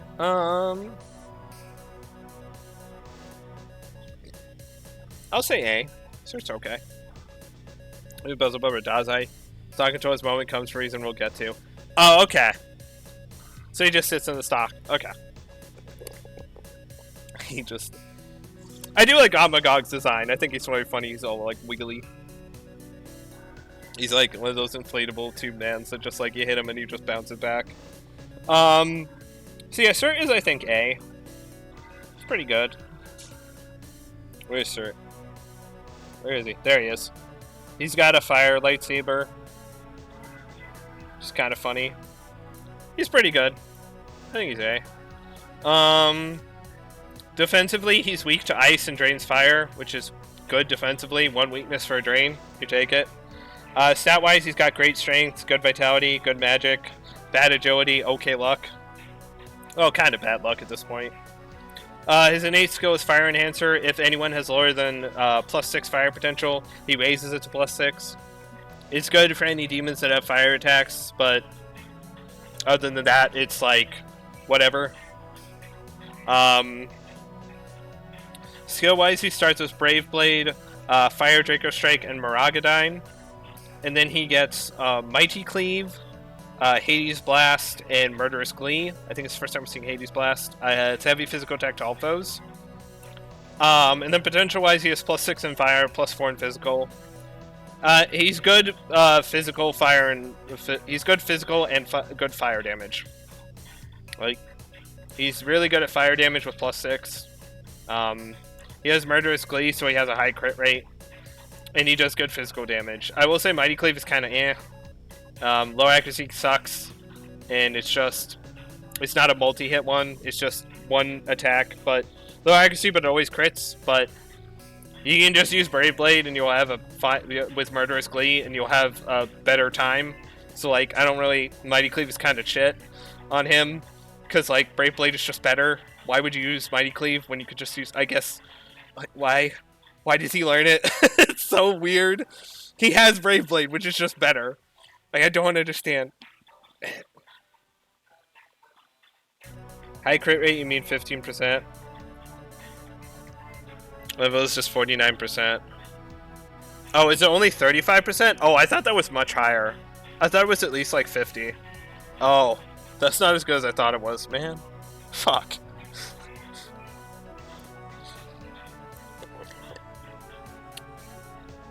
Well, still, anyway, my point stands. Brave Blade is... Why would you use Mighty Cleave when Brave Blade? But... Because of low accuracy. 40 power to Brave Blade's 220. I mean, yeah, but I don't think... I think missing is, like, really risky. Especially in... Because you miss, you're giving them... You're kind of... missing is bad. Well, it's like missing it bad. I know. No, I just don't like low accuracy attacks most of the time, unless you have a way to increase your accuracy, and Cert doesn't at base. So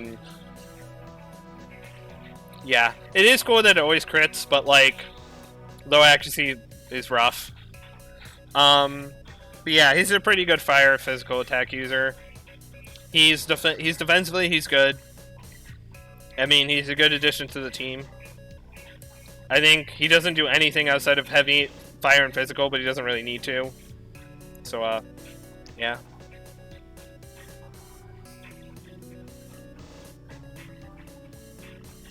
You're willing to inherit skills. That's true. Yeah, he also he also is a special fusion, so you can, if you can get, I think, I don't know if you can get eye on him at base, but maybe you can. I'm not sure. I still think he's A, though, because I still think he's good. He's got enough good skills. I don't think he's any higher just because it's like... He doesn't have like a really good unique skill, and unfortunately, he doesn't get Ragnarok. Even though his boss fight had Ragnarok, which is really annoying. It's kind of annoying. I mean, that's the most annoying part about his boss fight is he just spams Ragnarok late in the fight, and it hurts a lot. And he just doesn't get it. But yeah, he's pretty good. All right. Now we're on Ara Habaki.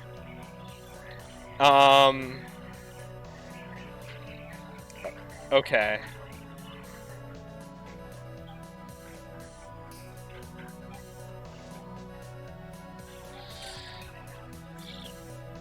I know I got up a ton. What does his innate do? Certs? Certs innate is basically fire enhancer. So basically, if anyone has lower than +6 fire potential, he raises it to +6. While he's in the active party. Which is like, okay.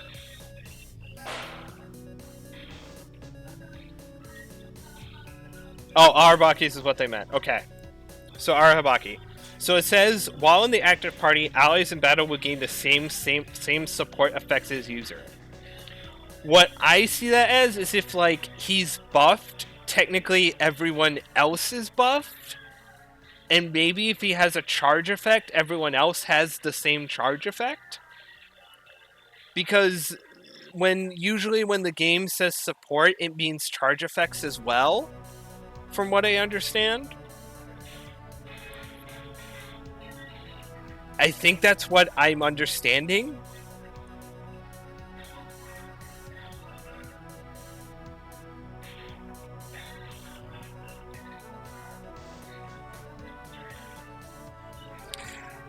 Oh, so like if he has buffs. So if he has buffs and charge effects, he can give them... Oh, okay. I see. Oh, okay. That's interesting.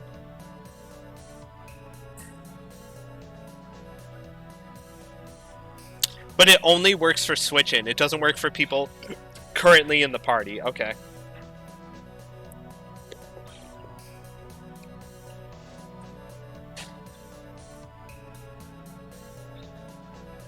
Okay. Lower everyone's attack to minimum. Nobody has an attack stat. Functionally excludes Nahabino. True, yeah. Because you can't switch out your main character. Okay. Okay, so that's interesting. So I'm looking at his base skills. They're kind of not great. They're kind of not great. He does have the debilitate. Base skill wise, he kind of sucks. I mean, he does have debilitate and boom boost, so I think that does raise him a bit. But he's weak to so much shit. That's really rough to deal with. Yeah.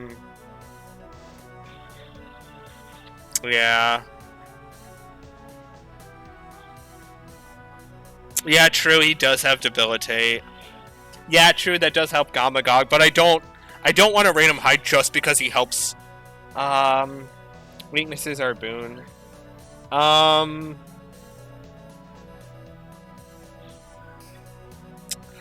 I'll rate him... Now, if he didn't... Normally, I'd rate him like C. But I think because of the points you're bringing up, I'll rate him to B. I just think by himself, he's just, like, with his base skills, he's just debilitate. And, like... maybe Megidola if you're feeling really ballsy, but, like, that's about it.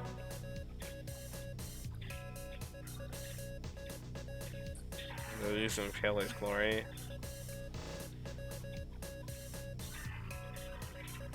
The rest of Feast Fairy Banquet and Maga Charge in 1.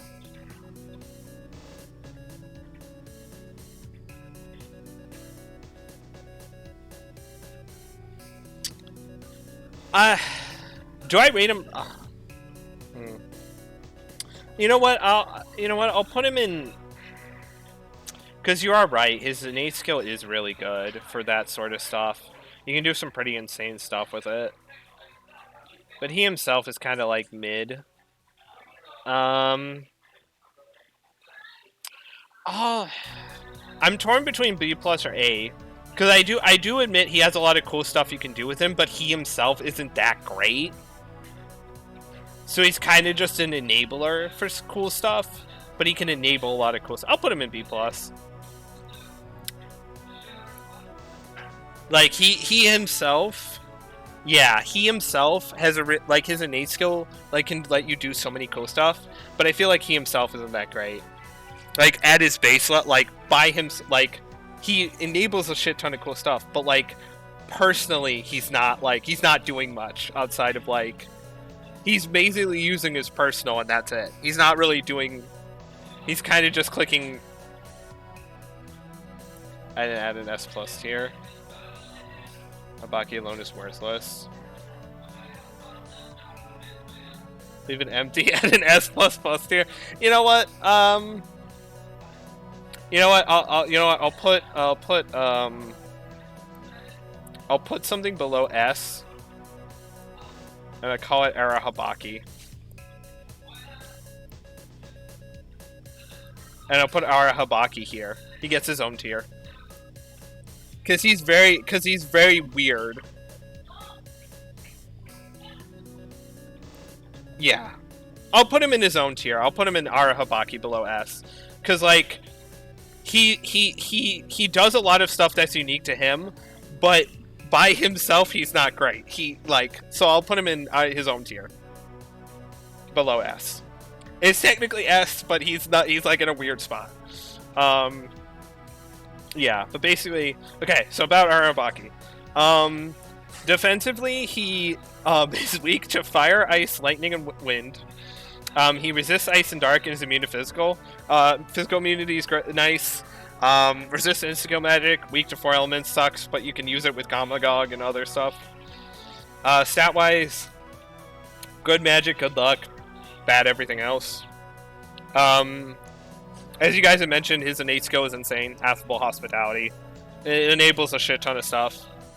It enables a bunch of crazy shit, which is why I put him in his own tier. Because, like, it's weird. This is what carries him. Other than that, he's kind of like... His innate skills or whatever are really weird. Skill-wise, he starts off with Madoon, Megidola, and Tetrakarn. And then he gets Great Life Spring, Debilitate, and Boon Boost by level up. He is the first demon to get Debilitate. It's basically the opposite of Luster Candy. It lowers all foe stats by 1 rank for 3 turns, so it's good. And he gets Boon Boost, so he gets to put it on the enemy for 4 turns. Potential wise, he has +3 in Almighty and +3 in Support. So it's like okay. I mean, he's really weird. His potential, his like passive skill is one of the best in the game and enables so much crazy shit. But if you just look at him base skill wise, he's just like kind of shit.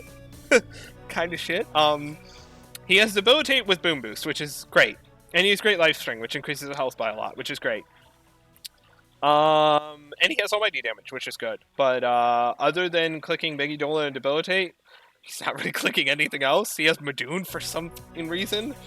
I don't know why he has that. He just randomly has it. Tetrakarn is kind of whatever. It's like, okay, it's niche.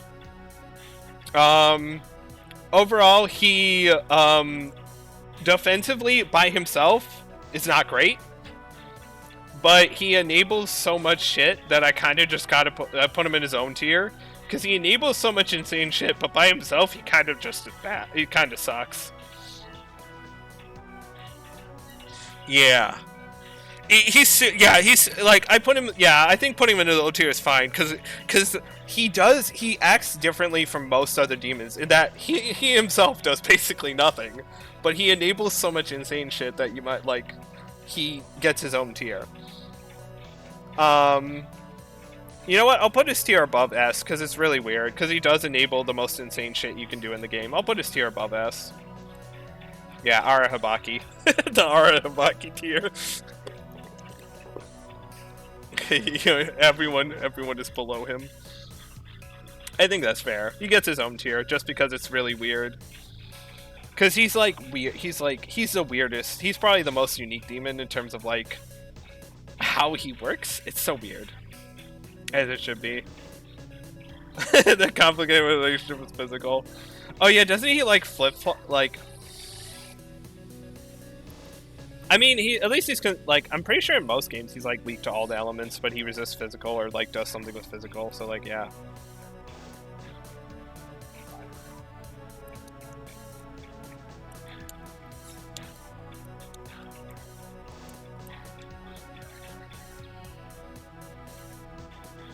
All right. Sorry, I got distracted. Hold on.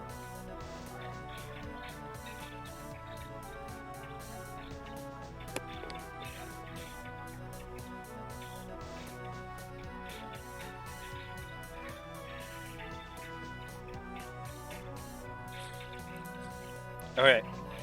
Motherfucker that used to repel physical. Oh, he used to repel it. Oh yeah, I do remember that from 3, I think. Ah, poor man. They nerfed 0 out of 10. Alright, next is Ishtar. I'm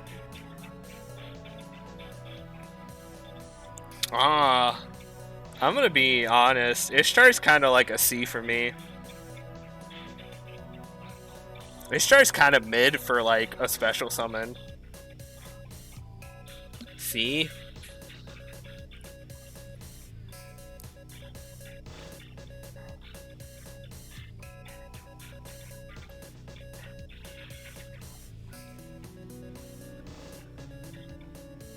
I know, I'm like trying to see it. Yeah. Yeah. See, I think it's a crime she doesn't get her unique skill that she does in her boss fight. I think that's really me. I think that's bullshit. I feel like you should get that skill. Because it's not even that broken. Like, I feel like you should get that skill on her naturally. I don't know, see.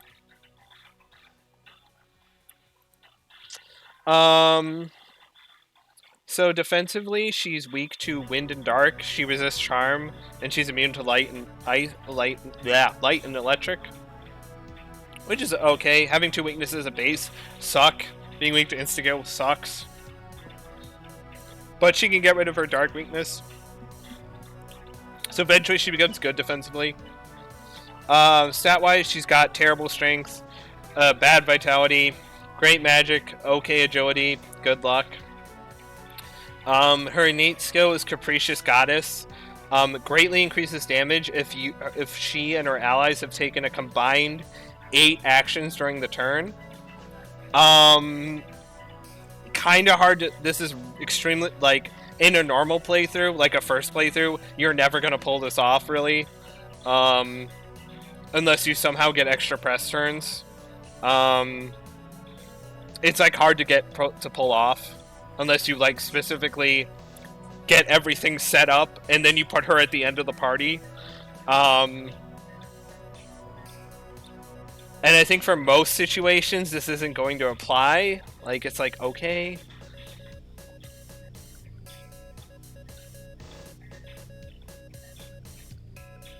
Yeah. I will like yeah, functionally it's free with our Habaki, but like I feel like for like the first playthroughs and like most first playthroughs, you're not gonna know all that. So it's like, I think like you do bring up a point that you can get this set up, but it's a lot of setup. For that skill, and most of the time you're not gonna have it set up. You have to have a specific team to get it set up. Basically, mainly Arahabaki. You need Arahabaki to use this skill. So it's very kind of rough. Skill-wise, she starts with Zyodine, Mahama'an, and Meteorama. And then she gets Bowl of Hygeia, Dacunda, and No Dark by level up, so she gets rid of her dark weakness. Potential-wise, she has +2 in electric, healing, and support, and +3 in light. I wish she got her boss skill. It's sucks so much. And I think what also stinks is her potential suck.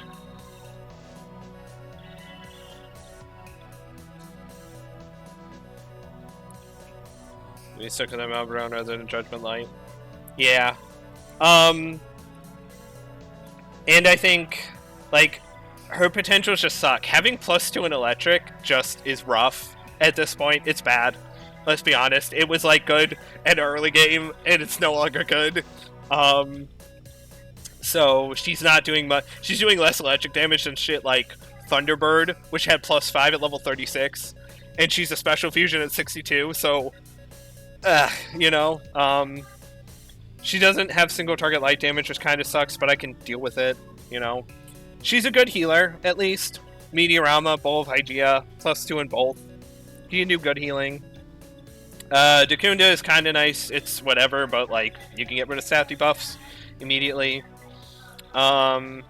She's okay. I mean, she does do good. She can do good healing and damage, but I think low potential. She just has way too low potentials. Like for a special fusion that's this late in the game, like the potentials suck. I don't know. Yeah. I think Thunderbird is electric gestalt, yeah. And Thunderbird also has 3 more potential than her. And concentrate. And electric pleroma.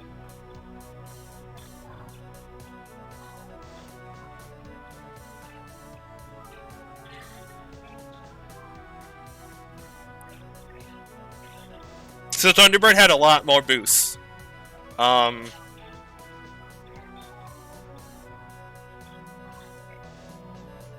Is concentrate not a plus? Isn't it just like you do like a certain percentage more damage?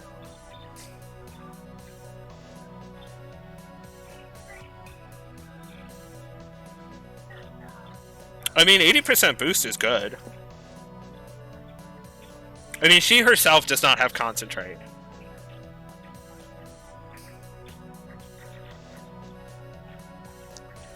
.8 is less than 2. Oh, does she have 2? Okay, I don't know. Did you get attacked twice? Oh, true, yeah. I don't know. I just think for this stage, like, I don't know.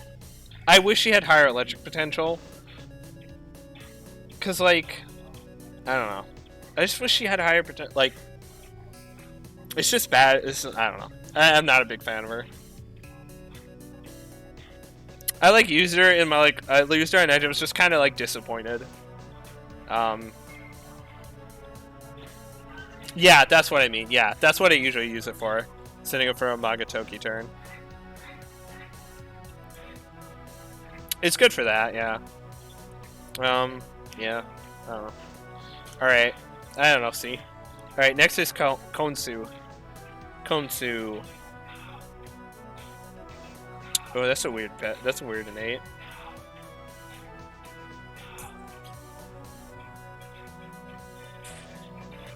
I mean, Konsu's pretty good. Is he like A? I think he's A. He's pretty good. They have interesting quality. Yeah, it's just really unfortunate for Ishtar. I feel like she's kind of like a lame boss fusion. Celestial fusion. Like, her and Hydra, I think, are kind of like the lamest boss fusions. Konsu. I think Konsu's A. Obviously, his like, upgraded version is better. Like, no shit, but... Impale his glory onto Arabaki. Oh, is he? Okay. Okay. I think he's A, yeah. Because I don't think he's... I think there are... I think his upgraded version deserves like A+ or S. So I'll put him in A. I don't know. I think Konsu's good.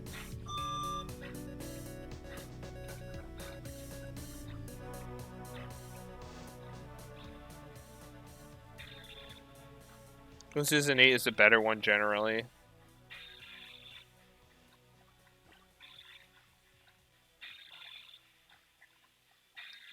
I don't know. I think Konsu Ra is good for like his skills. For like late game. My first playthrough I used Konsu Ra for the end game. And he was pretty good.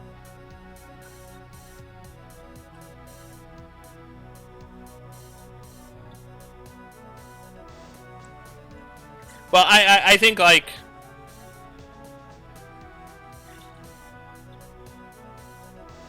probably for like the super hard stuff, yeah. I don't know. Yeah. The Ragnarok attacker. I think he does get Ragnarok at base, Konsu Ra. I'm not sure. I don't exactly remember. But anyway. Konsu. Defensively, he's weak to ice. He resists fire, and he's immune to light. He does get a resist physical later through skill, so he gets another resist, and resist physical is great. Stat-wise, he's got good strength, okay, good vitality, great magic, okay agility, good luck. His innate skill is Divine Dismantlement. While in the active party, all allies will gain the same buffs as any ally that goes to 0 health. Which is okay. You have to knock out you have to have an ally go down to 0 HP to get it to work. Which I guess you can set up. It's a little bit... I feel like it's like you have to kind of somewhat rely on RNG if you want that with the enemy targeting the enemy, the demon on your side that you want, but it can become in use. Obviously this doesn't work on the main character because the main character goes down to 0 health. You're dead.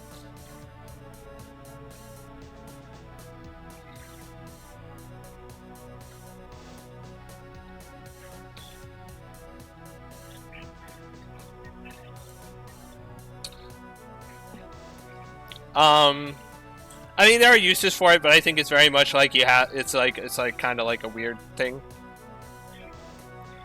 It can be helpful, I guess. Yeah.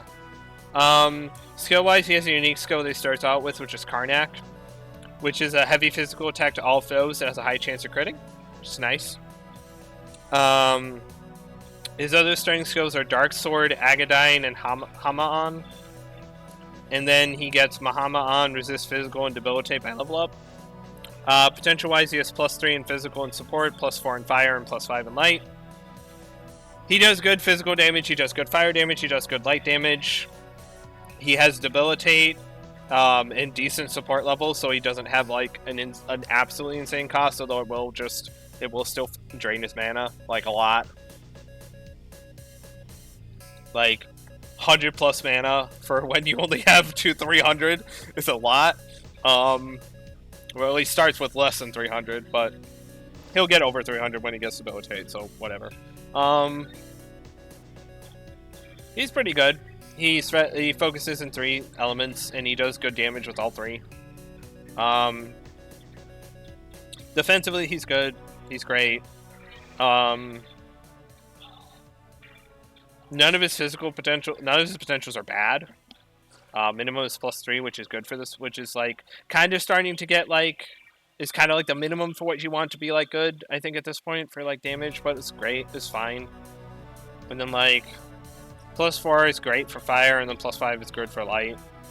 He doesn't have any severe attacks, but it's fine. Overall, he's good. I don't know. He's good demon. He's a good choice. I don't know. I don't think he's like A+, but I think he's definitely A. Yeah. I don't know.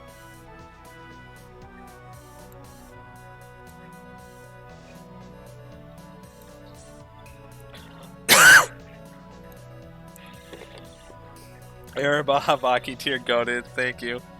Yeah, I was convinced that Arahabaki, because Arahabaki does a lot of stuff unique to him, but by himself he doesn't do much. He just enables a lot of insane shit.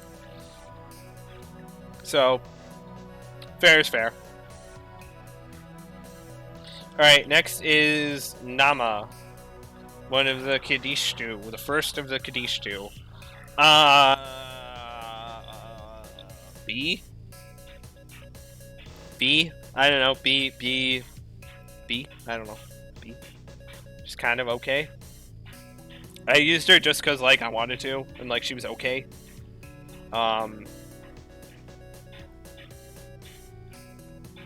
If not, she's probably, like, B-. Yeah, B-. Yeah, she is the worst of the Kadishtu, in my opinion. Yeah, I do agree with that. She's the worst. But she does have some stuff going for her.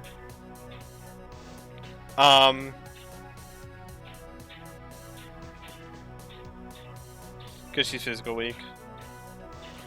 Yeah, she also is like debilitate early, which is good.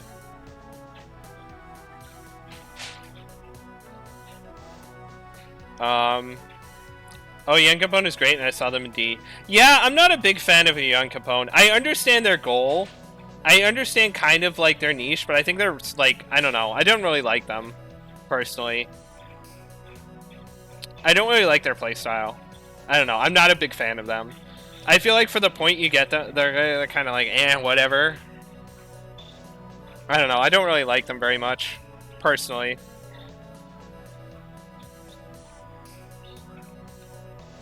Yeah, that is fair. I did notice. Yeah, I don't know. I just didn't really like him very much when I used him. I don't know. I didn't find him that useful. I feel like he's probably a little bit too low, but nah, I don't know. I don't really like his playstyle of just like. I feel like having. I don't know. I'm not a big fan of the like demons that are just like block and purely support, like pure support with nothing else. I don't know. I wasn't a big fan of Dis either. Because Dis is just block skills.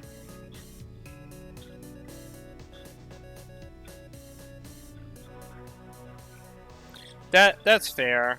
King of Tails is pretty... Like, I did mention that, like, putting King of Tails on the Nahobino is good. Because it's just raising someone's max attack. But other than that, I didn't really find him that great. I don't know. I think it's like they have niches, but it's really hard to like implement them without a lot of setup. And like by themselves, all they can do offensively is just attack. New Nation Flux.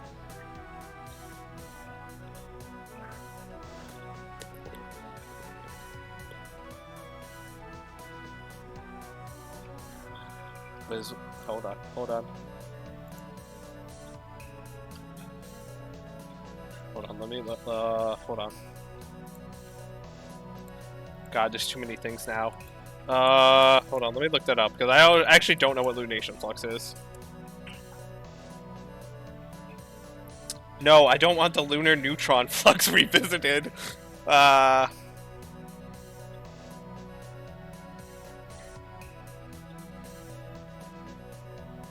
Oh, that's just slight MP recovery does not... Okay. Only an Albino. Yeah. Yeah, that is fair. Yeah, that's fair. But I think that's still, like... I don't know. I don't think, like... He himself is good. He just enables other people to be, like, somewhat little bit better. But I don't know. I don't know.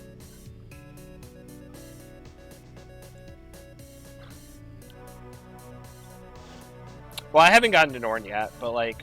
Norn, I think, is at least somewhat decent. Because they do have some damage. But nah, I just didn't really think, like...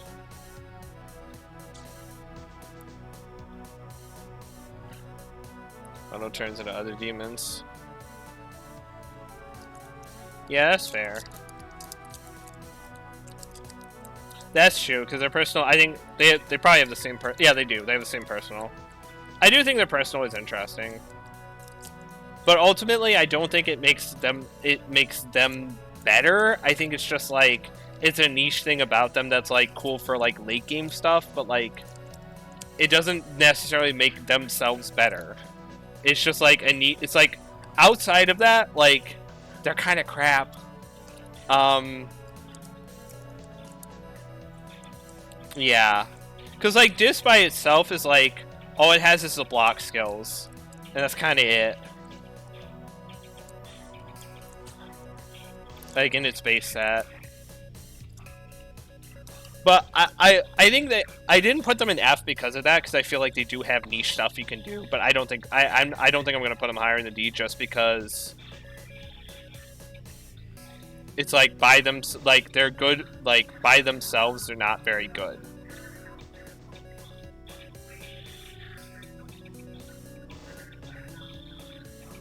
What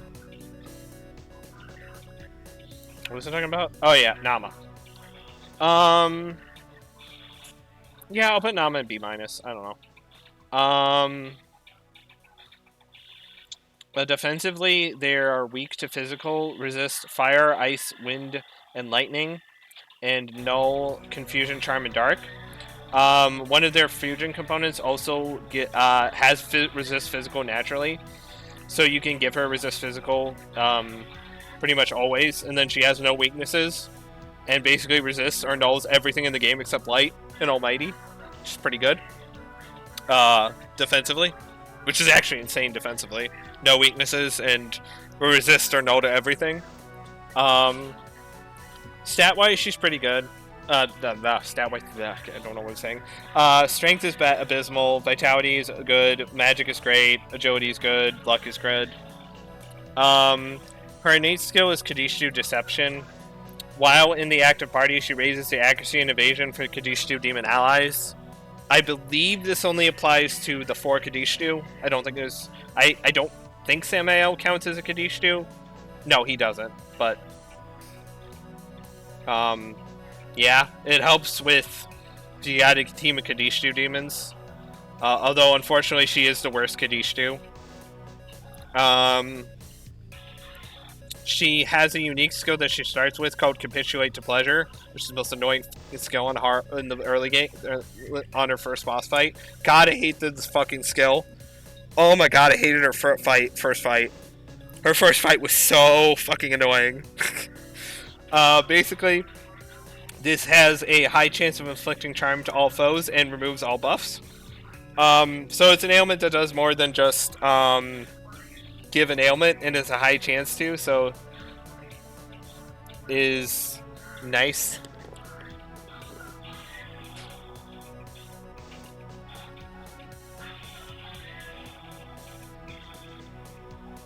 Yeah, I think she does. She is one of the few demons that makes ailments work, but anyway, I'll go back into the rest of her skills.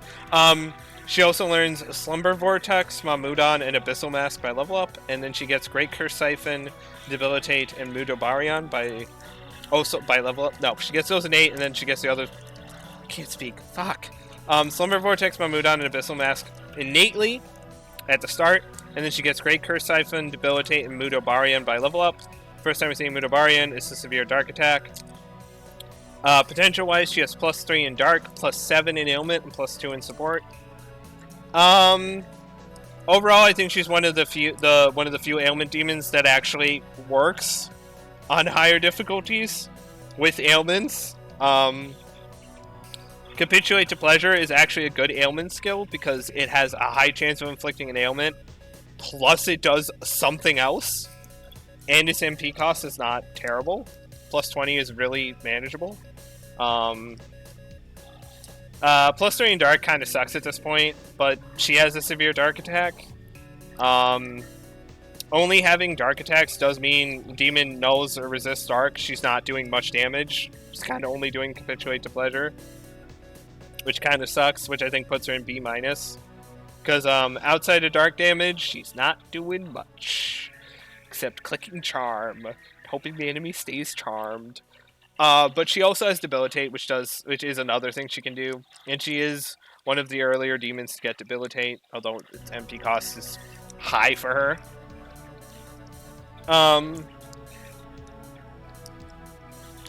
And I think another good thing about her is that if she hits an ailment with Capitulate to Pleasure, she gets it for free because Great Curse Siphon gives her 20 MP back, and her innate skill costs 20.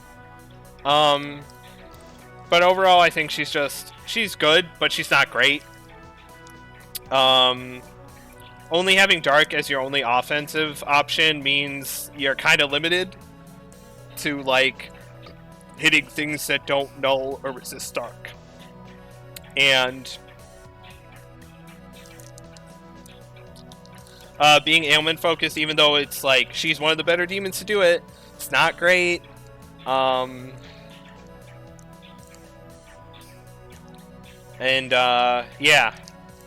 Defensively, she's great though.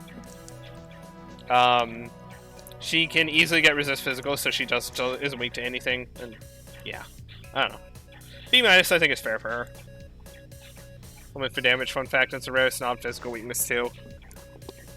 Oh goody. So that's another minus for her.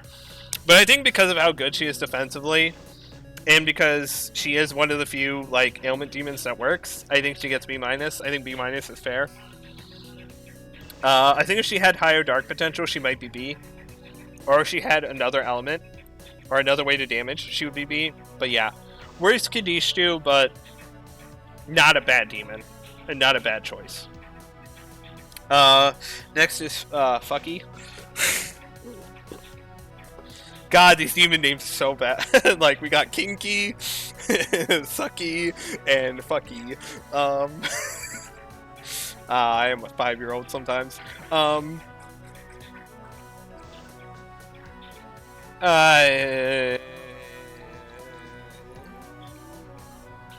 See? See? I don't know. The Onis aren't really hitting. I'm not really vibing with the Onis.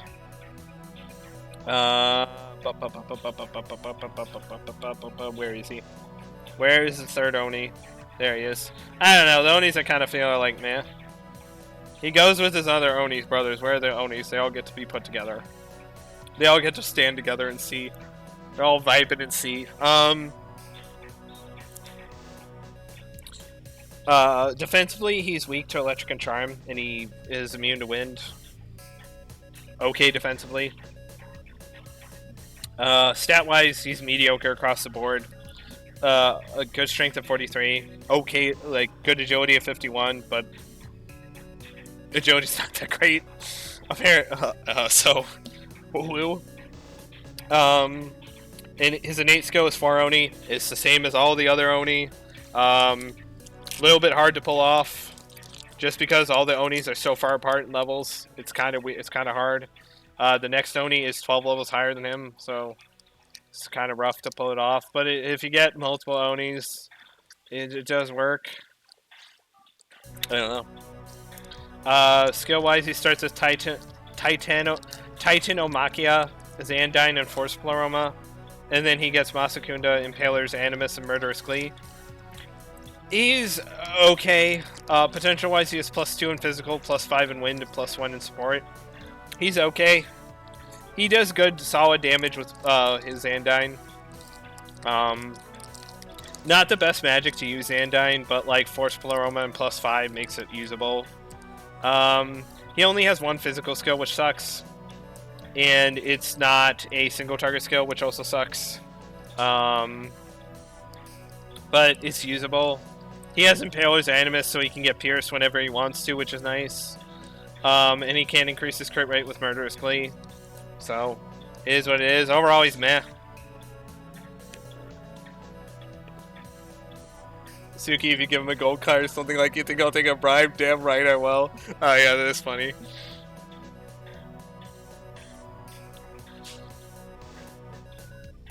Of up to the power of like 6. Oh, okay. That's worth it then. That's kind of worth it then. I thought it was like maybe like a percentage, like not like that high. That's an insane percentage. So that makes him a little bit better. But over, yeah, I think at this point he's just okay. It's a percentage, okay. 12% per Oni. Oh, that's much higher than I thought it was. I thought it was going to be like 5. It was going to be like 5 and at max maybe 10. So that's pretty good. But yeah, overall, unless I think you're stacking Onis on your team, he's just okay. Like, he does decent force damage and he does okay physical damage, and that's about it. I wish his physical potential was higher, but that's about it. He has Pierce whenever he wants to, so that's cool. He's just okay. You can also crit twice. Okay. I think those above the ice electric ones. Were those the previous two? No, because Fuki was just... No, Kinky was just physical. Good force is lower than it is for ice electric. That's fair. Okay, I might put him... Yeah, I did put him higher than the other two. I don't know. These tiers are just kind of not really ordered. They're just kind of just threw things in there. This is a mess. C is a fucking mess. There's like Praetor's like somewhere. Like, this is a mess of a tier. I'll put him in high C. I don't know. I don't know. This is a mess. These tiers are a mess. Alright. Next is Funny Coffin Boy Mott. The meme of Nocturne.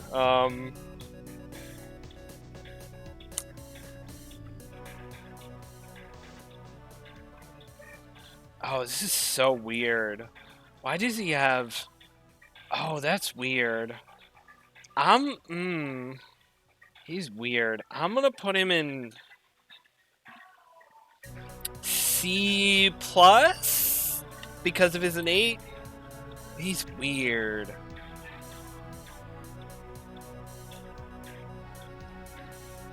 I'm gonna put Mott in C+. He is not the meme that he is in Nocturne, unfortunately. I'm gonna put him in C+, because I think with his innate skill.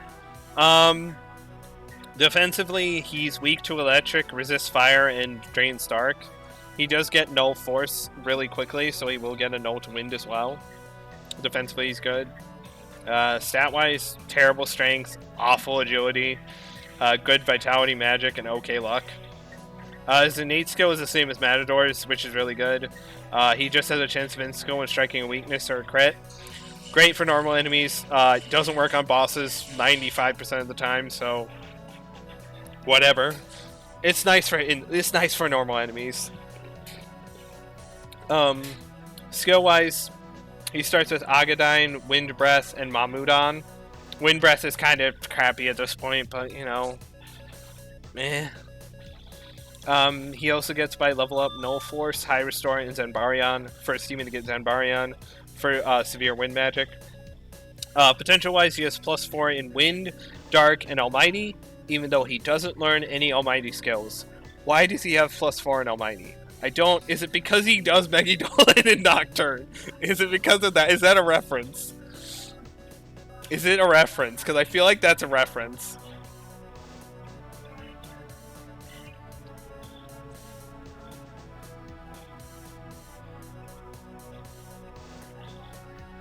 Does his +4 in Almighty even though no skills? Is that a I feel like that's a reference to Nocturne.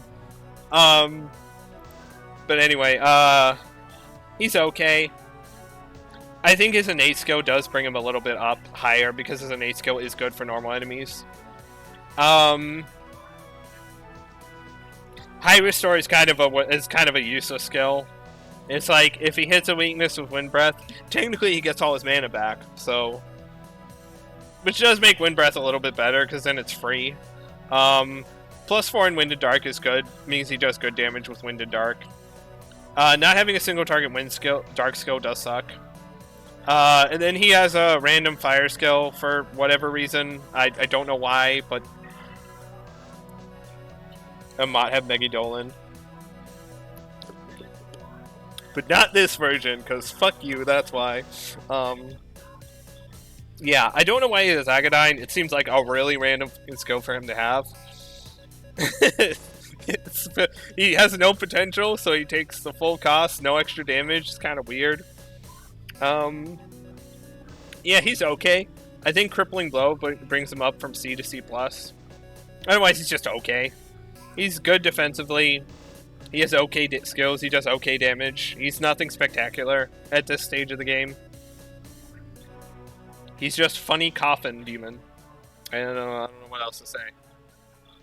He's the worst Crippling Blow user for sure. Oh yeah, I think he's way worse than Matador. Yeah, no, Matador getting Crippling Blow at like level, what, 27 is insane. That's why I put him in A+. And having Andalucia is also great. Like, he is the most annoying fight on hard. Like, I did so many times to him on hard because he just insta-killed my main character. Like, on turn 1. I was just so pissed. I was like, God fucking damn it.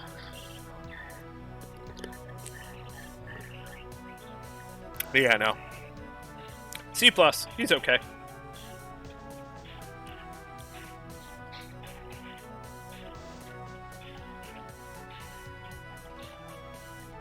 His red capote is different from yours. Oh, does he? Okay. That's good to know. Anyway, yeah, see. Alright, next. Siegfried. All right.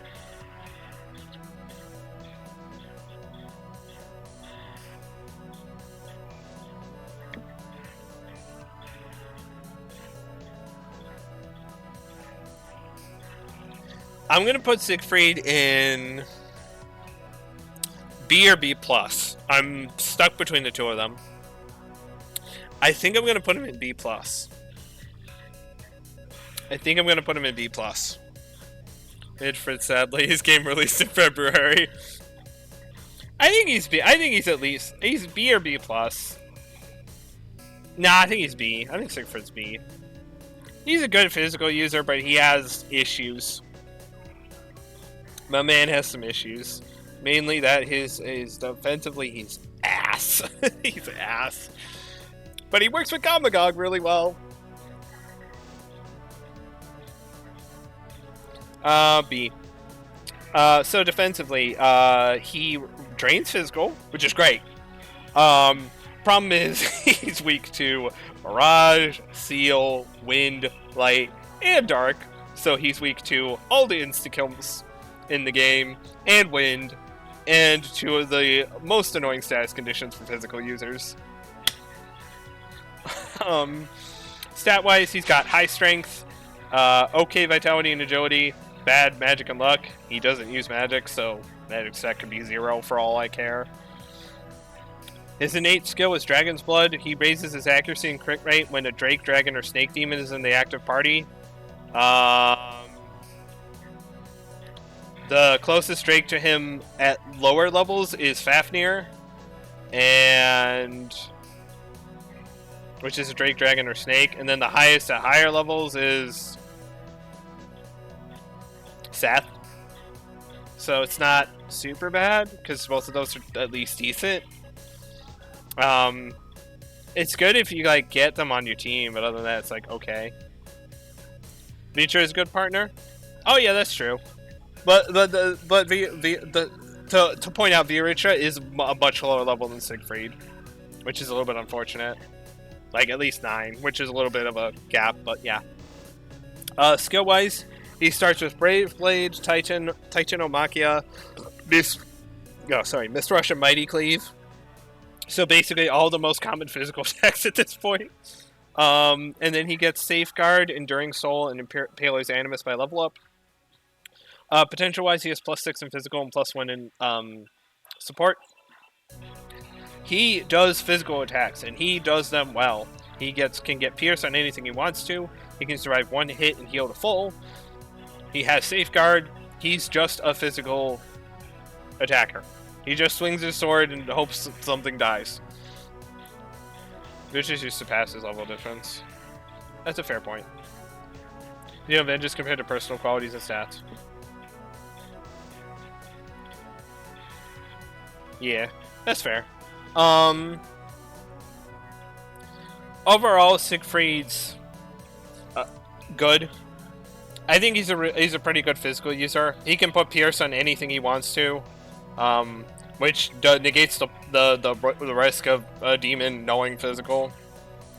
He has good physical skills. He has +6 in physical, which means his physical skills do a lot of damage. He can survive a lethal hit and go back to full, which is nice, once per battle. He has Safeguard, which is whatever. If you know what the enemy's weak to, Safeguard does absolutely nothing for you. It's just there in case he misses. It's nice. But he's in B because weakness-wise, defensively, he's ass. I'm not going to beat around the bush here. Being weak to all forms of insta-kill sucks. Straight up, it just sucks.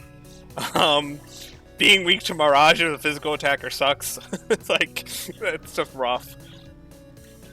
He's been niche late game strats, that's fair. Yo, if you see a Forcer Power or something.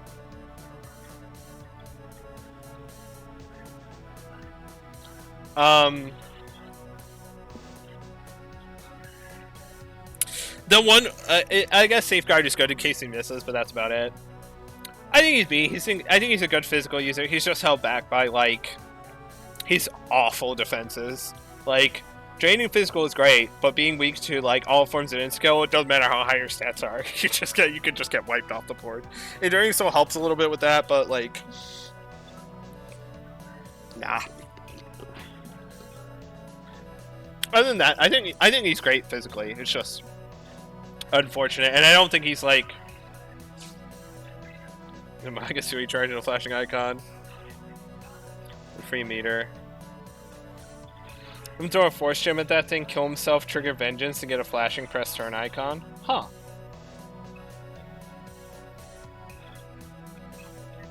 It becomes dismissed with free meter. Okay. That's fair. That's a cool combo thing. But yeah, I think B is fine for him. I think he's like okay. I think just because like unless you know a lot about the game, I feel like it's a little bit hard to put Siegfried to his fullest potential. Just because he is weak to like so much shit. But he is a demon that works very well with Gamagog. Because he has 5 weaknesses. So he works insanely well with Gamagog and there are Habaki, fucking train crushing, spin 50 different sub effects on each other and all that. Yeah. Alright. Next is Atropos. She's probably the best Fury sister.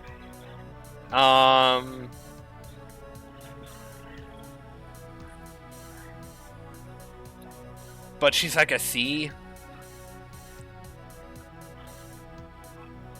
She's still like a C. I don't know. She's definitely the best Fury sister by quite a bit, I think. She might be C+.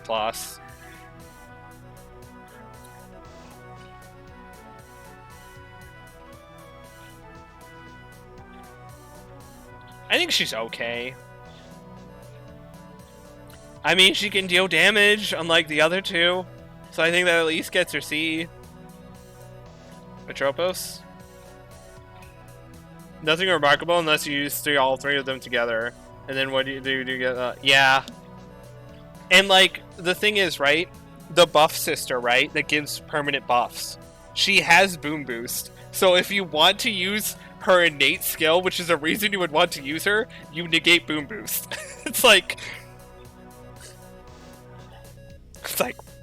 It's like... I do think Atropos is the one you can use pretty much by herself, while the other two I feel like require more. I think like Atropos is the one you can use by herself kind of decently. So I'll put Atropos in C. She's definitely the best of the three, I think, hands down. I don't think there's any I think arguably you could say maybe the healing one is on par. But, yeah, no, I think she's the best one. Oh, no, your skills and innate do nothing unless you have all three. Yeah, that's true. Yeah, the innate skill is you have to have all three, and it kind of sucks having all three. And it's kind of like, okay, because, like, unique skill-wise, if you have all three, you're only dealing damage with the Atropos, which is, like, rough. Yeah, it's fair. Alright. So, defensively, Atropos is weak to fire, resists ice, and nulls light. She gets a skill later to turn her resist to ice into null. So, she gets 2 nulls on her weakness, which is okay. Stat-wise, she has great magic, good vitality, like good agility, luck, bad strength. Her innate skill is more rate cutter. When her, Clotho, and Lachesis are in the active party, all allies attacks that strike a weakness have a chance to insta-kill. So it's crippling blow, but with extra steps, so it's bad. Skill-wise, she starts with Mabu Fudain, Hama-on, and Slumber Vortex, and then she gets Mana Aid, Null Ice, and Bufu Baryon by level up. Potential-wise, she's +4 in Ice, +3 in Light, +1 in Ailment. She's okay. She's definitely the best of the Fate Sisters, and I feel like she's the only one that you can put on a team without the others and have her be decent. I mean, +4 in Ice means she does good damage, and she has severe ice attacks with good magic. She has Light, and although it's only heavy, it's like okay with +3. Slumber Vortex is a throwaway skill at +1, like, whatever, throw it in the garbage. Mana Aid is, like, a pretty bad skill, but hey, like, it's better than Life Aid. Yeah, she's okay. She's nothing spectacular. What, no, Habino getting it, but he has Swamp Mott for lower. Yeah. Overall, she's, like, she's okay. You can fit her on your team at the point you get her, and she'll do alright. She's not spectacular. She's not horrendous. She's just, eh.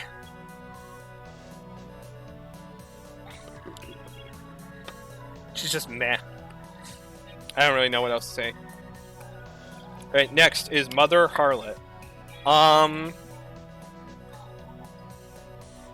Mother Harlot. Another fiend. I think Mother Harlot is at the very least B. Is she like... Is she A? 2 weaknesses does suck for this point. But her skill set isn't bad for that point. Plus you can give her great mana spring to increase her mana by quite a bit. Very easily. Through her fodder. Naturally. Mother Harlot has an awful innate. Oh yeah, her innate is pretty bad.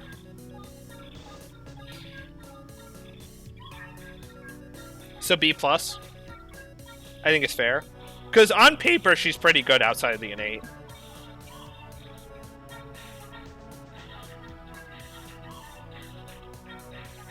I'll put her in B+. Because I think she's good outside of the innate. The innate is ass, but like... On her own, she's pretty good.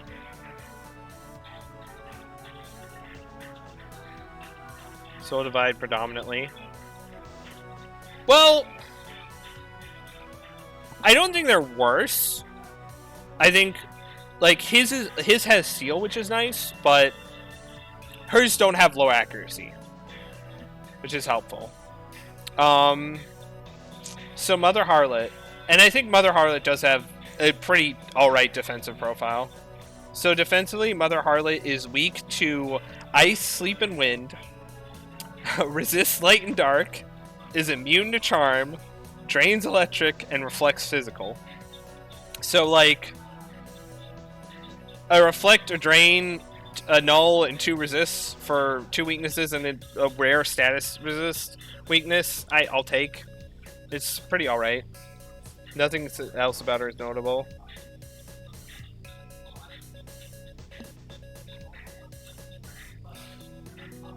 Um...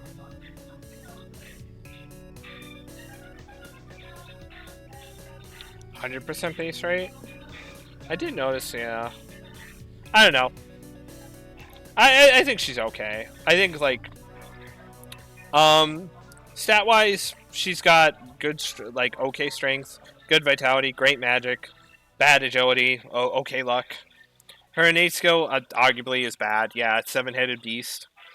I think her passive skills were better in previous games, like in Nocturne. It was weird, but it was, like, better. While in the active party, she has a chance to give slight MP recovery to all allies at the end of a turn when an ally is summoned. Yeah, it's bad. A chance to get MP recovery when an ally is summoned, that's just bad. And it's only at the end of the turn, so it's not based on how many times you do it. You can't do it, like, you can't get it multiple times per turn. Skill-wise, she comes with 2 unique skills, which she starts with both of them. Babylon Goblet, a severe almighty attack to all foes, which has a chance of inflicting confusion. And then Deathless, which is a heavy almighty attack to all foes, which has a chance of inflicting charm. She is the first demon to have severe almighty damage, which is free damage, which is nice. She also comes with Concentrate and Dacunda. And then she gets Maziodyne, Makajama'an, and Trizagion. Her being the first demon to get Trizagion. It's a heavy fire attack that has Pierce. And then, potential-wise, she has +1 in Fire, +4 in Electric, +6 in Almighty, and +3 in Ailment and Support. Overall, she's okay. I don't think she's A, just because her innate skill was bad. And I think having 2 weaknesses is a little bit unfortunate. But she does get a lot out of having 2 weaknesses and a rare ailment weakness. Her innate skills I don't think are bad.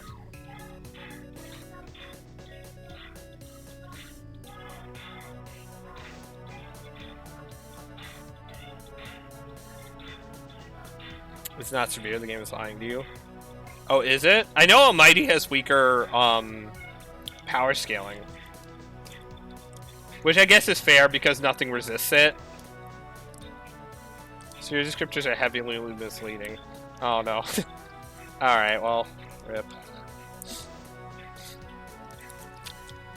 Oh no. Oh no, rip. Oh, then that kind of sucks. Okay, I'll move her down to B then. Seromno's fire unique.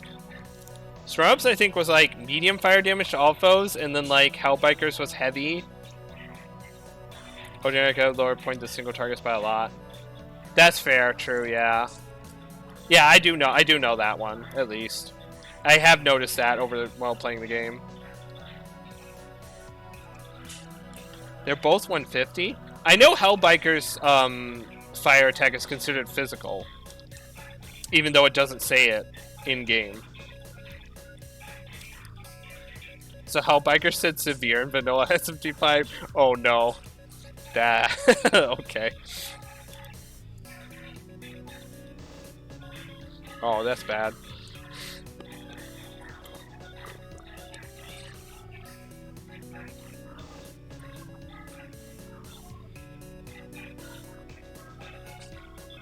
Wait, both are the same? What the fuck? Oh, is that why Sakanagi was doing so much? For like level, I was wondering why Sakanagi was still doing decent damage super late game in my hard playthrough. And I was like, why is this doing so much? It's just medium. It's like, okay. So what you're telling me is the words lie. Okay. So because they don't have much power, these games lie to you outright. Okay. Very mid-game skill for that. Oh yeah, I know. I used it on my hard playthrough. It was really good. So yeah, I'll lower her to B because of that. But overall, I think she's decent. Defensively, she's pretty good. 2 weaknesses sucks, but like the rest is fine. She has +6 on Almighty, so she does have good damage no matter what the enemy's weakness are, and she also has Trizagyan. I can't speak. It's been like I've been streaming for like 6 hours. Apologies.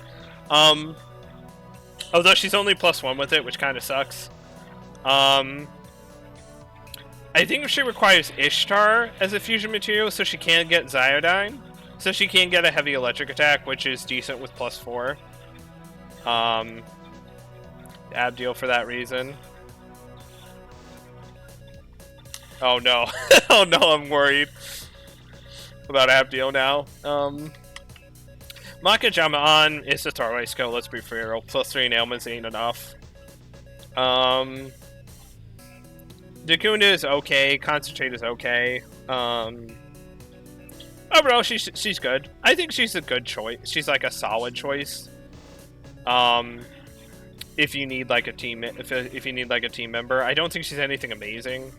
Especially now that I know that her severe, that her unique skills do not kind of lie with the damage numbers and the wording.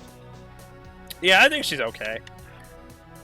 I think she's good. I don't think she's... I think she's definitely worse than she has been in other games. But she's okay. I think she's solid. It's just that she's not as good as she was in other games, and she's nowhere near the best fiend in this game. Because when you don't have virus carrier, you're not special as an ailment user. I actually don't like... I actually rated most of the virus carrier people really low. Because I just was like, ew. Maybe because it's because I read it wrong. I don't know. I don't like virus carrier as a skill. But yeah. Yeah, I'll put her in B. Alright, next is Cerberus.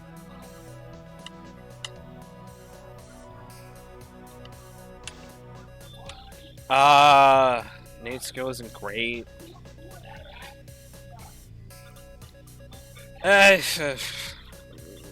C plus for Cerberus. I mean, yeah. Actually, no. C. Okay. I mean, they do have Enduring Soul though. That kind of bumps them to C plus. Enduring Soul is that kind of that good. It has a niche, notably with strategize, switching out counts. Which for adversaries got. Has a niche, notably with strategize, switching out counts. Okay. I mean, I think that confirms him in C plus. Yeah, I don't really know. Skill wise, it's kind of just like poor. It's kind of unfortunate. I'll put him in C plus.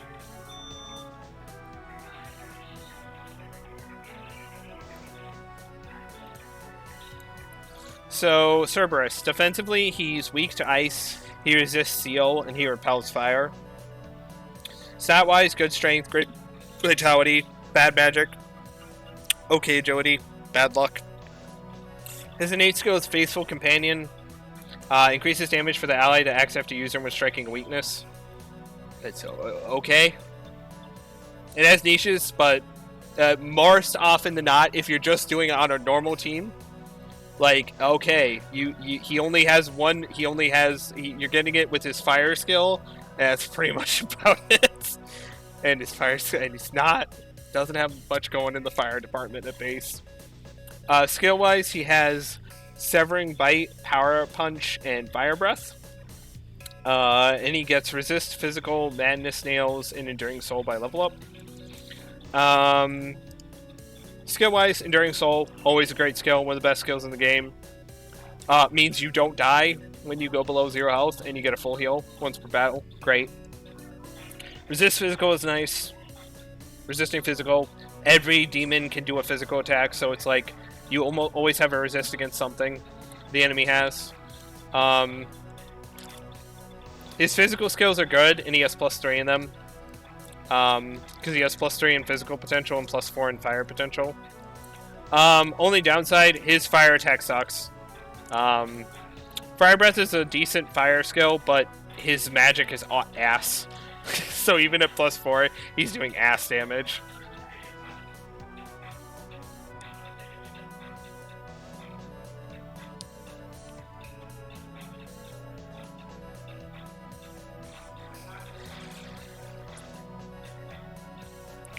The hidden weaknesses are Habaki.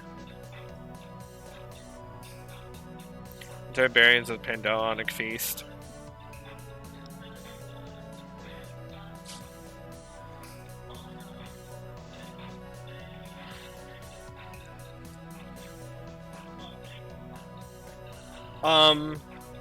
Yeah, but I don't think Cerberus is good with his breath skill.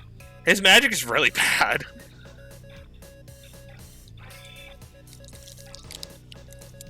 Like, his magic is 28 at level 64. Like, that's really bad for that point. He is +4, though, which is good, but, like, he only has one fire skill. And it's not a physical one, so he doesn't take advantage of his really high attack with it. He does have good physical skills, though. He does have really good physical skills. I won't lie. He does have Enduring Soul. But I think, like, he's not great in, like, the element department, which is what his innate skill wants, which kind of sucks. So yeah, it's kind of weird. I see the niches he has, but I think for, like, unless you're building a team, I feel like he's very... I think by himself he's not super great. He's a decent physical mon, but I don't think physical mon, like a Pokemon, physical demon, but like, I don't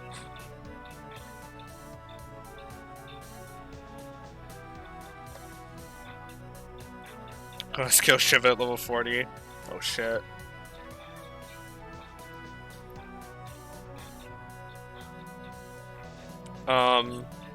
Yeah, I think C+ is fair. Next is Throne. Um,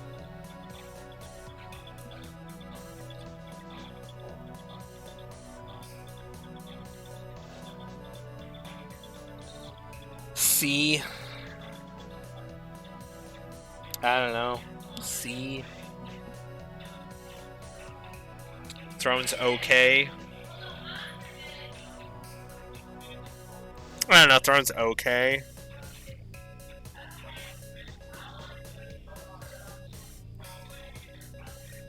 I don't think he's C minus. Oh. At this stage. No, he's C. He's not that bad. It was the light version of Yami Yami, right? I don't remember what Nyami Nyami skill is. I'm gonna be perfectly frank. That was like 8 hours ago on the tier list. Like over. No, that was like, oh my god, how many hours? That's got to be at least 10 hours down that way back. Yeah. No, wait. Wait, hold on. Let me read it again. Always during the turn. Yes, it is a light version of the ice attack, the ice servant, kind of. Yeah. Hey, see. Share it.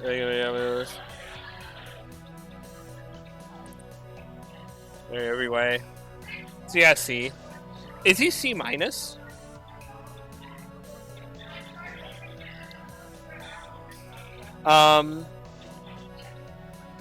He doesn't have any single target. That's kind of shit for bosses.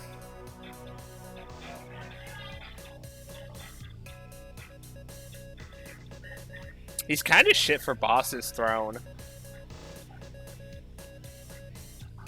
Yeah, I'm gonna put him in C minus. He's kind of shit for bosses now that I'm looking at it.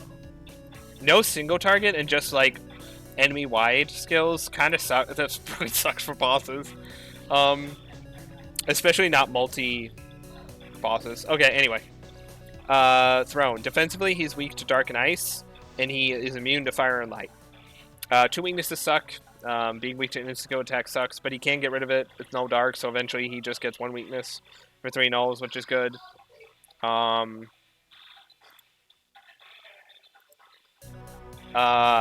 Stat-wise, he's okay.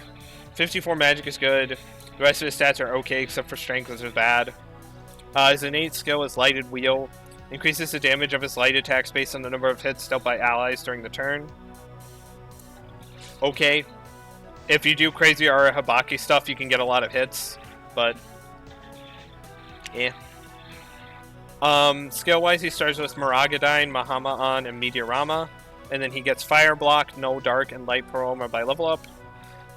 Potential-wise, he has +4 in Fire and Light and +1 in Healing. He's meh. Only having enemy-wide attacks sucks for... He's really bad at single target damage at base. Light Paroma helps his light damage a little bit. Gives an extra 20% on top of the +4 in light, so he has like 40% extra light damage, which is nice. He can heal, he's not great at it. +1 means it costs him 50 MP, which is a lot. Maragadine, he's okay with it as well at this point. There's better fire users, there's better light users, there's better healers.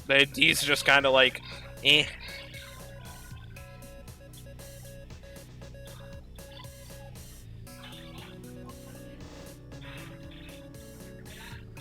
A lot worse at light than Cherub. Yeah, overall, I just don't think he's that great. You have better options at this stage for better in everything. Like, if you want to use Fire and Light, use fucking Konsu. Like, if you want a healer, use Sakura. If you have money for the DLC, and if you don't, use like Cleopatra or a Dune. If you want light healer, use Cleopatra. If you want a fire light user, use Konsu. If you want a fire healer, I don't think there's been one. around here. But if there is one, it's better than Throne. I don't know. I don't know. It's like, isn't him out beyond? They're from base 5. Is he D plus? Is he D? Nah. I think he does have some merit as a damage. You know what? I mean, no, +4 is at least decent at this point. Is +4? I mean, we're starting to get +4 in everything, kind of. As, like, the bare minimum. No, because at least he has healing, and he has 2 elements, so yeah, I'll put him in that. You think Throne's a D? I could see that, honestly. Yeah, because he doesn't get no dark for a while, doesn't he? I'll put him in D+ because he can at least heal. But he's like not great for this time. He's not great for this point in the game. I think just because at this point in the game, you just have better options for everything he does. And him and I think the only reason he doesn't get lower is because he specializes. He's like kind of roll compression, but he's bad roll compression. Whatever. Next is Garuda.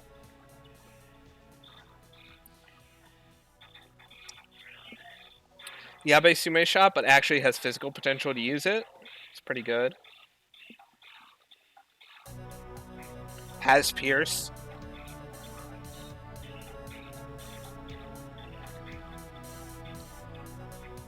Then your Taito alternatives, lots of better options. That's true. Yeah, that's what I'm considering.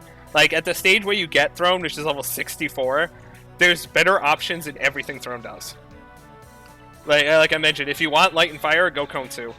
If you want healing and light, go Cleopatra. And if you want fire and healing, I don't know, Sakura is still an option. So yeah. Cursed Poison is useful. Oh yeah, that's fair. And he does have that Magasui skill. I think Garuda is at least B. Because he is the first team with the Yabe Same shot and having physical potential, which I think is a niche. I think he's at least B. He's good.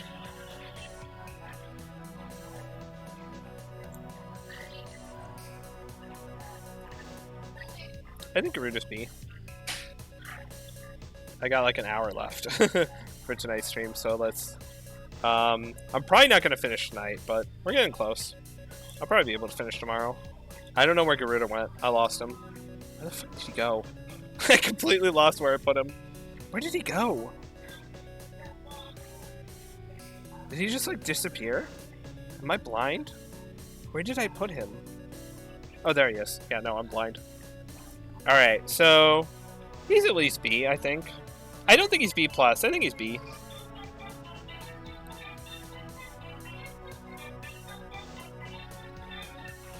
There you go, Lil. I think Garuda's B. I don't think he's any higher. I think it's just good. So Garuda. Defensively, he's weak to electric, resists light and seal, and drains wind. So pretty good defensively. Stat-wise, he's got good strength, crap vitality and magic, great agility, and good luck. His innate skill is Force Enhancer. Anyone has lower than +5 in wind, he raises it to +5. His innate skills are Yabusame Shot, Mazandyne, Masuku Kaja, and Retaliate. And then he gets Force Block, Null Light, and Hell Thrust by level up.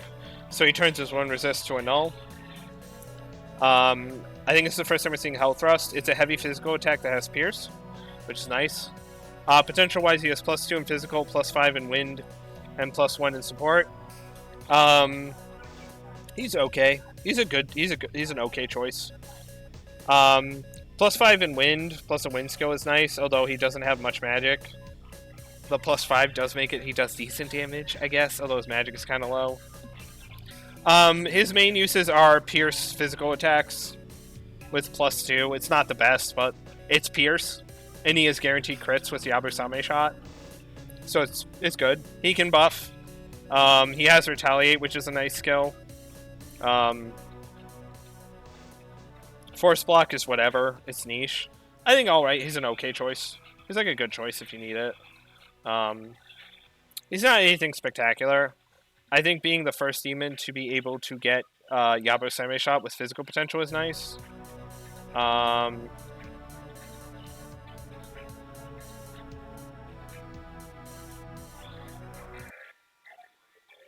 yeah, I don't know.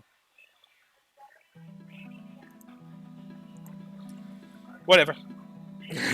Yeah. Cool. All right, next is Fafnir. Oh no, Fenrir. Sorry.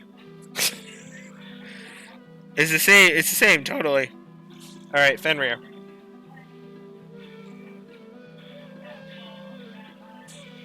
Eh.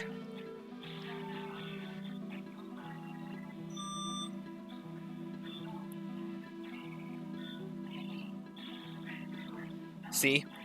I don't know. I don't know. Fenrir's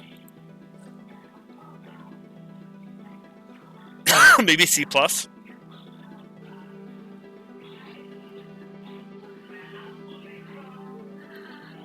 High C.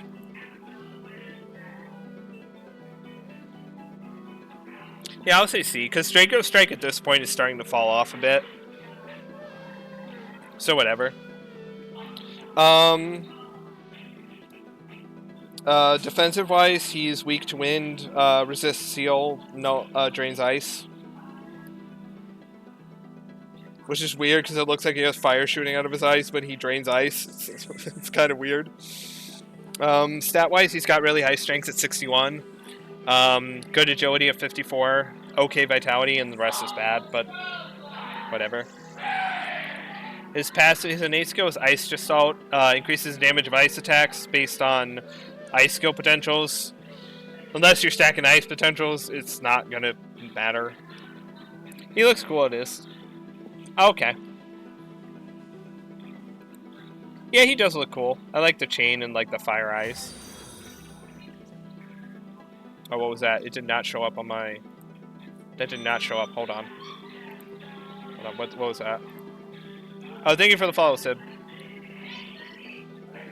Sid B. 69, 69, 69, 69. Thank you for the follow. I appreciate it.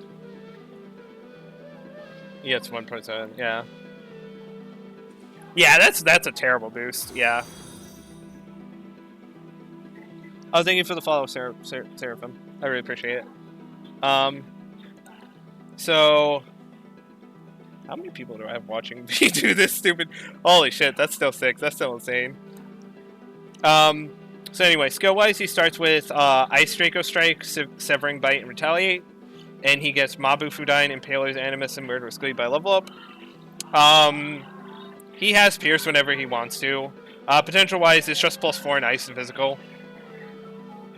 So, good damage potentials in the 2 stats he wants. Mabu Fudain is doing nothing for him because his magic stat isn't good enough, but +4, whatever. His main 2 skills is he just spams Ice Draco Strike, Severing Bite, and he spams Pierce if he needs it, and that's about it. He has a higher chance to crit because of Murderous Glee, and that's about it. He's okay. There's nothing really spectacular about him. He's just a decent ice physical user. I mean, he's just, at this point, he's just the average. He's an average Joe. Design-wise, he looks sick. But gameplay-wise, he's just meh at this point. Nothing really spectacular about him. But Arbaki with other slots for reference. Oof. Yeah. His innate skill isn't that great. You have to stack it, even then it's not that big of a boost for a demon that's not that great. So yeah, see. Alright, next, Naho Biho, the communist cosplayer.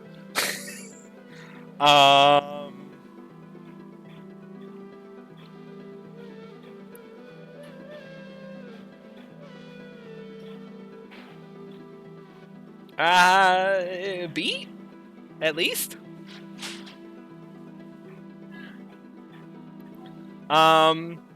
He might be A. Just because of Jack Tempest. But not for the stronger on crit moves are really, really bad unless you're Niue Masakado or using a Magatoki critical. Good for not for the reason you think. Yeah, I noticed that. He seems like he has a pretty good unique. At least he does strategize. I think overall his stats not like the best abuser strategist. Okay, so I think A. I think A is fair because like even negating that like stuff, he's pretty all right. Listen, Jack Frost damage wise, I think he's A. I think he's okay. He's pretty good. Plus, he's funny. His quest is funny. His quest is really funny. Where he talks about he's going to give the power back to the people and dismantle the economic system.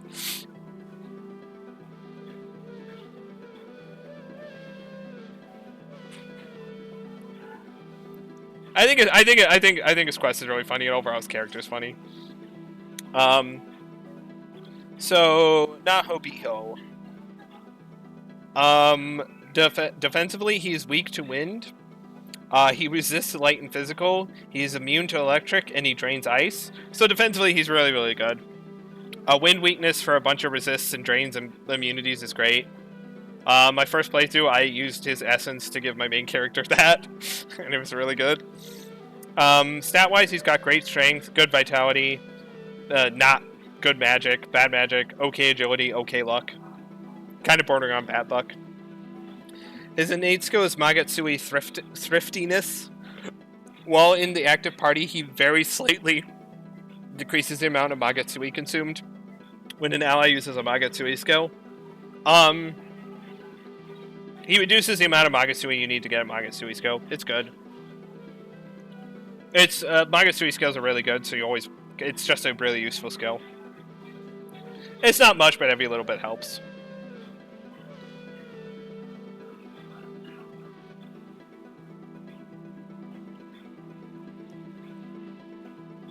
It's an average of 11%. That's worth, I'd say. If it's an average of 11%, that's pretty worth. That's like 10% reduction.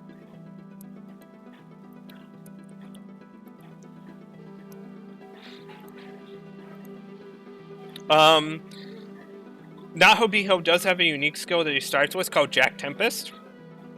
It is 10 weak strength-based ice attacks to random foes that have a greater effect if they crit.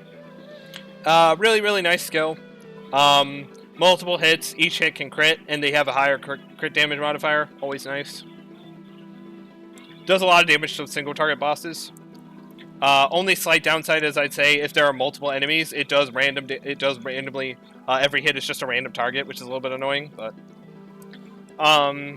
his other strength skills are Storm, Draco Strike, Mortal Jihad, and Critical Aura. And then he gets, by level up, High Restore, Enduring Soul, and Frey Krugel. He is the earliest demon to get Frey Krugel. It is a severe strength-based almighty attack to one foe that has a high chance of landing crits. It's a good almighty skill. Good strength-based almighty skill. It's the best. It's one of the best for, like, demons. Apparently, it's the same strength as the medium one for the Nahobino, the main character, but Frey Krugel's still good.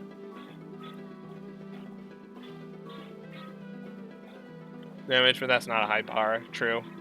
I mean, Frey Krugel's good. It's a lot of MP for him, because he doesn't have any almighty potential, but it's still good. High chance to crit. And he does have Critical Aura, so he can get guaranteed crits on Jack Tempest, whatever skill he wants to be. Potential-wise, he has +4 in physical, +5 in ice, +3 in electric, and +1 in support. So he has multiple options for damage, and all of them are pretty good. I'd say his weakest is Storm Draco Strike with +3, but it's still, like, okay. He can survive a lethal hit with Enduring Soul. He has just a really good skill set. I'd say his worst skill is definitely High Restore, because it's just like whatever. 20 MP, but like, it's free Storm Draco Strikes if you hit weakness, so I'll take it. Overall, he's got a good skill set. He's good defensively, good potentials, fun unique skill. He's a fun demon to use. He's pretty good. You can put him on the party. You can't really go wrong. He helps out a lot. Yeah. He's just good. Murakamo's honestly very mediocre. So I'm pretty sure you have better odds using Jack Tempest for a press turn. Yeah.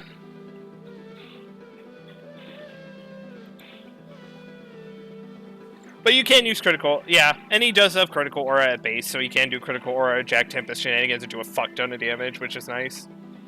Hit 10 times, all of them being crits with extra damage modifier. Yeah, he's good.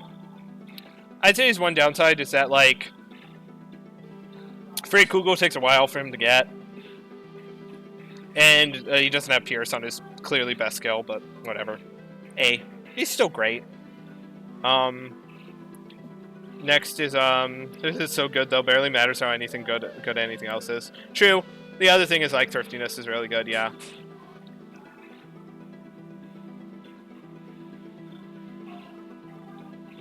I think he's A. I think he's solid.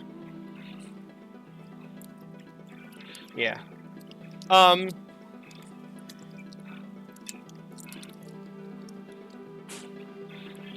think he's higher A than probably, like, some of the other ones. He's probably, like, mid A. Okay, next is Mitra. Mitra. Yeah.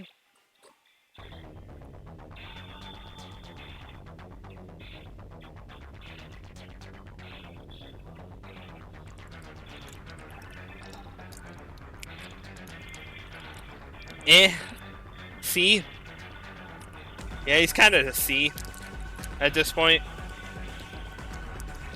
Mitra's a C. I don't know. Nothing remarkable about him. Yeah, C. He's not bad, but, like, he's got nothing going for him. The only thing, the main thing he's used for is for a special fusion. As fodder for a special fusion, that's about it. Defensively, he's weak to ice, resists dark, and is immune to light. He doesn't have to worry about insta-kill magic most of the time. Mostly, so that's good. Stat-wise, average across the board. Only good stat is magic at 53. Everything else is mediocre to, like, kind of bad at this point. His innate skill is Righteous Sentence. When he resists or nulls an attack, he has a chance to counter with a medium light attack. That has a chance of insta-kill.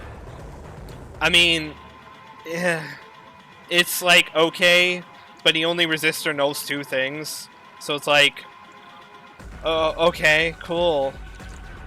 At this stage, you kind of gotta have more resists. I would like more resists to have a skill like that, but whatever. It's like nice when it procs, and it's like when it doesn't. Skill-wise, he starts with Hama-On, Mahmudon, and Megidola, and then he gets No Dark, Diamarita, and Debilitate by level up. So he will become immune to Light and Dark eventually. Potential-wise, he's +3 in Light, Dark, and Healing, and then +2 in Almighty. He learns Debilitate, but he has no potential, so it costs him half his mana pool to use it. So, no. No. Fuck that. Yeah, no. 150 mana? Yeah, no, fuck that. That's no. Awful. So he's an awful user of Debilitate, but he can do it. He does decent damage with Light and Dark. +3 at this point is a little bit too low in my opinion for damage, but it's whatever. Megidola at +2, it's bad, but at least he has damage for in case of resistances. He has a healing skill that he's okay with, but not a great healing skill at this point. He's just okay. He's serviceable. You can put him on his team and he can do work. But other than that, he's kind of just whatever. He's mid. Alright. Next is Esheth. Or Aisheth.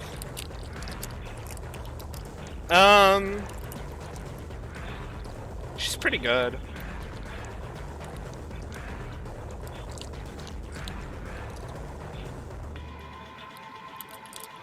B+ for Aisheth. A. You can be good for any of other good support and warranty presence. Mitra does not fulfill that category. True. Yeah. That's true.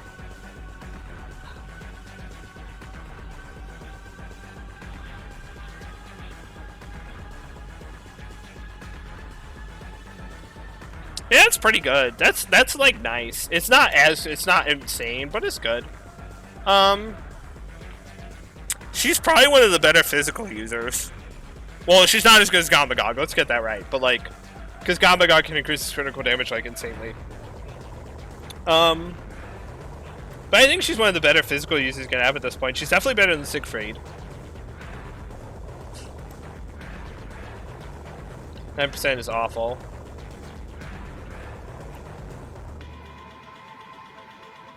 I think she's B+ at least. Because that's like 39% without having to build a team around it. Like, just at base. Like, that's not building anything around with her. That's just at base, she has 39% pretty much. Oh, unless that's only double grease. At base, she has, like, at least a good amount. So, like, whatever. 30%, I'll take it. Whatever.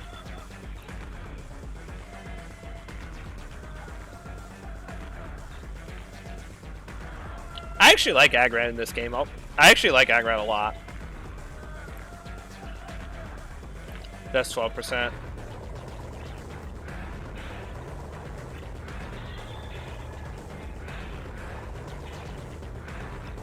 Okay, you know, I'll put her in B+. She might be... She's honestly one of the better options for just physical damage without any, like, having to build a team around it, which is nice. But I think is a good point. You don't have to build a team around her to have great physical damage.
Oh yeah, Steam Leader I think is a really good physical skill.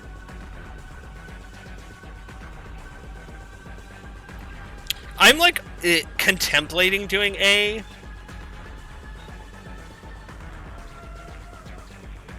But I don't think she's the best Kadishtu. I think she's a good one. I think she's a good demon overall. I think arguably maybe Agrat or Lilith are better. I don't know. I like Agrat just because I like Agrat's unique skill. But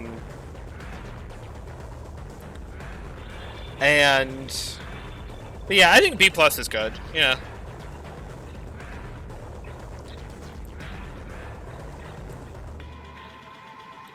I think best Kadishtu is Lilith. Siege enables Agrat. I don't know, I like Agrat. I actually liked her unique skill, but like, I don't know, maybe I'm weird. Above average vitality. True, that's true. Lilith is pretty good. Mother's is okay, yeah. Anyway, back to Esheth. Yeah, B+ I think is fine. Defensively, she is weak to wind, but immune to fire and dark. It's okay. Stat-wise, she has great strength, great vitality, good agility, terrible magic and luck. Her innate skill is Kadishtu Savagery. While in the active party, she increases crit rate for all Kadishtu allies, including herself, I think. She has a unique skill that she starts with called Voracious Salvation, which is a heavy physical HP drain attack to one foe. It has a greater effect if the target has an ailment. A pretty good physical skill. The drain on it is, like, super insane for some reason. Like, the drain on it is absolutely fucking bonkers. It's like, I think, double the damage at base for some reason, and then it does quadruple if the target has an ailment. Drain-wise, it's really weird. Like, the drain is way more than the damage she's doing, which is just super weird, but... And then her other skills she starts with her Mist Rush, Murderous Glee, and Titanomachia. And then she gets Physical Pleroma, Critical Zealot, and Nihil Claw by level up. Potential-wise, she has +6 in Physical and +3 in Ailment. Overall, she's a physical demon. She has good physical skills. Her unique skill is good. She does good physical damage. She has a good crit rate without having to have a team built around her. Overall, she's pretty good. She's a good choice for physical damage at this point.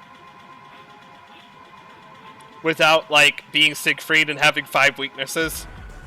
Which, you know, just for, like, not building a team around, it's good.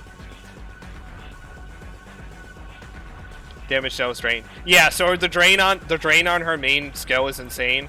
Basically, if she uses it and she's not at full health, she'll go to full health.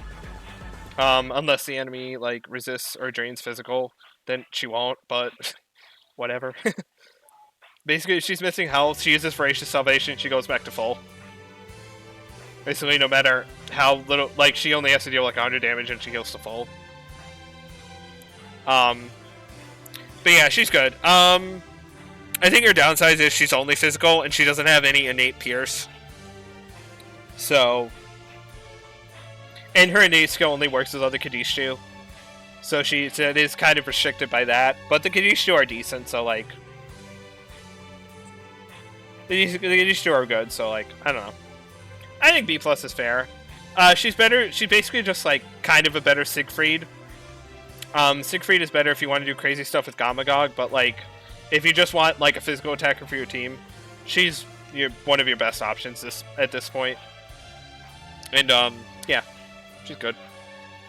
Good physical demon. Multi hits supposed to be feast kind of like 6 turn power versus ailments.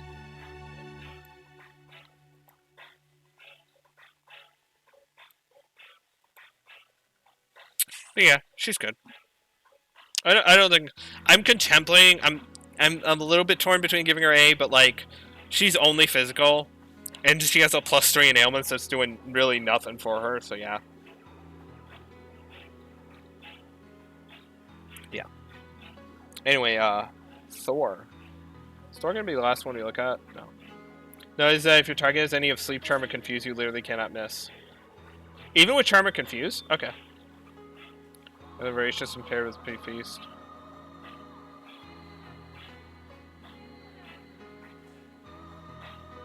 That is a point. But yeah, okay. Wait. So that is a point for Gamagog, but not really a point for her because she doesn't have Rampage. But yeah, at just base, it's a really good drain skill. Like, you don't really need to use an Essence. You don't need to use Essence, which is nice. I was just pointing it out because, like, natural skill set, and it's like, it's a good drain skill. Yeah, there are probably ways to drain more, but, like, it's good. I don't know. Thor. Thor. Thor.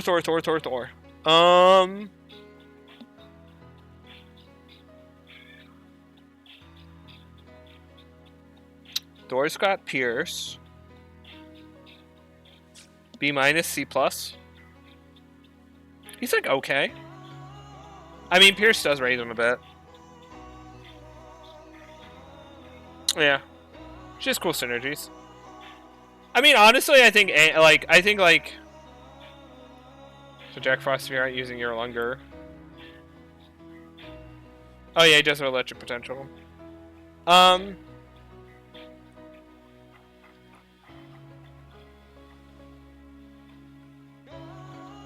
Jack Frost doesn't have positive electric potential, though.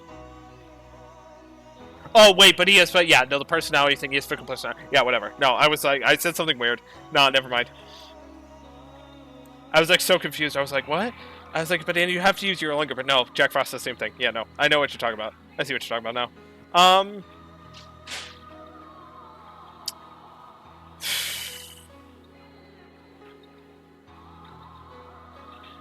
I think he's B-, Thor. He's like B-. He's okay. Yeah. You know, initially I was confused by what that meant. I was like, wait a minute. Yeah. Yeah, I think Thor's B-. He's okay.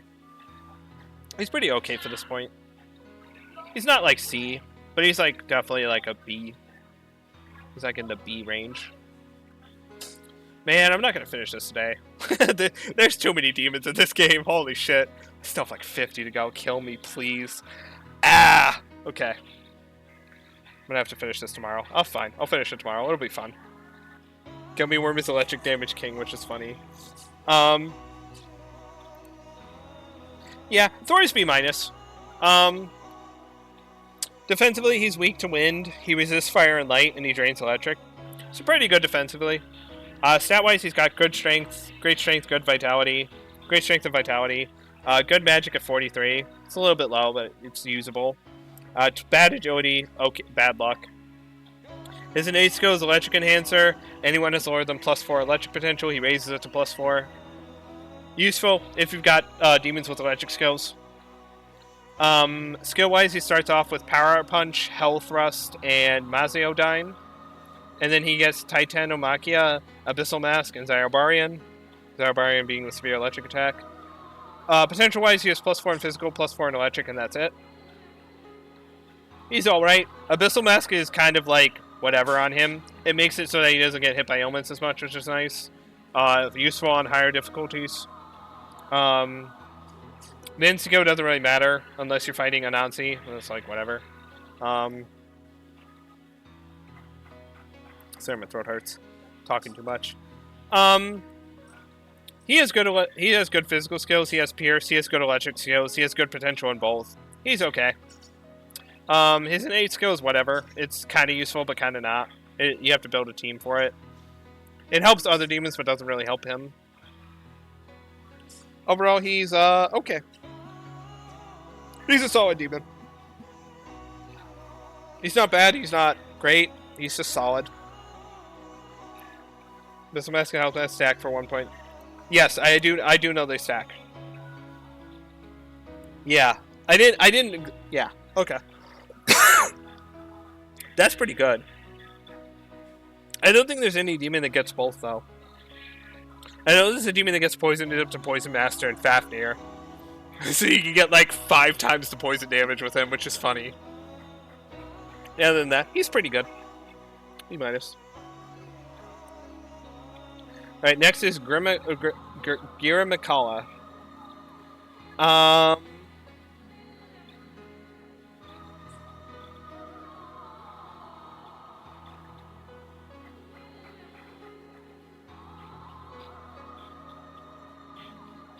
Oh, he's weird. He does have a funny thing with his innate skill. He does have a really funny combo with his innate skill. But is that worth putting him up higher? Because it only affects him.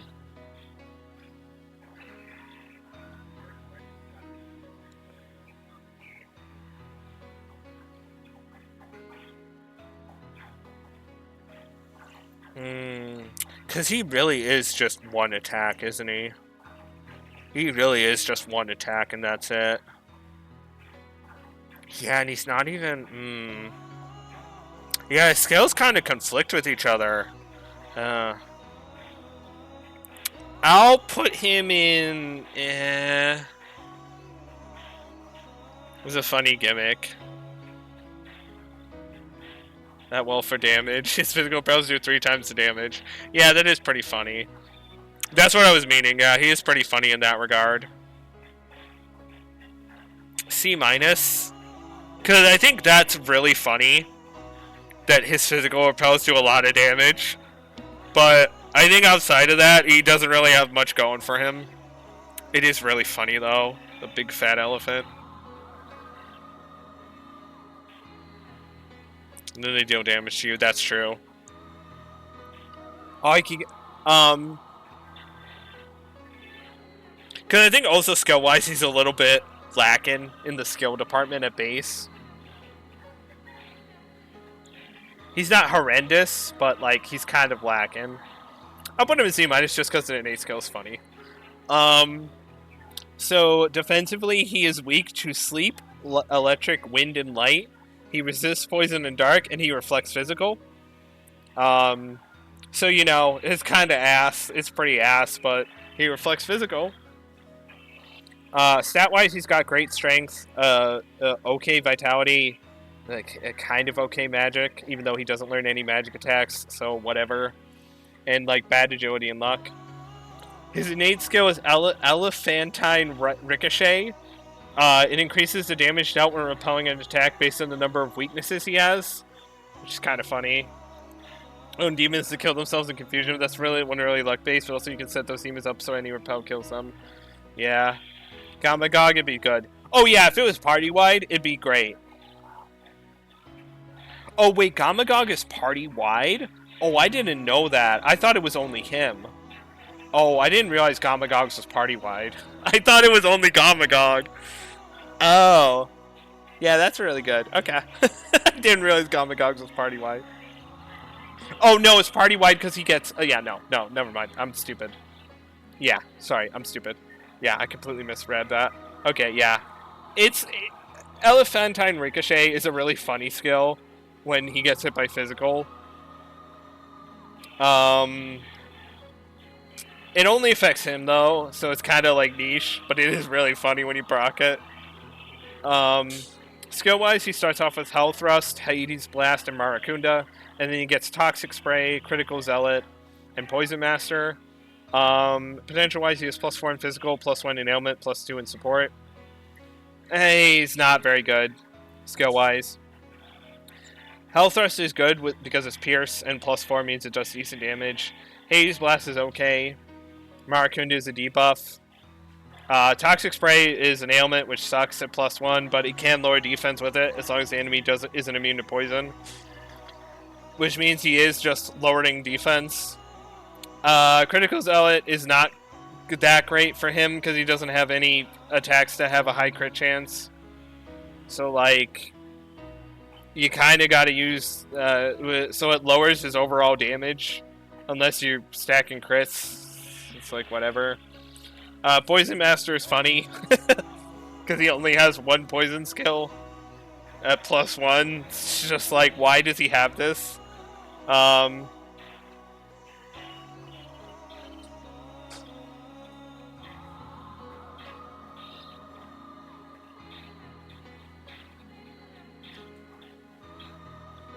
So I'll put Soundly's on 2% max.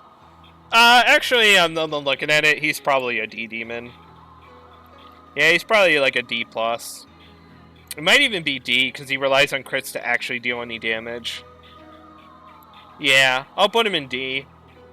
His innate skill is funny. You can do maybe something with it, but like... he really is just Hell Thrust, and he does even less damage with it than normal because he's stuck with Critical Zealot and no way to boost his crit rate. Yeah, he's just kind of bad.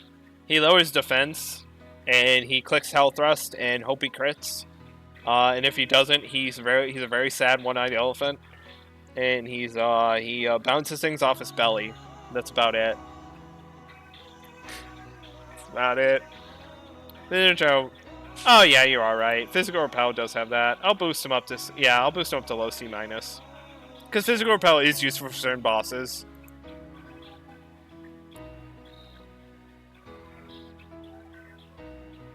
Disco is. Yeah, that is true.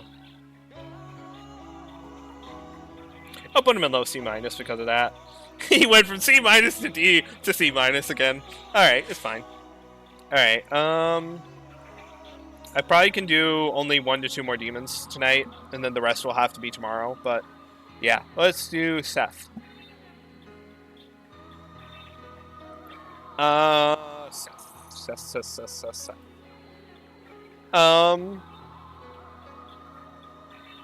B to B+. I think he's a B, at least.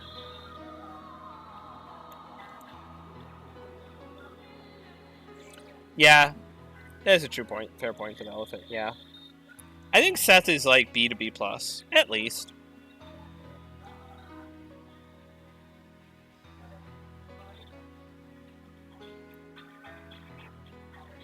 I think are underwhelming. Yeah, but at least he has them. You know, he has the potential to have them, which is nice.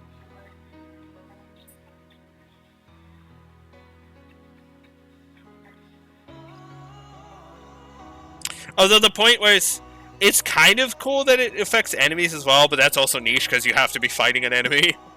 And I don't think most of the bosses are Tyrant or Snake. So...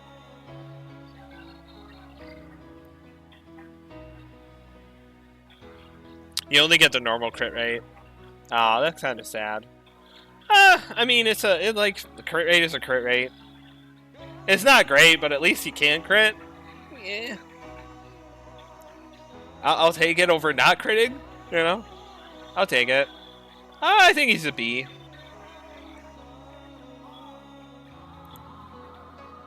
I think he's a B at least. He might be B minus. I think having Yabusame shot with +3 is pretty. It's at least something, you know. Crazy. I don't know. I think he's B minus. I think he's decent. Excited to share the line or an 8. Dude, Abdiel is like so much farther along. Abdiel's like 13. You know what? Fuck it. We'll do Abdiel as the last one. Fuck it. She's gonna be tomorrow anyway. Might as well do her now, right? After Seth. So let's just get Seth done, and then we'll do Abdiel, and then we'll end for tonight. And then tomorrow I'll do the rest.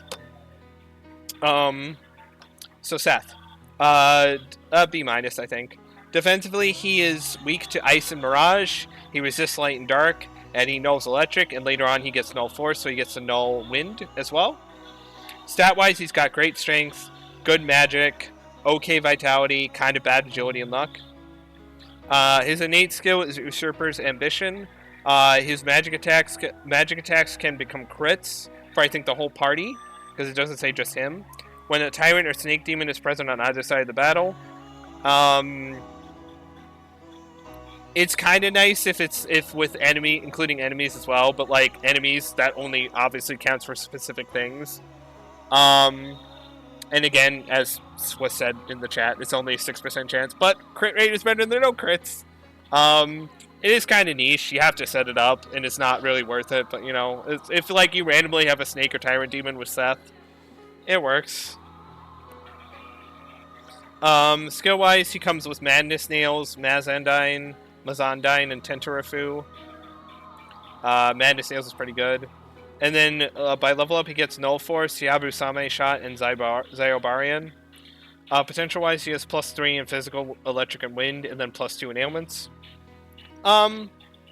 His potentials are kind of low for damage dealing by this point, but he has good damage skills. Madness Nails is a great physical damaging skill. He's Yabusame Shot, which is great with +3.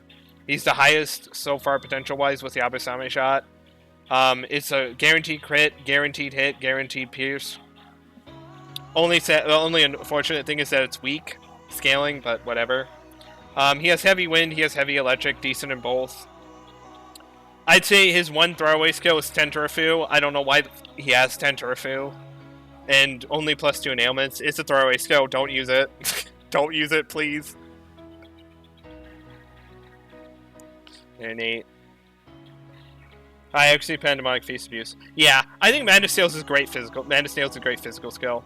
Like even without putting Pandemonic Feast in its like wheelhouse, it's 2 to 4. Oh wait, this isn't the one I'm thinking of. I was thinking of the high one with crits. It's still good. It's 2 to 4 heavy physical attacks. The unfortunate thing is it's random targets, so there's multiple enemies. It might not hit where you want it to. But on bosses, it's 2 heavy physical attacks guaranteed, at least. And it can sometimes be 3 if you're lucky. So, yeah. And if you're not using Pandemonic Feast. If you are, you can quickly ramp it up to, like, probably an insane number. So, yeah. Pretty good. I think he's B- just because he only has +3 in his offenses.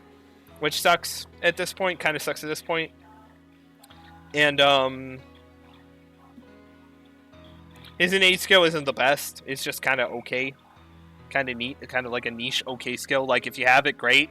If you don't have it, you're not really missing out on much. He's okay. Arguably, you could put him in B, but I'm just going to put him in B- because +3 at this point is kind of not great. But, yeah. Alright, and let's go to Abdiel. Let's just end with Abdiel, because people are excited for Abdiel. Okay, let's see the normal Abdiel. Okay, so we're going to do normal Abdiel.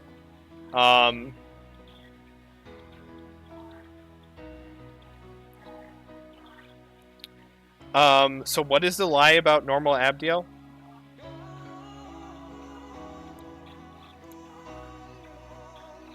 Oh, is her innate a lie? Is that what you were talking about? It says Herald. Oh. Huh. So that's a lie. Huh, that's... Okay. I'm guessing there are a lot less fallen, like, bosses and stuff than Herald. And that's what it does. Okay. My mind has to kind of shift for Abdiel because it's much later in the game and it's a special fusion.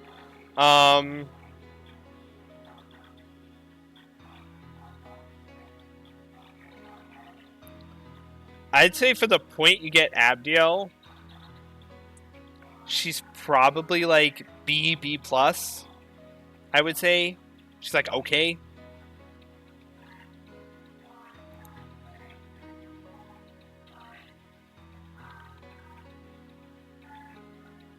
Doesn't tell you that. Okay. I think she's like a B. She's like an okay thing. She is a stepping stone you need to get her better version, which is Fallen Abdiel. But she's okay. I give her a B. You do need to have her to get the Fallen version, which is the better version. She's okay. She's like B. Solid B.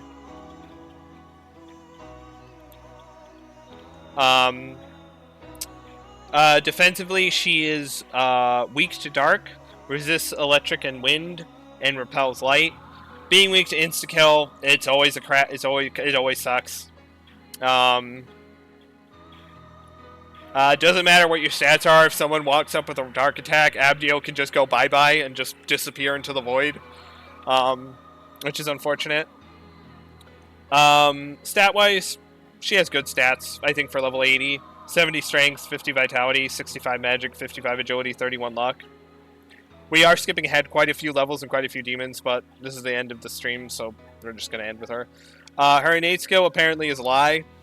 Purging Blade, it says it increases damage when striking a foe's weakness when a Herald Demon is present on either side of the battle. It's actually a Fallen, which I don't think there are as many Fallen as Herald, probably. I don't know. But yeah, so that's kind of unfortunate that it just straight up doesn't say the right thing. The insta-kill, actually. It's affected by luck. Affected by luck. Okay. And her luck is low, which isn't helpful, especially on hard, so yeah, it's really rough. She has a unique skill she starts with called Light's Descent. It's a severe light attack to all foes that has a chance of insta-kill and striking weakness. It's basically a better severe light magic attack that hits everyone. It's a less MP cost. It probably does the same amount of damage. It's okay. It's less MP, so it's whatever, you know. It's nice to have. Her other two starting skills are Myriad Slashes. 5 weak physical attacks to one foe, low accuracy. Not very great. Low accuracy kind of sucks. There's ways to get around it, but like, eh. Weak physical attacks at this point aren't doing much. And then she has Floral Gust, which is 2 to 5 medium force attacks to random foes. Upgraded Wind Breath. It's good. Her other 3 skills she gets by level up are Narukami, which is a heavy electric pierce attack. Highlight Pleroma, which I think increases her light damage by 35%, I think? I think it's 35%. Is what the high Pleromas do, because base Pleromas do 20. So I think high does 35. From what I remember. Which does increase her light damage by a lot. Or like a good percentage. And then her last one is Akashic Arts. Or Akashic Arts. It's a severe physical attack that has a greater crit damage modifier. So it's good. Potential-wise, she has +2 in physical, electric, and wind, and +5 in light.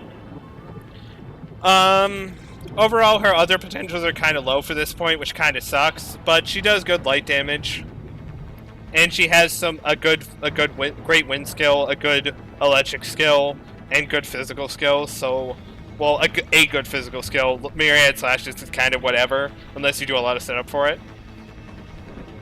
Overall, I think she's okay for the point you get her. Being weak to insta-kill magic always sucks, and with a low luck stat, that further compounds it, but whatever. She's good. She's okay. She's a good choice. you need her to get her fallen version, so you need to fuse her at least at some point to get her fallen version. So, which the fallen version is, I think, better. But yeah, she's okay. She's just good. I think she's held back by having +2 in all her damage potentials outside of light. Which means they're not doing as much damage as they could be doing for this stage, especially +2 at like level 80. That's bad. Like, so yeah. I think her innate skill is pretty good, and overall she's just good. Yeah. Although it sucks her innate skill is straight up lying to the player, but whatever.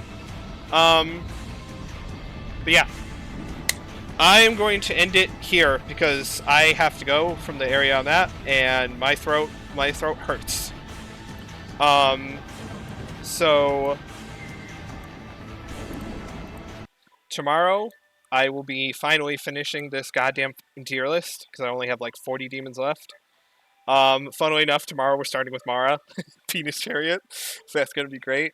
Overall, I think I'm doing a good job ranking these. I don't know. I ranked most of them, which I think is like a feat in and of itself. Like, holy shit. There's so many demons. I've ranked like 200 of them. Help. But yeah, tomorrow we'll just finish off the rest. Start with Mara, end with probably Satan, because he's like the last demon you unlock naturally, pretty much. And yeah, we'll continue it tomorrow. It'll be fun. I'll probably put some things in bad spots, but you know, whatever. Yeah, I hope people show up for tomorrow. Um, I'm having fun with this, even though it's killing my throat. I'm having a lot of fun with this because I am a big fan. I had a lot of fun with playing SMT5 Vengeance. I played the original and I like Vengeance a lot. And yeah. Anyway, I'm gonna go like pass out and rest my throat for tomorrow. Anyway, peace.